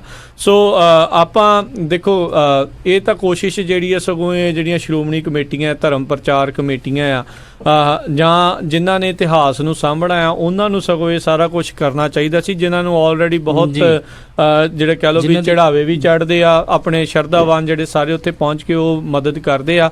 ਪਰ ਫਿਰ ਵੀ ਜਿੱਦਾਂ ਇਹਨਾਂ ਨੂੰ ਕਹਿੰਦੇ ਵੀ ਮੈਨੂੰ ਮੁਸ਼ਕਿਲਾਂ ਵੀ ਆਈਆਂ, ਇਸ ਕਰਕੇ ਕਹਿੰਦੇ ਵੀ ਰਹੇ ਵੀ ਤੂੰ ਮੁਸਲਮਾਨਾਂ ਦਾ ਮੁੰਡਾ ਹੋ ਕੇ ਇਹ ਕੀ ਕਰਨ ਲੱਗਾ ਹੋਇਆ ਆ, ਉਹਨਾਂ ਦੇ ਇਤਿਹਾਸ ਨੂੰ ਜਿਹੜਾ ਤੂੰ ਛਾਪਣ ਲੱਗਾ ਹੋਇਆ ਆ ਜਾਂ ਕਰਨ ਲੱਗਾ ਹੋਇਆ ਉਹਦੇ ਪਿੱਛੇ ਆਪਣਾ ਸਮਾਂ ਬਰਬਾਦ ਕਰੀ ਜਾਂਦਾ ਆ। ਸੋ ਇਹ ਜਿਹੜਾ ਉਹ ਕਰ ਰਹੇ ਨੇ, ਸੋ ਉਹਦਾ ਜਿਹੜਾ ਆਪਾਂ ਨੂੰ ਸਗੋਂ ਇਹਨਾਂ ਦਾ ਧੰਨਵਾਦੀ ਜਿਹੜਾ ਜੀ ਨਾਲ ਦੇ ਨਾਲ ਹੋਣਾ ਚਾਹੀਦਾ ਆ ਵੀ ਜਿਹੜਾ ਕੰਮ ਜਿਹੜਾ ਜੀ ਆਪ ਕਰਨਾ ਚਾਹੀਦਾ ਸੀ ਉਹ ਕੋਈ ਜਿਹੜਾ ਸਗੋਂ ਸਾਡੇ ਲਈ ਕਰ ਰਿਹਾ, ਉਹ ਸਗੋਂ ਇਹ ਕਹਿ ਰਹੇ ਨੇ ਵੀ ਉਹ ਉਹਨਾਂ ਦਾ ਆਪਣਾ ਕੰਮ ਆ, ਉਹ ਆਪਣੇ ਜਿਹੜੇ ਜੀ ਕੌਮ ਦੀ ਚੀਜ਼ ਸਮਝ ਕੇ ਜਿਹੜੇ ਉਸ ਚੀਜ਼ ਨੂੰ ਉਹ ਕਰ ਰਹੇ ਨੇ। ਸੋ ਆਪਾਂ ਨੂੰ ਇਹ ਚੀਜ਼ ਦੇ ਵੱਲ ਜਿਹੜਾ ਜੀ ਇਹਨਾਂ ਦੀ ਸਗੋਂ ਵੱਧ ਤੋਂ ਵੱਧ ਮਦਦ ਜਿਹੜੀ ਆ ਉਹ ਕਰਨੀ ਚਾਹੀਦੀ ਆ। ਤੇ ਮੈਂ ਤੁਹਾਨੂੰ ਸਾਰਿਆਂ ਨੂੰ ਜਿਹੜਾ ਜੀ ਉਹ ਬੇਨਤੀ ਕਰਦਾ ਵੀ ਜਿਹੜੀ ਇਹਨਾਂ ਦੀ ਪਹਿਲੀ ਜਿਹੜੀ ਕਿਤਾਬ ਹੈਗੀ ਆ ਵੱਡਾ ਘੱਲੂਘਾਰਾ 1762 ਸ਼ਹੀਦੀ ਸਾਕਾ, ਉਸ ਨੂੰ ਜੇ ਤੁਸੀਂ ਪੰਜਾਬ ਦੇ ਵਿੱਚ ਲੈਣਾ ਚਾਹੁੰਦੇ ਹੋ, ਜਾ ਕੇ ਉੱਥੇ ਖਰੀਦਣਾ ਚਾਹੁੰਦੇ ਹੋ ਤਾਂ ਤੁਸੀਂ ਕਾਲ ਕਰ ਸਕਦੇ ਹੋ। ਪਬਲੀਕੇਸ਼ਨਸ ਵਾਲਿਆਂ ਦਾ ਨੰਬਰ ਜਿਹੜਾ ਹੈਗਾ ਆ 9815 7121 9815471219 ਜਾਂ ਜਿਹੜਾ ਜੀ ਹਰੀਸ਼ ਜੈਨ ਹੋਣਾ ਨੂੰ ਕਰ ਸਕਦੇ ਹੋ ਕਾਲ 9815 000873 9815000873 ਦੇ ਉੱਤੇ ਜਿਹੜਾ ਜੀ ਤੁਸੀਂ ਇਹਨਾਂ ਨੂੰ ਕਾਲ ਕਰ ਸਕਦੇ ਹੋ। ਬਾਕੀ ਜੇ ਤੁਸੀਂ ਜਿਹੜੇ ਜੀ ਕੋਈ ਗੱਲਬਾਤ ਅਲੀ ਰਾਜਪੁਰਾ ਹੋਣਾ ਦੇ ਨਾਲ ਖੁਦ ਵੀ ਕਰਨਾ ਚਾਹੁੰਦੇ ਹੋ ਤਾਂ ਤੁਸੀਂ ਸਾਨੂੰ ਇੱਥੇ ਸਟੂਡੀਓ 'ਚ ਕਾਲ ਵੀ ਕਰਕੇ ਉਹਨਾਂ ਦਾ ਨੰਬਰ ਵੀ ਲੈ ਸਕਦੇ ਹੋ ਤੇ ਉਹ ਨੰਬਰ ਜਿਹੜਾ ਜੀ ਤੁਹਾਨੂੰ ਦੱਸ ਦੇਵਾਂਗੇ। ਜੇ ਕੋਈ ਇਹਨਾਂ ਦੀ ਜਿਹੜਾ ਮਦਦ ਸਹਿਯੋਗ ਜਿਹੜਾ ਜੀ ਇਸ ਕਿਤਾਬ ਦੇ ਵਿੱਚ ਕਰਨਾ ਚਾਹੁੰਦਾ ਆ ਬਾਅਦ ਦੇ ਵਿੱਚ ਜਿੱਦਾਂ ਇਹਨਾਂ ਦੇ ਨਾਲ ਫਿਰ ਹੋਇਆ ਸੀ ਵੀ 10 ਕਿਤਾਬਾਂ ਕੋਈ ਖਰੀਦ ਲੈਂਦਾ ਕੋਈ ਕਮੇਟੀ ਤੇ ਫਿਰ ਉਹ ਚੰਗਾ ਜਿਹੜਾ ਸ਼ੋਭਦਾ ਨਹੀਂ, ਉਹ ਗੱਲ ਜਿਹੜੀ ਹੈ ਜੀ ਉਹ ਪੂਰੀ ਨਹੀਂ ਲੱਗਦੀ। ਜਾਂ ਤਾਂ ਫਿਰ ਇਹਨਾਂ ਤੋਂ ਉਹਦੇ ਰਾਈਟਸ ਲੈ ਕੇ ਆਪ ਛਪਵਾਉਣ ਦੀ ਗੱਲ ਕੀਤੀ ਹੋਵੇ ਤਾਂ ਉਹ ਇੱਕ ਜਿਹੜੀ ਵੱਖਰੀ ਗੱਲ ਹੋ ਸਕਦੀ ਆ, ਪਰ ਉਹ ਵੀ ਸ਼ਾਇਦ ਉਹਨਾਂ ਨੇ ਜਿਹੜਾ ਜੀ ਨਹੀਂ ਕੀਤਾ। ਸੋ ਜੀ ਜੀ ਸੋ ਅਲੀ ਜੀ ਜਾਂਦੇ ਜਾਂਦੇ ਆਪਣੇ ਕੁਝ ਕੁ ਜਿਹੜੇ ਕਾਲਰ ਆ ਉਹਨਾਂ ਦੇ ਨਾਲ ਆਪਾਂ ਗੱਲ ਕਰਾਂਗੇ, ਫਿਰ ਆਪਾਂ ਇਸ ਪ੍ਰੋਗਰਾਮ ਨੂੰ ਸਮੇਟਣ ਵੱਲ ਨੂੰ ਜਿਹੜਾ ਜੀ ਆਪਾਂ ਵਧਾਂਗੇ। ਸਤਵਿੰਦਰ ਸਿੰਘ ਜੀ, ਜੀ ਆਇਆਂ ਨੂੰ, ਸਤਿ ਸ਼੍ਰੀ ਅਕਾਲ ਜੀ। ਵੀਰ ਜੀ ਸਤਿ ਸ਼੍ਰੀ ਅਕਾਲ ਜੀ, ਤੰਨਾ ਵੀਰਾਂ ਨੂੰ, ਅਲੀ ਭਾਜੀ ਨੂੰ ਸਤਿ ਸ਼੍ਰੀ ਅਕਾਲ। ਸਤਿ ਸ਼੍ਰੀ ਅਕਾਲ ਜੀ। ਸਤਿ ਸ਼੍ਰੀ ਅਕਾਲ ਜੀ। ਜੀ ਵੀਰ ਜੀ ਮੈਂ ਯੂਐਸਏ ਤੋਂ ਬੋਲਦਾ ਜੀ, ਪੈਨਸਿਲਵੇਨੀਆ ਤੋਂ। ਵੈਸੇ ਮੈਂ ਅੰਮ੍ਰਿਤਸਰ ਤੋਂ ਆ ਜੀ, ਬਿਆਸ ਤੋਂ ਜੀ। ਤੇ ਮੈਂ ਵੀਰ ਜੀ ਨੂੰ ਇਹ ਕਹਿਣਾ ਚਾਹੁੰਦਾ, ਵੀਰ ਜੀ ਬਹੁਤ ਵਧੀਆ ਕੰਮ ਕਰ ਰਹੇ ਨੇ ਅਲੀ ਭਾਜੀ। ਤੇ ਵੀਰ ਜੀ ਇੱਕ ਗੱਲ ਮੈਂ ਤੁਹਾਨੂੰ ਦੱਸਾਂ ਵੀ ਇਤਿਹਾਸ ਸਾਡਾ ਆਪਣਾ ਵੀਰਾਂ ਮੁਸਲਮਾਨਾਂ ਨੇ ਵੀ ਬਹੁਤ ਲਿਖਿਆ ਤੇ ਗੋਰਿਆਂ ਨੇ ਵੀ ਇਤਿਹਾਸ ਲਿਖਿਆ। ਇੱਕ ਮਕੈਲਫ ਨਾਮ ਦਾ ਗੋਰਾ ਆ, ਉਹਨੇ ਇਤਿਹਾਸ ਲਿਖਿਆ ਬਹੁਤ ਵਧੀਆ। ਇੱਕ ਦੋ ਗੋਰੇ ਹੋਰ ਨੇ, ਮੈਨੂੰ ਨਾਂ ਚੇਤਾ ਭੁੱਲ ਗਿਆ, ਉਹਨਾਂ ਨੇ ਇਤਿਹਾਸ ਨੂੰ ਵਿਗਾੜਿਆ। ਇਤਿਹਾਸ ਜਦੋਂ ਵੀ ਵਿਗਾੜਦਾ ਹੈ ਜਾਂ ਤੇ ਸ਼ਰਧਾਵਾਨ ਜਿਹੜਾ ਉਹ ਵਿਗਾੜਦਾ, ਤੇ ਜਾਂ ਜਿਹੜਾ ਈਰਖਾਲੂ ਹੁੰਦਾ ਕੌਮ ਦਾ ਜਾਂ ਧਰਮ ਦਾ ਉਹ ਵਿਗਾੜਦਾ। ਤੁਸੀਂ ਇਤਿਹਾਸ ਨੂੰ ਦੇਖ ਰਹੇ ਹੁਣ, ਤੁਸੀਂ ਜ਼ਿਆਦਾਤਰ ਇਸ ਚੀਜ਼ ਨੂੰ ਅੱਗੇ ਰੱਖ ਕੇ ਚੱਲਿਓ। ਮੈਂ ਤੁਹਾਡੇ ਕੋਲ ਬੇਨਤੀ ਹੱਥ ਜੋੜ ਕੇ ਕਰਦਾ, ਰਿਕੁਐਸਟ ਆ ਮੇਰੀ, ਕਿਉਂਕਿ ਅੱਜ ਦੇ ਜਿਹੜੇ ਸਾਡੇ ਰਾਈਟਰ ਵਿਦਵਾਨ ਨੇ ਨਾ ਜਾਂ ਸਿੱਖ ਧਰਮ ਦੇ ਵੀ, ਉਹ ਇੱਕ ਚੀਜ਼, ਕਿਉਂਕਿ ਸਾਡੇ ਕੋਲ ਬਾ ਪ੍ਰੂਫ 'ਚ ਇੱਕੋ ਚੀਜ਼ ਆ ਸਾਡੇ ਕੋਲ ਜਿਹੜੀ ਪ੍ਰੂਫ ਦਰ ਪ੍ਰੂਫ ਆ ਗੁਰੂਆਂ ਤੋਂ ਲੈ ਕੇ, ਉਹ ਹੈਗੀ ਆ ਧੰਨ ਸਾਹਿਬ ਸ੍ਰੀ ਗੁਰੂ ਗ੍ਰੰਥ ਸਾਹਿਬ ਦੀ ਬਾਣੀ। ਗੁਰਬਾਣੀ ਸਾਡੇ ਕੋਲ ਸੱਚ ਆ, ਉਸ ਦੀ ਸੱਚ ਦੀ ਕਸਵੱਟੀ ਲੈ ਕੇ ਨਾ ਇੰਨੀ ਰਿਕੁਐਸਟ ਆ ਵੀ ਜਿਹੜਾ ਸੱਚ ਦੇ ਉੱਤੇ ਬਿਲਕੁਲ ਇਤਿਹਾਸ ਉਤਰ ਜਾਵੇ, ਕਿਉਂਕਿ ਸਾਡਾ ਇਤਿਹਾਸ ਨੂੰ ਪਹਿਲਾਂ ਬਹੁਤ ਵਿਗਾੜਿਆ ਗਿਆ ਇਸ ਵਿਸ਼ੇ ਨਾਲ ਚੱਲੀਏ। ਕਿਉਂਕਿ ਇਹ ਗੁਰਬਾਣੀ ਅੱਜ ਰਾਈਟਰ ਜਿਹੜੇ ਲਿਖ ਰਹੇ ਨੇ ਵੀ ਗੁਰਬਾਣੀ ਕੀ ਕਹਿੰਦੀ ਆ ਤੇ ਇਤਿਹਾਸ ਨੂੰ ਮਤਲਬ ਗੁਰਬਾਣੀ ਦੇ ਲੈਵਲ ਤੇ ਵੀ ਸੱਚ ਕੀ ਆ, ਸੱਚ ਨੂੰ ਆਪਾਂ ਅੱਗੇ ਰੱਖਣਾ ਲੋਕਾਂ ਦੇ। ਜੇ ਆਪਾਂ ਸੱਚ ਨੂੰ ਰੱਖਾਂਗੇ ਤਾਂ ਲੋਕਾਂ ਦੇ ਵਿੱਚ ਸੱਚ ਦੀ ਹਿੰਮਤ ਜਿਹੜੀ ਆ ਨਾ, ਸੱਚ ਜਿਹੜਾ ਉਹ ਲੋਕਾਂ ਦੇ ਵਿੱਚ ਮਤਲਬ ਆਦਾਨ ਪ੍ਰਦਾਨ ਹੋਏਗਾ, ਲੋਕ ਸੱਚ ਵੱਲ ਜੁੜਨਗੇ। ਦੂਜੀ ਗੱਲ ਜਿਹੜੀ ਮੁਸਲਮਾਨਾਂ ਦੀ ਤੁਸੀਂ ਕੀਤੀ ਆ ਨਾ ਜੀ, ਉਹ ਆਪਣਾ ਗੁਰੂਆਂ ਵੇਲੇ ਗੁਰੂਆਂ ਨੇ, ਮੁਸਲਮਾਨ ਜਿਹੜਾ ਸੱਚਾ ਜਾਂ ਸਿੱਖ ਜਾਂ ਕੋਈ ਵੀ ਉਹ ਕਿਸੇ ਦਾ ਉਹ ਜ਼ੁਲਮ ਕਰਦਾ ਨਹੀਂ ਆ, ਜ਼ੁਲਮ ਦੇ ਖਿਲਾਫ ਲੜਦਾ ਆ। ਜੇ ਗੁਰੂ ਨੇ ਕਿਰਪਾਨ ਚੱਕੀ ਆ ਤੇ ਜਿਹੜਾ ਦੁਸ਼ਮਣ ਚੜ ਕੇ ਆਇਆ ਨਾ ਉਹਦੇ ਵਿਰੁੱਧ ਚੱਕੀ ਆ, ਨਾ ਕਿ ਗੁਰੂ ਨੇ ਘਰ ਜਾ ਕੇ ਹਮਲਾ ਨਹੀਂ ਕੀਤਾ ਤੇ ਨਾ ਸਿੱਖ ਆਇਆ ਹੀ ਆ। ਹਮੇਸ਼ਾ ਮੁਸਲਮਾਨਾਂ ਦਾ ਸਿੱਖਾਂ ਦਾ ਹਮੇਸ਼ਾ ਬਹੁਤ ਗੁਰੂਆਂ ਵੇਲੇ ਵੀ ਸਾਈਂ ਮੀਆਂ ਮੀਰ ਦੇ ਦਰਬਾਰ ਸਾਹਿਬ ਦੀ ਨੀਂਹ ਗੁਰੂ ਅਰਜਨ ਪਾਤਸ਼ਾਹ ਨੇ ਆਪਣੇ ਹੱਥੀਂ ਰਖਵਾਈ ਹੈ। ਠੀਕ ਹੈ ਜੀ, ਬਹੁਤ ਆਪਾਂ ਨੂੰ ਇਤਿਹਾਸ ਮਿਲਦਾ। ਸੋ ਇਸ ਕਰਕੇ ਆਪਣੀ ਇੱਕ ਬਹੁਤ ਪੁਰਾਣੀ ਭਾਈਚਾਰਕ ਸਾਂਝ ਆ, ਜਿਨ੍ਹਾਂ ਨੇ ਸਾਡੇ ਤੇ ਜ਼ੁਲਮ ਕੀਤੇ ਆ। ਬੰਦਾ ਸਿੰਘ ਬਹਾਦਰ ਵੇਲੇ ਗੁਰੂਆਂ ਵੇਲੇ ਉਹ ਮੁਸਲਮਾਨ ਨਹੀਂ ਸੀਗੇ, ਉਸ ਵੇਲੇ ਜਾਂ ਮੁਗਲ ਸਰਕਾਰਾਂ ਸੀ। ਸਰਕਾਰਾਂ ਅੱਜ ਵੀ ਜ਼ੁਲਮ ਕਰਦੀਆਂ ਨੇ। ਹਰ ਸਰਕਾਰ ਜਿਹੜੀ ਆਪਣੀ ਜਿੱਥੇ ਤੱਕ ਜ਼ੋਰ ਪਾਉਂਦੀ ਆ ਜ਼ੁਲਮ ਕਰਦੀ ਆ, ਭਾਵੇਂ ਉਹ ਕੌਮ ਤੇ ਹੋਵੇ ਭਾਵੇਂ ਉਹ ਲੋਕਾਂ ਤੇ ਹੋਵੇ। ਇੰਨੀ ਕੁ ਮੇਰੀ ਬੇਨਤੀ ਹੈ। ਇੱਕ ਸੈਕਿੰਡ ਭਾਜੀ ਮੇਰੀ ਗੱਲ ਸੁਣਿਓ। ਤੁਸੀਂ ਬਾਬਾ ਬੰਦਾ ਸਿੰਘ ਬਹਾਦਰ ਜੀ ਉਹਨਾਂ ਦੀ ਗੱਲ ਕੀਤੀ। ਬਾਬਾ ਬੰਦਾ ਸਿੰਘ ਬਹਾਦਰ ਜੀ ਉਹਨਾਂ ਦੀ ਫੌਜ ਦੇ ਵਿੱਚ 5000 ਮੁਗਲ ਸੀ ਜਿਹੜੇ ਸਾਥ ਦੇ ਰਹੇ ਸੀ ਬਾਬਾ ਬੰਦਾ ਸਿੰਘ ਬਹਾਦਰ ਜੀ। ਬਿਲਕੁਲ ਹੈਗੇ ਜੀ, ਬਿਲਕੁਲ ਸਹੀ ਗੱਲ, ਬਿਲਕੁਲ ਜੀ। ਧੰਨਵਾਦ ਸਤਵਿੰਦਰ ਜੀ, ਧੰਨਵਾਦ ਜੀ, ਮਿਹਰਬਾਨੀ, ਸਤਿ ਸ਼੍ਰੀ ਅਕਾਲ। ਥੈਂਕ ਯੂ ਭਾਈ ਜੀ, ਥੈਂਕ ਯੂ, ਬਹੁਤ ਮਿਹਰਬਾਨੀ। ਬਿਲਕੁਲ। ਤੇ ਇੱਕ ਹੋਰ ਕਾਲਰ ਆਪਾਂ ਲਵਾਂਗੇ, ਅੰਗਰੇਜ਼ ਸਿੰਘ ਜੀ। ਜੀ ਆਇਆਂ ਨੂੰ, ਸਤਿ ਸ਼੍ਰੀ ਅਕਾਲ। ਹੈਲੋ, ਹਾਂਜੀ, ਸਤਿ ਸ਼੍ਰੀ ਅਕਾਲ ਜੀ। ਸਤਿ ਸ਼੍ਰੀ ਅਕਾਲ ਜੀ। ਜੀ ਸਤਿ ਸ਼੍ਰੀ ਅਕਾਲ ਜੀ, ਮੈਂ ਅੰਗਰੇਜ਼ ਸਿੰਘ ਬੋਲਦਾ ਸਟਾਕਟਨ ਤੋਂ ਜੀ। ਮੈਂ ਆਪਣੇ ਅਲੀ ਜੀਰਾਂ ਨੂੰ ਤੇ ਆਪਣਾ ਪੰਜਾਬੀ ਰੇਡੀਓ ਸਟਾਫ ਨੂੰ ਅਤੇ ਸਰੋਤਿਆਂ ਨੂੰ ਸਾਰਿਆਂ ਨੂੰ ਫਤਿਹ ਬੁਲਾਉਣਾ ਚਾਹਾਂਗਾ। ਵਾਹਿਗੁਰੂ ਜੀ ਕਾ ਖਾਲਸਾ, ਵਾਹਿਗੁਰੂ ਜੀ ਕੀ ਫਤਿਹ ਜੀ। ਤੇ ਮੇਰਾ ਛੋਟਾ ਜਿਹਾ ਸੁਝਾਅ ਆ, ਮੈਂ ਕਿਉਂਕਿ ਜਦੋਂ ਵੀ ਮੈਂ ਇਹਨਾਂ ਨੂੰ ਇੱਕ ਬੇਨਤੀ ਕਰਾਂਗਾ ਵੀ ਗੁਰੂ ਲਈ ਕੋਈ ਵੀ ਗੱਲ ਲਿਖਣੀ ਹੈ, ਕੋਈ ਵੀ ਜਿਹੜੀ ਉਹ ਬੜਾ ਸੋਚ ਕੇ ਸਮਝ ਕੇ ਗੁਰੂ ਨੂੰ ਜਦੋਂ ਵੀ ਲਿਖਿਆ ਜਾਏ ਉਹਨੂੰ ਇੱਕ ਬੰਦਾ ਸਮਝ ਕੇ ਨਾ ਲਿਖਿਆ ਜਾਏ, ਆਮ ਇਨਸਾਨ ਸਮਝ ਕੇ ਨਾ ਲਿਖਿਆ ਜਾਏ। ਤੇ ਜਿੱਦਾਂ ਹੁਣੇ ਗੱਲ ਹੋਈ ਸੀ ਕਿਉਂਕਿ ਇਹਨਾਂ ਨੇ ਕੰਮ ਬਹੁਤ ਵਧੀਆ ਕਰ ਰਹੇ ਨੇ। ਹੁਣ ਅੱਜ ਦੇ ਟਾਈਮ ਦੇ ਵਿੱਚ ਸਾਨੂੰ ਇਸ ਚੀਜ਼ ਦੀ ਲੋੜ ਵੀ ਹੈ। ਕਈ ਆਸੋਂ ਪਾਸੋਂ ਸਾਨੂੰ ਬਹੁਤ ਮਾਰਾਂ ਪੈ ਰਹੀਆਂ ਤੇ ਚਲੋ ਜੇ ਇਹ ਕੰਮ ਕਰਦੇ ਤੇ ਮੈਨੂੰ ਲੱਗਦਾ ਹੈ ਸਾਡੇ ਏਕਤਾ ਦਾ ਇੱਕ ਬਹੁਤ ਵੱਡਾ ਸਾਥ ਦੇਗੀ ਕਿਤਾਬ। ਪਰ ਬੜਾ ਸੋਚ ਕੇ ਜਿਹੜਾ ਗੁਰੂ ਦੇ ਲਈ ਜਿਹੜੀ ਇਹ ਗੱਲ, ਜਿੱਦਾਂ ਗਨੀ ਖਾਨਾ ਵੀ ਉਹਨਾਂ ਦੀ ਗੱਲ ਚੱਲਦੀ ਹੈ, ਮੈਂ ਉੱਥੇ ਸੇਵਾ ਵੀ ਬਹੁਤ ਕੀਤੀ। ਉਹ ਗੁਰਦੁਆਰਾ ਮਾਛੀਵਾੜੇ 'ਚ ਬਣਿਆ, ਮੈਂ ਸਾਰੀ ਉੱਥੇ ਨਾਲ ਲੈ ਕੇ ਉਸ ਗੁਰੂ ਘਰ ਬਣਾਇਆ ਆ ਤੇ ਉੱਥੇ ਉਹਨਾਂ ਦੀ ਜਗ੍ਹਾ ਵੀ ਬਣੀ ਹੋਈ ਹੈ। ਤੇ ਇੱਕ ਸੈਕਿੰਡ, ਹਾਂਜੀ ਅਲੀ ਜੀ। ਹੈਲੋ ਅਲੀ ਜੀ। ਅਤੇ ਗੁਰੂ ਜਿਹੜਾ ਗੁਰੂ ਬੰਦ ਕਮਰੇ 'ਚੋਂ ਵੀ ਜਾ ਸਕਦਾ। ਗੁਰੂ ਜਦੋਂ ਆਉਂਦਾ ਆ ਧਰਤੀ ਤੇ ਆਉਂਦਾ ਆ, ਉਹ ਸਿਰਫ ਤੇ ਸਿਰਫ ਜੀਵਾਂ ਦੀ ਭਲਾਈ ਲਈ ਆਉਂਦਾ ਆ। ਜੀਵਾਂ ਦੀ ਭਲਾਈ ਕਰਨੀ, ਨਾ ਕਿ ਅੱਗੇ ਕਿਸੇ ਬੰਦੇ ਦੀ ਉਹਨਾਂ ਨੂੰ ਲੋੜ ਹੁੰਦੀ ਜਾਂ ਕੋਈ ਬੰਦਾ ਉਹਨਾਂ ਨੂੰ ਬਚਾ ਸਕਦਾ ਜਾਂ ਮਾਰ ਸਕਦਾ ਹੈ। ਜੇ ਗੁਰੂ ਨੂੰ ਨਹੀਂ ਕੋਈ ਏਦਾਂ ਕਰ ਸਕਦਾ ਜੀ। ਇਸ ਕਰਕੇ ਥੋੜਾ ਜਿਹਾ ਏਦਾਂ ਧਿਆਨ, ਗੱਲ ਤਾਂ ਲੰਬੀ ਹੋ ਸਕਦੀ ਹੈ ਪਰ ਥੋੜਾ ਜਿਹਾ ਇਸ ਚੀਜ਼ ਨੂੰ ਧਿਆਨ ਰੱਖ ਕੇ ਵੀ ਗੁਰੂ ਨੂੰ ਇੱਕ ਬੰਦੇ ਦੀ ਤਰ੍ਹਾਂ ਨਾ ਲਿਖਿਆ ਜਾਏ ਵੀ ਇੱਥੋਂ ਏਦਾਂ ਬਚਾਇਆ, ਇੱਥੋਂ ਏਦਾਂ ਬੁਲਾ ਕੇ ਕੱਢਿਆ ਤੇ ਤਾਂ ਸ਼ਾਇਦ ਉਹ ਬਚ ਗਿਆ, ਨਹੀਂ ਤੇ ਸ਼ਾਇਦ ਉਹਨੂੰ ਮਾਰ ਦਿੰਦੇ। ਇਹ ਗੱਲ ਜਿਹੜੀ ਇਹ ਪੂਰਨ ਗੁਰਸਿੱਖ ਹੀ ਸਮਝ ਸਕਦਾ ਆ। ਇਹਨਾਂ ਤੇ ਵੀ ਬੜੀ ਕਿਰਪਾ, ਮੈਂ ਇਹਨਾਂ ਨੂੰ ਪਹਿਲਾਂ ਵੀ ਸੁਣਿਆ ਆ। ਮੇਰਾ ਬਸ ਇਹ ਸੁਝਾਅ ਆ ਕਿ ਗੁਰੂ ਨੂੰ ਇੱਕ ਬੰਦੇ ਦੀ ਤਰ੍ਹਾਂ ਨਾਲ ਲਿਖਿਆ ਜਾਏ। ਗੁਰੂ ਜਿਹੜਾ ਗੁਰੂ ਕਿਸੇ ਤੋਂ ਨਹੀਂ ਮਰਦਾ, ਗੁਰੂ ਨੂੰ ਨਹੀਂ ਕੋਈ ਮਾਰ ਸਕਦਾ। ਗੁਰੂ ਆਪਣੀ ਮਰਜ਼ੀ ਨਾਲ ਆਉਂਦਾ ਤੇ ਮਰਜ਼ੀ ਨਾਲ ਜਾਂਦਾ ਆ। ਧੰਨਵਾਦ ਅੰਗਰੇਜ਼ ਜੀ, ਬੜੀ ਮਿਹਰਬਾਨੀ ਜੀ। ਅਲੀ ਜੀ, ਤੁਸੀਂ ਕੁਝ ਕਹਿ ਰਹੇ ਸੀਗੇ? ਹਾਂਜੀ, ਮੈਂ ਦੱਸਣੀ ਚਾਹੁੰਦਾ ਸੀ ਕਿ ਗਨੀ ਖਾਨ ਨਵੀ ਖਾਨ ਜੀ ਉਹਨਾਂ ਦੀ ਜਿਹੜੀ ਕਬਰ ਸੀ ਉਹ ਕਿਸੇ ਵਕਤ ਦੇ ਵਿੱਚ ਬਹੁਤ ਏਦਾਂ ਸੀ ਕਿ ਦੁਰਦਸ਼ਾ ਦੇ ਵਿੱਚ ਸੀ ਤੇ ਉਸ ਕਬਰ ਨੂੰ ਜਿਹੜਾ ਪੱਕਾ ਕਰਾਇਆ ਗਿਆ ਉਹ ਸਿੱਖ ਪਰਿਵਾਰ ਵੱਲੋਂ ਪੱਕਾ ਕਰਾਇਆ ਗਿਆ। ਤੇ ਉਹਨੂੰ ਜਿਹੜਾ ਖੂਬਸੂਰਤੀ ਦਿੱਤੀ, ਕੋਈ ਜੰਮੂ ਦਾ ਪਰਿਵਾਰ ਸੀ ਜਿਨ੍ਹਾਂ ਨੇ ਦਰਬਾਰ ਸਾਹਿਬ ਦੇ ਜਦੋਂ ਆਪਾਂ ਅੰਦਰ ਦਾਖਲ ਹੁੰਦੇ ਆ ਖੱਬੇ ਹੱਥ ਦੇ ਉੱਤੇ ਕਬਰਾਂ ਸੀ ਦੋ, ਉਹਨਾਂ ਕਬਰਾਂ ਨੂੰ ਜਿਹੜਾ ਬਹੁਤ ਖੂਬਸੂਰਤੀ ਤਰੀਕੇ ਦੇ ਨਾਲ ਇੱਕ ਮਜ਼ਾਰ ਦਾ ਰੂਪ ਜਿਹੜਾ ਦਿੱਤਾ ਗਿਆ ਉਹ ਸਿੱਖ ਪਰਿਵਾਰ ਵੱਲੋਂ ਦਿੱਤਾ ਗਿਆ। ਇਹ ਵੀ ਸਾਡੀ ਸਾਂਝ ਦਾ ਪ੍ਰਮਾਣ ਹੈ ਇੱਕ ਬਹੁਤ ਵੱਡਾ। ਜੀ ਤੇ ਬਿਲਕੁਲ ਤੇ ਜਾਂਦੇ ਜਾਂਦੇ ਜਿਹੜਾ ਜੀ ਆਪਾਂ ਕੁਛ ਜਿਹੜੇ ਕਾਲਰ ਹੋਰ ਲਵਾਂਗੇ, ਫਿਰ ਉਸ ਤੋਂ ਬਾਅਦ ਦੇ ਵਿੱਚ ਆਪਾਂ ਪ੍ਰੋਗਰਾਮ ਦੀ ਸਮਾਪਤੀ ਵੱਲ ਨੂੰ ਜਿਹੜਾ ਜੀ ਵਧਾਂਗੇ, ਕਿਉਂਕਿ ਉੱਥੇ ਵੀ ਕਾਫੀ ਜਿਹੜਾ ਜੀ ਦੇਰੀ ਹੋ ਚੁੱਕੀ ਹੈ, ਸਮਾਂ ਹੋ ਚੁੱਕਾ ਹੈ। ਸ਼ਰਨਜੀਤ ਕੌਰ ਜੀ, ਜੀ ਆਇਆਂ ਨੂੰ, ਸਤਿ ਸ਼੍ਰੀ ਅਕਾਲ ਜੀ।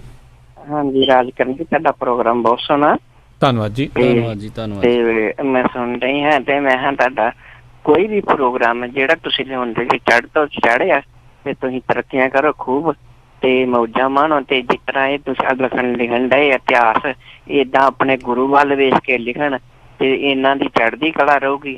ਤੇ ਜਿਸ ਤਰ੍ਹਾਂ ਗੁਰੂ ਗ੍ਰੰਥ ਸਾਹਿਬ ਵੱਲ ਵੇਖਣ, ਭਾਈ ਮੀਆਂ ਮੀਰ ਸਿੰਘ ਵੱਲ ਗੁਰੂ ਗੋਬਿੰਦ ਸਿੰਘ ਨੇ ਜਿਸ ਤਰ੍ਹਾਂ ਆਪਣਾ ਪਰਿਵਾਰ ਬੈਠ ਕੇ ਇਤਿਹਾਸ ਲਿਖਿਆ, ਏਦਾਂ ਦਾ ਕੋਈ ਲਿਖਣ ਤੇ ਚੜ੍ਹਦੀ ਕਲਾ ਚ ਰਹਿਣਗੇ ਜੀ। ਵਾਹਿਗੁਰੂ ਖਾਲਸਾ ਵਾਹਿਗੁਰੂ ਜੀ ਕੀ ਫਤਿਹ। ਬਹੁਤ ਬਹੁਤ ਧੰਨਵਾਦ ਜੀ। ਸੋ ਅਲੀ ਰਾਜਪੁਰਾ ਜੀ, ਸਮਾਂ ਵੀ ਜਿਹੜਾ ਜੀ ਉਹ ਸਮਾਪਤੀ ਵੱਲ ਨੂੰ ਆ ਤੇ ਤੁਸੀਂ ਜਿਹੜਾ ਜੀ ਜਾਂਦੇ ਜਾਂਦੇ ਕੀ ਸਰੋਤਿਆਂ ਦੇ ਨੂੰ ਸੰਦੇਸ਼ ਦੇਣਾ ਚਾਹੁੰਦੇ ਹੋ, ਕੀ ਤੁਸੀਂ ਜਿਹੜਾ ਜੀ ਸੁਣ ਰਹੇ ਸਰੋਤਿਆਂ ਨੂੰ ਕਹਿਣਾ ਚਾਹੁੰਦੇ ਹੋ? ਸੋ ਪਹਿਲੀ ਤਾਂ ਮੈਂ ਨਾ ਇਹ ਗੱਲ ਕਹੂੰਗਾ ਕਿ ਸੰਦੇਸ਼ ਦੇਣ ਯੋਗ ਤਾਂ ਮੈਂ ਬਿਲਕੁਲ ਵੀ ਨਹੀਂ ਹੈਗਾ, ਕਿਉਂਕਿ ਮੈਂ ਅੱਜ ਤੋਂ 10 ਸਾਲ ਪਹਿਲਾਂ ਵੀ ਸਿੱਖਦਾ ਸੀ ਤੇ ਅੱਜ ਵੀ ਮੈਂ ਸਿੱਖਦਾ ਹੀ ਹਾਂ ਜੀ, ਹਨਾ ਜੀ। ਸਭ ਤੋਂ ਪਹਿਲੀ ਗੱਲ ਤਾਂ ਮੇਰੀ ਇਹ ਹੈ। ਨੰਬਰ 2 ਤੇ ਜਿਹੜੀ ਮੈਂ ਗੱਲ ਕਰਨੀ ਚਾਹੁੰਦਾ ਕਿ ਜਿਹੜਾ ਮੈਂ ਇਹ ਕੰਮ ਕਰ ਰਿਹਾ, ਠੀਕ ਹੈ ਜੀ, ਇਹ ਮੇਰਾ ਕਿਸੇ ਜਾਤੀਵਾਦ ਨੂੰ ਲੈ ਕੇ ਜਾਂ ਕਿਸੇ ਧਰਮ ਨੂੰ ਲੈ ਕੇ ਨਹੀਂ, ਇਹ ਮੇਰਾ ਇੱਕ ਫਰਜ਼ ਹੈ ਜਾਂ ਮੈਂ ਇੱਕ ਲੇਖਕ ਤੌਰ ਤੇ ਨਹੀਂ, ਮੇਰਾ ਇੱਕ ਫਰਜ਼ ਸਮਝ ਕੇ ਕਰ ਰਿਹਾ। ਮੈਨੂੰ ਜੋ ਦੇਖ ਰਿਹਾ, ਜੋ ਮੇਰੀਆਂ ਅੱਖਾਂ ਦੇਖਦੀਆਂ ਨੇ, ਜੋ ਮੈਂ ਦੁਆਲੇ ਮਹਿਸੂਸ ਕਰਦਾ ਕਿ ਸਾਡੀਆਂ ਕੌਮਾਂ ਦੁਆਲੇ ਜਿਹੜਾ ਵਿਚਾਲੇ ਜਿਹੜਾ ਪਾੜਾ ਪਾਇਆ ਜਾ ਰਿਹਾ, ਮੈਂ ਉਹ ਚੀਜ਼ ਨੂੰ ਮੱਦੇ ਨਜ਼ਰ ਰੱਖ ਕੇ ਜਿਹੜਾ ਕੰਮ ਕਰ ਰਿਹਾ, ਠੀਕ ਹੈ ਜੀ। ਕਿਉਂਕਿ ਬਹੁਤ ਗੱਲਾਂ ਏਦਾਂ ਨੇ, ਮੈਂ ਪਹਿਲਾਂ ਵੀ ਕਹਿੰਦਾ ਸੀਗਾ ਕਿ ਲਿਖਿਆ ਬਹੁਤ ਕੁਝ ਜਾ ਸਕਦਾ, ਬਹੁਤ ਗੱਲਾਂ ਨੇ ਏਦਾਂ ਨੇ ਜਿਹਨਾਂ ਦੇ ਜ਼ਰੀਏ ਮੈਂ ਬਹੁਤ ਕੁਝ ਕਰਿਆ ਜਾ ਸਕਦਾ, ਹਨਾ ਜੀ। ਪਰ ਮੈਂ ਮੇਰਾ ਲਿਖਣ ਦਾ ਜਿਹੜਾ ਵਿਲੱਖਣ ਜਿਹੜੇ ਮੈਂ ਪੱਖ ਲਏ ਆ ਉਹਦਾ ਲਿਖਣ ਦਾ ਇਹ ਸੀ, ਕਿਉਂਕਿ ਵੱਡੇ ਘੱਲੂਘਾਰੇ ਬਾਰੇ ਲਿਖਣ ਦਾ ਰੀਜ਼ਨ ਮੈਂ ਦੱਸ ਹਟਿਆ ਤੁਹਾਨੂੰ, ਇਸ ਕਿਤਾਬ ਦਾ ਰੀਜ਼ਨ ਦੱਸ ਹਟਿਆ, ਕਿਉਂਕਿ ਮੈਨੂੰ ਜਦੋਂ ਉਸ ਨਜ਼ਰ ਨਾਲ ਦੇਖਿਆ ਗਿਆ ਕਿ ਸਿਰਫ ਮੈਂ ਮੁਸਲਮਾਨ ਆ, ਮੇਰੇ ਅੰਦਰਲੇ ਜਿਹੜਾ ਇਨਸਾਨ ਅੰਦਰ ਵਸਦਾ ਉਹਦੇ ਵੱਲ ਝਾਕਿਆ ਨਹੀਂ ਗਿਆ। ਸੋ ਕਿਉਂਕਿ ਮੈਂ ਇਕੱਲਾ ਨਹੀਂ ਹੋਊਂਗਾ, ਕਿਉਂਕਿ ਜਦੋਂ ਕੋਈ ਸਿੱਖ ਪਰਿਵਾਰ, ਹੁਣ ਮੈਂ ਆਪਾਂ ਆਮ ਕਰਕੇ ਟੀਵੀ ਤੇ ਅਖਬਾਰਾਂ 'ਚ ਦੇਖਦੇ ਹਾਂ, ਆਮ ਸੁਣਨ 'ਚ ਆਉਂਦੀ ਹੈ ਕਿ ਜਦੋਂ ਕੋਈ ਦਾੜੀ ਕੇਸ ਵਾਲਾ ਸਰਦਾਰ ਕਿਸੇ 에ਅਰਪੋਰਟ ਦੇ ਉੱਤੇ ਅਸੀਂ ਦੇਖਦੇ ਹਾਂ ਜਾਂ ਕਿਸੇ ਦੇਸ਼ ਵਿਦੇਸ਼ ਦੇ ਵਿੱਚ ਦੇਖਦੇ ਹਾਂ, ਉਹਨੂੰ ਮੁਸਲਮਾਨ ਸਮਝਿਆ ਜਾਂਦਾ, ਪਰ ਉਹਨੂੰ ਇਨਸਾਨ ਨਹੀਂ ਦੇਖਿਆ ਕਿ ਇਨਸਾਨ ਹੈ ਯਾਰ, ਇਹਦੀ ਇਨਸਾਨੀਅਤ ਅੰਦਰ ਜਿਉਂਦੀ ਆ। ਸੋ ਸਾਡੀ ਜਿਹੜੀ ਅਸੀਂ ਸੂਰਤਾਂ ਦੇ ਉੱਤੇ, ਅਸੀਂ ਜਾਤਾਂ ਦੇ ਉੱਤੇ ਟਿਕੇ ਹੋਏ ਹਾਂ, ਪਰ ਜਿਹੜਾ ਸਾਡੇ ਅੰਦਰ ਪਰਮਾਤਮਾ ਵਸਦਾ, ਜਿਹੜਾ ਸਾਡੇ ਅੰਦਰ ਰੱਬ ਦਾ ਵਾਸਾ, ਸਾਡੀ ਰੂਹ 'ਚ ਵਾਸਾ, ਜਿਹੜਾ ਅਸੀਂ ਉਸ ਵੱਲ ਨਹੀਂ ਝਾਕਦੇ, ਅਸੀਂ ਉਸ ਡੂੰਘਾਈ 'ਚ ਜਾ ਕੇ ਨਹੀਂ ਦੇਖਦੇ। ਸੋ ਮੇਰਾ ਜਿਹੜਾ ਇਹ ਕਿਤਾਬ ਲਿਖਣ ਦਾ ਮਕਸਦ ਹੈ, ਮੇਰਾ ਦੋਹੇ ਕੌਮਾਂ ਦੇ ਵਿਚਾਲੇ ਇੱਕ ਪੁਲ ਦਾ ਕੰਮ ਕਰਨ ਦਾ ਯਤਨ ਕਰਨ ਲੱਗਾ ਮੈਂ। ਸੋ ਮੈਂ ਆਸ ਕਰਦਾ ਕਿ ਇਸ ਦੇਖੋ, ਜੇ ਮੈਂ ਗਾਉਣ ਵਾਲਾ ਹੁੰਦਾ, ਮੈਂ ਇੱਕ ਨਿੱਕੀ ਜਿਹੀ ਗੱਲ, ਸੌਰੀ ਤੁਹਾਡਾ ਟਾਈਮ ਲਊਂਗਾ, ਕੋਈ ਗੱਲ ਨਹੀਂ, ਮੈਨੂੰ ਜਦ ਕਿ ਕੰਪਨੀ ਵੱਲੋਂ ਮੈਂ ਬਾਉਂਡ ਸੀ, ਮੈਂ ਕੰਪਨੀ ਨਾਲ ਐਗਰੀਮੈਂਟ ਤੋੜ ਕੇ ਇੱਕ ਪਾਸੇ ਹੋਇਆ, ਜਦ ਕਿ ਮੈਨੂੰ ਗਾਉਣ ਦੇ ਵਿੱਚ ਵੱਧ ਸ਼ੋਹਰਤ ਸੀ, ਮੈਨੂੰ ਪੈਸੇ ਵੱਧ ਸੀ ਗਾਉਣ ਦੇ ਵਿੱਚ, ਮੈਂ ਉਹ ਕੰਮ ਕਰ ਸਕਦਾ ਸੀ, ਬਿਲਕੁਲ ਇਸ ਲਈ ਨਹੀਂ ਉਧਰਲੇ ਪਾਸੇ ਮੈਂ ਵਧਿਆ। ਕਾਰਨ ਕੀ ਸੀ ਕਿ ਕੱਲ ਨੂੰ ਮੇਰੇ ਦੇ ਉੱਤੇ ਮੇਰਾ ਉਹ ਚੀਜ਼ ਨੂੰ ਜ਼ਮੀਰ ਨਹੀਂ ਮੰਨ ਰਿਹਾ ਤੇ ਮੈਂ ਇਹ ਕੰਮ ਮੇਰੇ ਫਰਜ਼ ਬਣਦਾ, ਇਹ ਕੰਮ ਮੈਂ ਕਰੂੰਗਾ ਪਹਿਲਾਂ, ਉਹ ਕੰਮ ਮੇਰੇ ਲਈ ਬਾਅਦ ਦੇ ਵਿੱਚ ਹੈ। ਮੈਂ ਉਹ ਲਾਈਨ ਛੱਡ ਕੇ ਇਸ ਲਾਈਨ ਦੇ ਉੱਤੇ ਕੇਂਦਰਿਤ ਅੱਜ। ਬਿਲਕੁਲ ਬਿਲਕੁਲ। ਤੇ ਇਸ ਲਈ ਜੀ ਜੇ ਸਿਰਫ ਸ਼ੋਹਰਤ ਨਾਲ ਜੁੜਿਆ ਹੁੰਦਾ, ਜੇ ਸਿਰਫ ਪੈਸੇ ਨਾਲ ਮੇਰਾ ਲਗਾਅ ਹੁੰਦਾ, ਮੇਰਾ ਐਗਰੀਮੈਂਟ ਕਿਉਂ ਤੋੜਦਾ ਮੈਂ ਕਿਸੇ ਕੰਪਨੀ ਨਾਲ? ਮੈਂ ਮਿਊਜ਼ਿਕ ਦਾ ਕੰਮ ਕਰ, ਜਦ ਕਿ ਤੁਸੀਂ ਮੇਰੇ ਟਰੈਕ ਸੁਣ ਚੁੱਕੇ ਹੋ ਪਹਿਲਾਂ, ਜੀ ਜੀ ਜੀ ਜੀ, ਹਨਾ ਜੀ। ਸੋ ਨਿਰਸਵਾਰਥ ਹੋ ਕੇ ਕਰ ਰਿਹਾ। ਮੇਰਾ ਮਕਸਦ ਇਹ ਹੈ ਕਿ ਤੁਸੀਂ ਸਹਿਯੋਗ ਦਿਓ। ਦੇਖੋ, ਜੇ ਮੇਰਾ ਤੁਸੀਂ ਸਹਿਯੋਗ ਦਿਓਗੇ ਤਾਂ ਜੋ ਜਿਹੜੇ ਸਾਡੇ ਹੋਰ ਅਣਗੌਲੇ ਪੱਖ ਨੇ, ਸਾਡੀਆਂ ਆਉਂਦੀਆਂ ਪੀੜ੍ਹੀਆਂ ਨੂੰ ਤਦੇ ਪਤਾ ਲੱਗਣਗੇ। ਜੀ ਮੈਨੂੰ ਇੱਕ ਗੱਲ ਸੋਚਣ ਵਾਲੀ ਆ, ਮੈਂ ਵੀ ਹੱਥ ਤੇ ਹੱਥ ਧਰ ਕੇ ਬਹਿ ਜਾਂਦਾ, ਮੈਂ ਵੀ ਜੋ ਦੁਨੀਆ ਦੇਖਦੀ ਆ ਮੈਂ ਵੀ ਉਦਾਂ ਹੀ ਕਰਦੇ ਰਹਿੰਦੇ ਜੀ, ਫਿਰ ਕੁਝ ਨਹੀਂ ਹੋਣਾ। ਬਿਲਕੁਲ, ਕਿਸੇ ਨਾ ਕਿਸੇ ਬੰਦੇ ਨੂੰ ਪਹਿਲ ਕਰਨੀ ਪੈਣੀ ਆ, ਕਿਸੇ ਨਾ ਕਿਸੇ ਬੰਦੇ ਨੂੰ ਇੰਜਣ ਬਣਨਾ ਪੈਣਾ, ਤਾਂ ਹੀ ਡੱਬੇ ਲੱਗਣਗੇ। ਬਿਲਕੁਲ ਬਿਲਕੁਲ ਅਲੀ ਜੀ, ਤੇ ਧੰਨਵਾਦ ਅਸੀਂ ਕਰਦੇ ਹਾਂ ਜੀ ਤੁਹਾਡਾ ਬਹੁਤ ਬਹੁਤ, ਜਿਹੜਾ ਤੁਸੀਂ ਵੱਡਾ ਘੱਲੂਘਾਰਾ ਜਿਹੜੀ ਕਿਤਾਬ ਜਿਹੜੀ ਆ ਉਹ ਤੁਸੀਂ ਆਲਰੇਡੀ ਮਾਰਕੀਟ ਦੇ ਵਿੱਚ ਜਿਹੜੀ ਤੁਹਾਡੀ ਹੈਗੀ ਆ ਲੈ ਕੇ ਆਂਦੀ ਆ। ਇਤਿਹਾਸ ਨੂੰ ਜਿਹੜਾ ਜੀ ਤੁਸੀਂ ਸਾਂਭਿਆ ਆ, ਵਾਕਿਆ ਹੀ ਜਿੱਦਾਂ ਇਹਨਾਂ ਨੇ ਆਖਿਆ ਜੇ ਉਹ ਵੀ ਹੱਥ ਤੇ ਹੱਥ ਧਰੇ ਬੈਠੇ ਰਹਿੰਦੇ ਤਾਂ ਸ਼ਾਇਦ ਆਪਾਂ ਨੂੰ ਇਹ ਵੀ ਜਿਹੜੀ ਆ ਨਸੀਬ ਨਾ ਹੁੰਦੀ। ਹੱਲਾਸ਼ੇਰੀ ਤਾਂ ਆਪਾਂ ਕੀ ਦੇਣੀ ਆ, ਕਈ ਵਾਰੀ ਆਪਾਂ ਲੱਤਾਂ ਖਿੱਚਣ ਦੇ ਵਿੱਚ ਜ਼ਿਆਦਾ ਜਿਹੜਾ ਜੀ ਉਸ ਪਾਸੇ ਨੂੰ ਜਿਹੜਾ ਜੀ ਤੁਰ ਜਾਂਦੇ ਆ। ਆਪ ਕੁਝ ਕਰਨਾ ਨਹੀਂ, ਜਿਹੜਾ ਕੋਈ ਕਰ ਰਿਹਾ ਆ ਉਹਨੂੰ ਕੁਝ ਕਰਨ ਨਹੀਂ ਦੇਣਾ। ਇਹ ਕਿਤੇ ਨਾ ਕਿਤੇ ਇੱਕ ਸੌੜੀ ਸੋਚ ਜਿਹੜੀ ਆ ਆਪਣੀ ਉਹ ਕਈਆਂ ਦੀ ਜਿਹੜੀ ਉਹ ਬਣ ਚੁੱਕੀ ਆ ਤੇ ਉਸ ਤੋਂ ਜਿਹੜਾ ਜੀ ਬਾਹਰ ਉੱਭਰਨ ਦੀ ਜਿਹੜੀ ਹੈ ਜੀ ਜ਼ਰੂਰਤ ਆ। ਤੇ ਜਿਹੜੇ ਦੇਖੋ ਮਦਦ ਕਰ ਸਕਦੇ ਹੋ, ਜਿੰਨੇ ਵੱਧ ਤੋਂ ਵੱਧ ਸਹਿਯੋਗ ਕਰ ਸਕਦੇ ਹੋ ਜ਼ਰੂਰ ਇਹਨਾਂ ਦਾ ਕਰੋ। ਦੇਖੋ ਜੇ ਤੁਹਾਨੂੰ ਕੋਈ ਇਸ ਦੇ ਵਿੱਚ ਸ਼ੱਕ ਸ਼ੁਦਾ ਹੈਗਾ, ਪਹਿਲਾਂ ਇਹਨਾਂ ਦੀ ਕਿਤਾਬ ਜਿਹੜੀ ਪਿਛਲੀ ਪੜ੍ਹ ਲਓ, ਪੁਰਾਣੀਆਂ ਜਿਹੜੀਆਂ ਕਿਤਾਬ ਜਿਹੜੀ ਉਹਨਾਂ ਦੀ ਪੜ੍ਹ ਲਓ। ਤੁਹਾਨੂੰ ਉਸ ਦੇ ਵਿੱਚ ਕੋਈ ਕਮੀ ਪੇਸ਼ੀ ਲੱਗਦੀ ਹੈ, ਵੀ ਤੁਹਾਨੂੰ ਲੱਗਦਾ ਹੈ ਵੀ ਉਸ ਦੇ ਵਿੱਚ ਉਹ ਆਪਣੇ ਕੋਲੋਂ ਜ਼ਿਆਦਾ ਕਹਿੰਦੇ ਨੇ ਤੇ ਤੱਥਾਂ ਦੇ ਆਧਾਰ ਤੇ ਘੱਟ ਕਹਿੰਦੇ ਨੇ, ਤਾਂ ਫਿਰ ਜ਼ਰੂਰ ਤੁਸੀਂ ਉਹਨਾਂ ਨੂੰ ਆਖੋ ਵੀ ਹਾਂ ਤੁਸੀਂ ਇੱਥੇ ਗਲਤ ਆ, ਇਹਨੂੰ ਜੇ ਤੁਸੀਂ ਸੁਧਾਰੋਗੇ ਤਾਂ ਹੀ ਅਸੀਂ ਤੁਹਾਡੀ ਜਿਹੜੀ ਮਦਦ ਕਰ ਸਕਦੇ ਹਾਂ। ਸੋ ਉਹ ਇਹ ਨਹੀਂ ਆ ਵੀ ਕੋਈ ਪਹਿਲੀ ਦੀ ਚੀਜ਼ ਲੈ ਕੇ ਆ ਰਹੇ ਆ, ਆਲਰੇਡੀ ਉਹਨਾਂ ਨੇ ਜਿਹੜਾ ਇੱਕ ਪ੍ਰਮਾਣ ਦੇ ਚੁੱਕੇ ਨੇ ਉਸ ਕਿਤਾਬ ਦੇ ਜ਼ਰੀਏ। ਸੋ ਉਸ ਨੂੰ ਪੜ੍ਹ ਕੇ ਤੁਸੀਂ ਇਸ ਦੇ ਉੱਤੇ ਜਿਹੜਾ ਆਪ ਖੁਦ ਫੈਸਲਾ ਕਰਕੇ ਜਿਹੜਾ ਜੀ ਕਰੋ।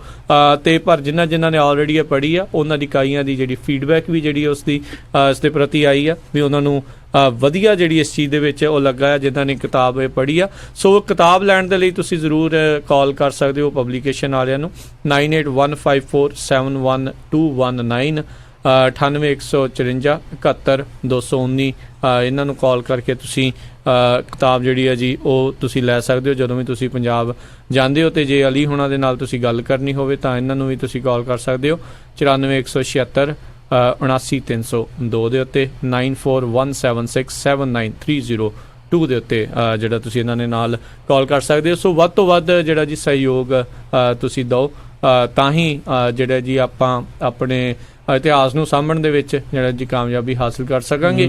ਬਾਕੀ ਜੇ ਕੋਈ ਉਹ ਗਲਤੀਆਂ ਕਰਦੇ ਨੇ ਤਾਂ ਜਿਹੜਾ ਜੀ ਫਿਰ ਸਵਾਲ ਕਰਨ ਦੇ ਲਈ ਆਪਾਂ ਮੁੜ ਕੇ ਆਪਾਂ ਇਹਨਾਂ ਨੂੰ ਇੱਥੇ ਹੀ ਜਿਹੜਾ ਜੀ ਉਹ ਲਿਆਵਾਂਗੇ ਤੇ ਆਪ ਫਿਰ ਜਿਹੜਾ ਜੀ ਉਹ ਚੀਜ਼ ਉਹ ਸਾਹਮਣੇ ਉਹ ਪੇਸ਼ ਕਰਨਗੇ ਵੀ ਕਿਉਂ ਤੇ ਕਿੱਦਾਂ ਜਿਹੜੀ ਉਹ ਚੀਜ਼ ਉਹ ਕੀਤੀ ਆ। ਸੋ ਜਗਮੋਹਨ ਜੀ ਤੁਸੀਂ ਕੀ ਕਹਿਣਾ ਚਾਹੁੰਦੇ ਹੋ ਜੀ? ਜੀ ਬਿਲਕੁਲ, ਮੈਂ ਇਸੇ ਜਿਹੜੀ ਤੁਹਾਡੀ ਤੁਸੀਂ ਗੱਲ ਕੀਤੀ ਵੀ ਸਹਿਯੋਗ ਦੇਣਾ ਆਪਣਾ ਫਰਜ਼ ਬਣਦਾ, ਕਿਉਂਕਿ ਜਿਹੜੀ ਜ਼ਿੰਮੇਵਾਰੀ ਆਪਾਂ ਦੇਖੀਏ ਆਪਣੀਆਂ ਕਮੇਟੀਆਂ ਦੀ ਬਣਦੀ ਸੀ ਜਾਂ ਧਰਮ ਪ੍ਰਚਾਰਕ ਜਿਹੜੇ ਹੈਗੇ ਉਹਨਾਂ ਦੀ ਬਣਦੀ ਸੀ, ਉਹਨਾਂ ਤੋਂ ਹਟ ਕੇ ਇਹ ਆਪ ਜਿਹੜਾ ਅੱਗੇ ਲੱਗ ਕੇ ਇਹ ਕੰਮ ਇਹਨਾਂ ਨੇ ਰਿਸਰਚ ਕਰਕੇ ਸਾਹਮਣੇ ਲੈ ਕੇ ਆਏ। ਕਿਵੇਂ ਨਾ ਕਿਵੇਂ ਜੋ ਵੀ ਇਹਨਾਂ ਨੂੰ ਆਪਾਂ ਕਹਿ ਦਈਏ ਫਾਈਨੈਂਸ਼ੀਅਲ ਦਿੱਕਤ ਆਈਆਂ ਜਾਂ ਵੈਸੇ ਹੋਰ ਇਤਿਹਾਸ ਫਰੋਲਣ ਦੇ ਵਿੱਚ ਜੋ ਵੀ ਦਿੱਕਤਾਂ ਇਹਨਾਂ ਨੂੰ ਆਈਆਂ ਉਹ ਸਭ ਨੂੰ ਪਾਰ ਕਰਦੇ ਹੋਏ ਇਹਨਾਂ ਨੇ ਕਿਵੇਂ ਨਾ ਕਿਵੇਂ ਪਹਿਲਾਂ ਇੱਕ ਜਿਹੜੀ ਕਿਤਾਬ ਵੱਡਾ ਘੱਲੂਘਾਰਾ ਉਹ ਛਾਪੀ ਤੇ ਹੁਣ ਦੂਸਰੀ ਦੇ ਉੱਤੇ ਜਿਹੜਾ ਰਿਸਰਚ ਕਰਕੇ ਇਹ ਕਿਤਾਬ ਆਲਰੇਡੀ ਇਹਨਾਂ ਨੇ ਦੱਸਿਆ ਵੀ ਤਿਆਰ ਹੈਗੀ ਹੈ। ਸੋ ਇੱਥੇ ਹੁਣ ਆਪਣਾ ਫਰਜ਼ ਜਿਹੜਾ ਬਣਦਾ ਵੀ ਆਪਾਂ ਇਹਨਾਂ ਨੂੰ ਪੂਰਾ ਸਹਿਯੋਗ ਦਈਏ ਤਾਂ ਕਿ ਹੋਰ ਵੀ, ਕਿਉਂਕਿ ਇਤਿਹਾਸ ਦੇ ਵਿੱਚ ਇਕੱਲੇ ਜਦੋਂ ਆਪਾਂ ਕਿਸੇ ਵੀ ਲੇਖਕ ਨੂੰ ਜੇ ਉਹਦੀ ਮਦਦ ਕਰਦੇ ਆ, ਜੇ ਉਹ ਉਸ ਦੇ ਉੱਤੇ ਚੱਲਦਾ ਤਾਂ ਫਿਰ ਇਤਿਹਾਸ ਦੇ ਵਿੱਚ ਹੋਰ ਬਹੁਤ ਕੁਝ ਹੁੰਦਾ ਝਾਕਰ ਨੂੰ ਜਿਹੜਾ ਆਪਣੇ ਸਾਹਮਣੇ ਉਹ ਫਿਰ ਅੱਗੇ ਰਸਤੇ ਵੀ ਲੈ ਕੇ ਆਉਣਗੇ। ਜੀ ਜੀ, ਸੋ ਮੈਂ ਤਾਂ ਇਹਨਾਂ ਦਾ ਇੱਕ ਧੰਨਵਾਦ ਵੀ ਕਰਦਾ ਤੇ ਬਿਲਕੁਲ ਸਰੋਤਿਆਂ ਨੂੰ ਇਹ ਜਿਹੜੀ ਬੇਨਤੀ ਇੱਕ ਵਾਰੀ ਫਿਰ ਕਰਦੇ ਹਾਂ ਵੀ ਜਿਹੜਾ ਸਹਿਯੋਗ ਦੀ ਜ਼ਰੂਰ ਹੁੰਦੀ ਹੈ, ਕਿਉਂਕਿ ਇਤਿਹਾਸ ਜਿਹੜਾ ਹੈਗਾ ਆਪਣਾ ਹੀ ਹੈ।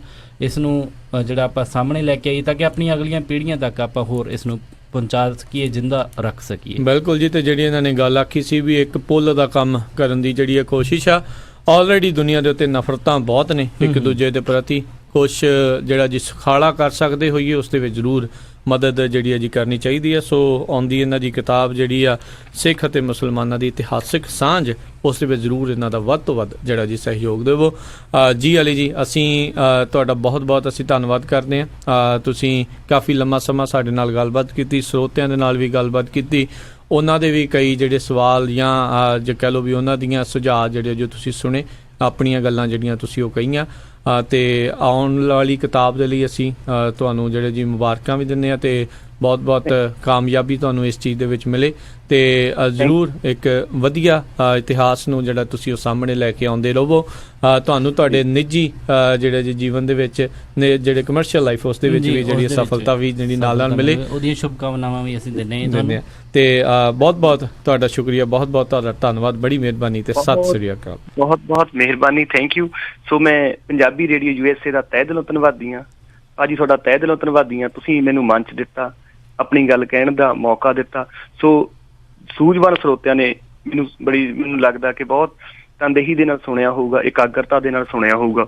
ਸੋ ਜਿਹੜੇ ਸੁਝਾਅ ਮੈਨੂੰ ਮਿਲੇ ਆ, ਮੈਂ ਭਵਿੱਖ ਦੇ ਵਿੱਚ ਕੋਸ਼ਿਸ਼ ਕਰੂੰਗਾ ਪਹਿਰਾ ਦੇਣ ਦੀ, ਕਿ ਜਿਹੜੀਆਂ ਚੀਜ਼ਾਂ ਨੇ, ਜਿਹੜੇ ਸਾਡੇ ਫਰਜ਼ ਨੇ, ਮੈਂ ਉਹਨਾਂ ਨੂੰ ਬੜੀ ਇਮਾਨਦਾਰੀ ਦੇ ਨਾਲ ਤੇ ਇੱਕ ਲੇਖ ਹੋਣ ਤੋਂ ਜਾਂ ਇੱਕ ਜਾਤੀ ਤੌਰ ਤੇ ਕਿਸੇ ਧਰਮ ਨਾਲ ਸੰਬੰਧ ਨਾ ਹੋਣ ਤੋਂ ਉੱਚੇ ਉੱਠ ਕੇ ਇੱਕ ਐਜ਼ ਏ ਇਨਸਾਨ ਜੋ ਮੇਰਾ ਫਰਜ਼ ਬਣਦਾ ਉਹਨੂੰ ਪੂਰੀ ਇਮਾਨਦਾਰੀ ਨਾਲ ਨਿਭਾਉਣ ਦਾ ਮੈਂ ਪ੍ਰਣ ਵੀ ਲੈਂਦਾ ਤੇ ਵਾਅਦਾ ਵੀ ਕਰਦਾ ਕਿ ਸੱਚਾ ਪਾਤਸ਼ਾਹ ਮੇਰੇ ਤੇ ਮਿਹਰ ਵੀ ਕਰੇ ਤੇ ਤੁਸੀਂ ਵੀ ਇਸ ਚੀਜ਼ ਲਈ ਅਰਦਾਸ ਕਰਨਾ, ਤਾਂ ਜੋ ਮੈਂ ਜਿਹੜੇ ਇੱਦਾਂ ਦੇ ਜਿਹੜੇ ਸਾਡੇ ਅਣਚੋਹੇ ਪੱਖ ਨੇ ਸਾਡੇ ਇਤਿਹਾਸ ਦੇ ਜਾਂ ਅਣਚੋਹੀਆਂ ਸਾਡੀਆਂ ਕੁਰਬਾਨੀਆਂ ਨੇ, ਮੈਂ ਉਹਨਾਂ ਨੂੰ ਤੁਹਾਡੇ ਸਭ ਦੇ ਸਾਹਮਣੇ ਲੈ ਕੇ ਆ ਸਕਾਂ।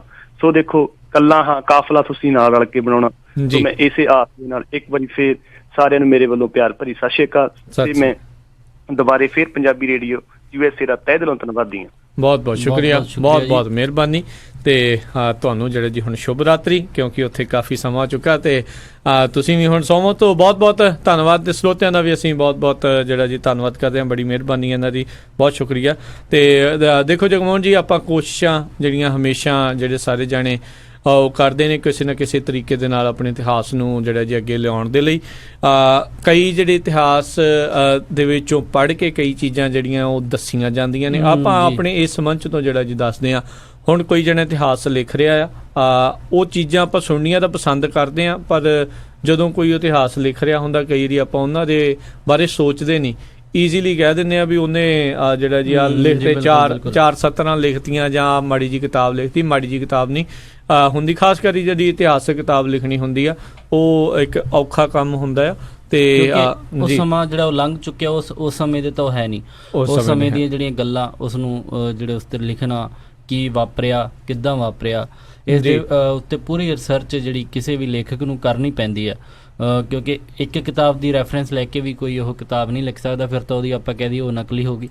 ਉਹਨੂੰ ਬਹੁਤ ਸਾਰੀਆਂ ਜਿਹੜੇ ਆਪਾਂ ਕਹਿ ਦਈਏ ਮਟੀਰੀਅਲ ਜਿਹੜਾ ਉਹ ਰਿਸਰਚ ਕਰਨ ਲਈ ਜਾਂਦਾ ਹੈ। ਜਾਂ ਫਿਰ ਜਿਵੇਂ ਇਹਨਾਂ ਨੇ ਦੱਸਿਆ ਕਿ ਉਹ ਪਿੰਡਾਂ ਦੇ ਵਿੱਚ ਵੀ ਗਏ, ਉੱਥੇ ਵੀ ਉਹ ਜਾਂਦੇ ਆ ਬਿਲਕੁਲ, ਕਿਉਂਕਿ ਜਿੱਥੇ ਉਹ ਕਿਸੇ ਹੋਏ ਹੁੰਦੇ ਆ ਉੱਥੋਂ ਦੀ ਆਪਾਂ ਕਈ ਵਾਰੀ ਕਈ ਜਿਹੜਾ ਇਤਿਹਾਸ ਹੁੰਦਾ ਕਿਤਾਬਾਂ ਦੇ ਵਿੱਚ ਨਹੀਂ ਆਉਂਦਾ, ਪਰ ਉਹ ਪੀੜ੍ਹੀ ਦਰ ਪੀੜ੍ਹੀ ਜਿਹੜੀ ਆਪਾਂ ਕਹਿ ਦਈਏ ਗੱਲਾਂ ਦੇ ਵਿੱਚ ਬਜ਼ੁਰਗਾਂ ਤੋਂ ਗਾਂਹ ਦੀ ਗਾਂਹ ਉਹ ਵੱਧਦਾ ਰਹਿੰਦਾ। ਉਹ ਫਿਰ ਜਦੋਂ ਆਪਾਂ ਉਸ ਜਗ੍ਹਾ ਦੇ ਉੱਤੇ ਜਾਂਦੇ ਹਾਂ, ਉੱਥੇ ਪਹੁੰਚਦੇ ਹਾਂ, ਉੱਥੇ ਸਾਨੂੰ ਜਿਹੜਾ ਉਹ ਜ਼ਰੂਰ ਇਤਿਹਾਸ ਥੋੜ੍ਹਾ ਬਹੁਤ ਉਹਦੇ ਜਿਹੜੇ ਮਣਕੇ ਮਿਲਦੇ ਆ, ਜਿਨ੍ਹਾਂ ਨੂੰ ਆਪਾਂ ਫਿਰ ਰੈਫਰੈਂਸ ਹੋਰ ਜਿਹੜੀ ਇਤਿਹਾਸ ਦੇ ਵਿੱਚ ਛਪਿਆ ਹੁੰਦਾ ਪਹਿਲਾਂ ਉਸ ਨਾਲ ਕਰਕੇ ਇੱਕ ਰਾਈਟਰ ਜਿਹੜਾ ਆਪਣਾ ਨਜ਼ਰੀਆ ਲਿਖਦਾ ਉਹ ਬਣਾਉਂਦਾ। ਬਿਲਕੁਲ ਇਹਨਾਂ ਨੇ ਜਿਹੜੀ ਆਪਾਂ ਕੋਸ਼ਿਸ਼ ਉਹ ਕੀਤੀ ਹੈ। ਜਿਵੇਂ ਤੁਸੀਂ ਕਹਿ ਰਹੇ ਸੀ, ਜੇ ਕਿਤੇ ਕਿਸੇ ਵੀ ਉਹਨਾਂ ਨੂੰ ਲੱਗਦਾ ਵੀ ਹੋਇਆ ਜਿਹੜੇ ਇਤਿਹਾਸ ਨਾਲ ਪੂਰਾ ਜਾਣਕਾਰ ਹੈਗੇ ਵੀ ਇਹ ਤੱਥ ਗਲਤ ਹੈ, ਤੇ ਉਹ ਪਹਿਲਾਂ ਉਹ ਵੀ ਕਹਿ ਰਹੇ ਵੀ ਉਹ ਉਸ ਦਾ ਖੁੱਲ੍ਹ ਕੇ ਸਵਾਗਤ ਕਰਨਗੇ। ਜਿੱਥੇ ਵੀ ਉਹਨਾਂ ਨੂੰ ਲੱਗਦਾ ਵੀ ਉਹਨਾਂ ਨੇ ਗਲਤੀ ਕੀਤੀ ਤਾਂ ਉਹਦਾ ਸੁਧਾਰਨਗੇ। ਜੀ ਤੋਂ ਬਹੁਤ ਬਹੁਤ ਜਗਮੋਹਨ ਜੀ ਆਪਣੇ ਸਰੋਤਿਆਂ ਦਾ ਅਸੀਂ ਧੰਨਵਾਦ ਵੀ ਕਰਦੇ ਹਾਂ। ਉਹਨਾਂ ਨੇ ਜਿਹੜੀਆਂ ਇਹਨਾਂ ਦੀਆਂ ਗੱਲਾਂ ਸੁਣੀਆਂ, ਸਾਡੀਆਂ ਗੱਲਾਂ ਵੀ ਜਿਹੜੀਆਂ ਸੁਣੀਆਂ। ਸੋ ਆਉਂਦੇ ਜਿਹੜਾ ਜੀ ਪ੍ਰੋਗਰਾਮਾਂ ਦੇ ਵਿੱਚ ਵੀ ਕਿਤੇ ਕਿਤੇ ਕੋਈ ਨਾ ਕੋਈ ਜਿਹੜੇ ਜੀ ਸ਼ਖਸੀਅਤ ਦੇ ਨਾਲ ਤੁਹਾਡੀ ਜਿਹੜੀ ਅਸੀਂ ਵੀ ਮੁਲਾਕਾਤ ਕਰਾਉਣ ਦੀ ਜਿਹੜੀ ਕੋਸ਼ਿਸ਼ ਇੱਦਾਂ ਹੀ ਕਰਦੇ ਰਵਾਂਗੇ। ਬਹੁਤ ਵਾਰੀ ਜਿਹੜਾ ਜੀ ਆਪਾਂ ਮਨੋਰੰਜਨ ਵੀ ਜਿਹੜਾ ਜੀ ਉਹ ਕਰਦੇ ਹੀ ਆ, ਸਾਰਾ ਕੁਛ ਨਾਲ ਹੀ ਆ, ਪਰ ਇਹ ਵੀ ਚੀਜ਼ਾਂ ਜਿਹੜੀਆਂ ਨਾਲ ਜਿਹੜੀਆਂ ਜਾਣਨੀਆਂ ਹੁੰਦੀਆਂ ਉਹ ਵੀ ਬਹੁਤ ਜ਼ਰੂਰੀ ਹੁੰਦੀਆਂ। ਸੋ ਜ਼ਰੂਰ ਜਿਨ੍ਹਾਂ ਨੂੰ ਵੀ ਇਨਫੋਰਮੇਸ਼ਨ ਚਾਹੀਦੀ ਹੋਵੇ ਵੀ ਇਹਨਾਂ ਦੀ ਕਿਤਾਬ ਜਿਹੜੀ ਘੱਲੂਘਾਰੇ ਦੇ ਉੱਤੇ ਹੈਗੀ ਆ, ਵੱਡੇ ਘੱਲੂਘਾਰੇ ਦੇ ਉੱਤੇ, ਜੇ ਉਹ ਕਿੱਥੋਂ ਮਿਲਦੀ ਆ, ਕਿੱਦਾਂ ਉਹ ਮੰਗਵਾ ਸਕਦੇ ਨੇ ਜਾਂ ਕੀ ਕੰਟੈਕਟ ਆ ਉਹਨਾਂ ਦਾ, ਤਾਂ ਉਹ ਜ਼ਰੂਰ ਜਿਹੜਾ ਆ ਉਹ ਤੁਸੀਂ ਸਾਨੂੰ ਇੱਥੇ ਸਟੂਡੀਓ 'ਚ ਕੰਟੈਕਟ ਕਰ ਸਕਦੇ ਹੋ 408 272 5200 ਦੇ ਉੱਤੇ, 4082725200 ਦੇ ਉੱਤੇ। ਤੇ ਜਗਮੋਹਨ ਸਿੰਘ ਜੀ, ਆਪਾਂ ਫਿਰ ਹੁਣ ਆਪਣੇ ਸਰੋਤਿਆਂ ਤੋਂ ਇਜਾਜ਼ਤ ਲੈਂਦੇ ਹਾਂ। ਸਮਾਂ ਜਿਹੜਾ ਜੀ ਬਿਲਕੁਲ 2 ਵੱਜ ਚੁੱਕੇ ਨੇ ਹੁਣ, ਤੇ ਕੱਲ੍ਹ ਨੂੰ ਆਪਾਂ ਇੱਕ ਵਾਰੀ ਫਿਰ ਇਸੇ ਪ੍ਰੋਗਰਾਮ ਦੇ ਵਿੱਚ ਜਿਹੜਾ ਆ ਆਪਾਂ ਉਹ ਜੁੜਾਂਗੇ ਤੇ ਆਪਾਂ ਫਿਰ ਹੋਰ ਜਿਹੜੇ ਜੀ ਜੇ ਕਿਸੇ ਦੇ ਨਾਲ ਗੱਲਬਾਤ ਹੋਈ ਉਹ ਵੀ ਕਰਾਵਾਂਗੇ, ਤੇ ਬਾਕੀ ਨਹੀਂ ਤਾਂ ਤੁਹਾਡੇ ਲਈ ਮਨੋਰੰਜਨ ਦੇ ਲਈ ਜਿਹੜੇ ਹੋਰ ਗੱਲਾਂ ਬਾਤਾਂ ਨਾਲ ਗੀਤ ਵੀ ਜਿਹੜਾ ਜੀ ਉਹ ਜ਼ਰੂਰ ਲੈ ਕੇ ਆਵਾਂਗੇ ਇਸ ਪ੍ਰੋਗਰਾਮ ਦੇ ਵਿੱਚ। ਤੇ ਮੈਂ ਪੜ੍ਹ ਰਿਹਾ ਸੀ ਕਈਆਂ ਦੇ ਜਿਹੜੇ ਕਮੈਂਟ ਉਸ ਦੇ ਵਿੱਚ ਵੀ ਆਪਾਂ ਬਹੁਤ ਸਾਰੀਆਂ ਚੀਜ਼ਾਂ ਕਈ ਵਾਰੀ ਅਜਾਏ ਜਿਹੜਾ ਆ ਉਹ ਵਿਅਰਥ ਕਰ ਦਿੰਦੇ ਆ। ਬਹੁਤ ਸਾਰੇ ਪੈਸੇ ਜਿਹੜੇ ਆ ਕਈ ਵਾਰੀ ਆਪਾਂ ਇੱਦਾਂ ਦੀਆਂ ਕੱਪੜਾ ਇੱਦਾਂ ਦੀਆਂ ਚੀਜ਼ਾਂ ਜਿਹੜੀਆਂ ਲੈ ਲੈਂਦੇ ਬਾਅਦ ਜ਼ਿੰਦਗੀ ਭਰ ਆਪਾਂ ਉਹਨਾਂ ਨੂੰ ਇਸਤੇਮਾਲ ਨਹੀਂ ਕਰਦੇ। ਜਾਂ ਫਿਰ ਕਈ ਵਾਰੀ ਇਹੋ ਜਿਹੇ ਜਿਹੜਾ ਜੀ ਸਿੰਗਰਸ ਵਗੈਰਾ ਜਾਂ ਕੋਈ ਇੱਦਾਂ ਦੇ ਸ਼ੋਜ਼ ਵਗੈਰਾ ਜਿਨ੍ਹਾਂ ਦੇ ਜਿਹੜਾ ਤੁਹਾਡੇ ਜੀਵਨ ਦੇ ਉੱਤੇ ਕੋਈ ਚੰਗਾ ਅਸਰ ਨਹੀਂ ਹੁੰਦਾ, ਉਸ ਦੇ ਉੱਤੇ ਅਜਾਈ ਜਿਹੜਾ ਆਪਾਂ ਵਿਅਰਥ ਜਾਣ ਲਾਈ ਦਿੰਦੇ ਹਾਂ। ਸੋ ਇਹੋ ਜਿਹੇ ਜਿਹੜਾ ਜੀ ਲੋਕਾਂ ਦੀ ਜ਼ਰੂਰ ਇਸ ਦੇ ਵਿੱਚ ਮਦਦ ਜਿਹੜੀ ਆਪਾਂ ਨੂੰ ਕਰਨੀ ਚਾਹੀਦੀ ਆ। ਤੇ ਜਿੱਦਾਂ ਉਹ ਕਹਿੰਦੇ ਵੀ ਦੂਜੀ ਕੌਮ ਦਾ ਹੁੰਦੇ ਹੋਏ ਵੀ ਜਿਹੜਾ ਜੋ ਆਪਣੀ ਕੌਮ ਦੇ ਜਿਹੜੀਆਂ ਚੀਜ਼ਾਂ ਉਹ ਲਿਖ ਰਿਹਾ ਤੇ ਇੱਕ ਸਾਂਝ ਬਣਾਉਣ ਦੀ ਜਿਹੜੀ ਉਹ ਕੋਸ਼ਿਸ਼ ਕਰ ਰਿਹਾ ਮੁੰਡਾ। ਸੋ ਜ਼ਰੂਰ ਆਪਾਂ ਨੂੰ ਵੀ ਜਿਹੜੀ ਉਸ ਦੇ ਵਿੱਚ ਉਸ ਦਾ ਸਹਿਯੋਗ ਕਰਨਾ ਚਾਹੀਦਾ ਆ। ਨਫ਼ਰਤਾਂ ਆਲਰੇਡੀ ਇਸ ਦੁਨੀਆ ਦੇ ਉੱਤੇ ਬਹੁਤ ਜ਼ਿਆਦਾ ਨੇ, ਸਾਂਝ ਬਣਾਉਣ ਦੀ ਕੋਸ਼ਿਸ਼ ਵੀ ਕਰ ਰਹੇ ਤੇ ਨਾਲ ਉਹ ਜਿਹੜਾ ਉਹਨਾਂ ਨੇ ਦੱਸਿਆ ਵੀ ਉਹ ਕੁਝ ਆਪਾਂ ਕਹਿ ਦਈਏ ਇੱਕ ਫਿਕਸ਼ਨ ਹੁੰਦਾ ਨਾ ਜਿਵੇਂ, ਉਹ ਨਹੀਂ ਕਰ ਰਹੇ, ਉਹ ਤਾਂ ਇਤਿਹਾਸ ਮਨ ਘੜਤ ਨਹੀਂ ਆ ਕੋਈ ਵੀ ਚੀਜ਼। ਇਹ ਬਿਲਕੁਲ ਜਿਹੜੇ ਹੋਏ ਆ ਕਿੱਸੇ ਵਾਪਰੇ ਉਹਨਾਂ ਨੇ ਬਿਲਕੁਲ ਦੱਸੇ ਵੀ ਬਹੁਤ ਕੁਝ ਤੇ ਬਹੁਤ ਹੋਰ ਜਿਹੜੇ ਕਿੱਸੇ ਉਹਨਾਂ ਦੀ ਕਿਤਾਬ ਦੇ ਵਿੱਚ ਆਉਣ ਵਾਲੀ ਉਹ ਹੋਣਗੇ। ਸੋ ਉਹੀ ਉਹਨਾਂ ਨੇ ਜਿਹੜੇ ਸਾਹਮਣੇ ਲੈ ਕੇ ਆ ਰਹੇ ਆ। ਸੋ ਆਪਾਂ ਨੂੰ ਵੀ ਜ਼ਰੂਰ ਉਹ ਕਿਤਾਬ ਵੀ ਪੜ੍ਹਨੀ ਚਾਹੀਦੀ ਹੈ ਤਾਂ ਕਿ ਜਿਹੜੇ ਇਤਿਹਾਸ ਦੇ ਨਾਲ ਹੋਰ ਜਾਣੂ ਆਪਾਂ ਹੋ ਸਕੀਏ। ਲਓ ਜੀ, ਤੇ ਇੱਥੇ ਹੀ ਫਿਰ ਅੱਜ ਦਾ ਜਿਹੜਾ ਪ੍ਰੋਗਰਾਮ ਉਹ ਸਮਾਪਤ ਜਿਹੜਾ ਜੀ ਕਰਦਾ ਹੈ। ਮੈਨੂੰ ਰਾਜਕਰਨਵੀਰ ਸਿੰਘ ਨੂੰ ਤੇ ਮੈਨੂੰ ਜਗਮੋਹਨ ਸਿੰਘ ਨੂੰ ਇਜਾਜ਼ਤ ਦਿਓ। ਸਾਡੇ ਦੋਨਾਂ ਹੀ ਵੱਲੋਂ ਆਪ ਸਭ ਨੂੰ ਹੀ ਬਹੁਤ ਪਿਆਰ ਸਤਿਕਾਰ ਸਹਿਤ ਦੋਨੋਂ ਹੱਥ ਜੋੜ ਕੇ ਨਿੱਘੀ ਜਿਹੀ ਸਤਿ ਸ੍ਰੀ ਅਕਾਲ ਜੀ। ਜਿੰਨੇ ਵਾਸਤੇ ਰਹੋ, ਹੱਸਦੇ ਖੇਲਦੇ ਰਹੋ ਤੇ ਸੁਣਦੇ ਰਹੋ ਜੀ ਪੰਜਾਬੀ ਰੇਡੀਓ USA।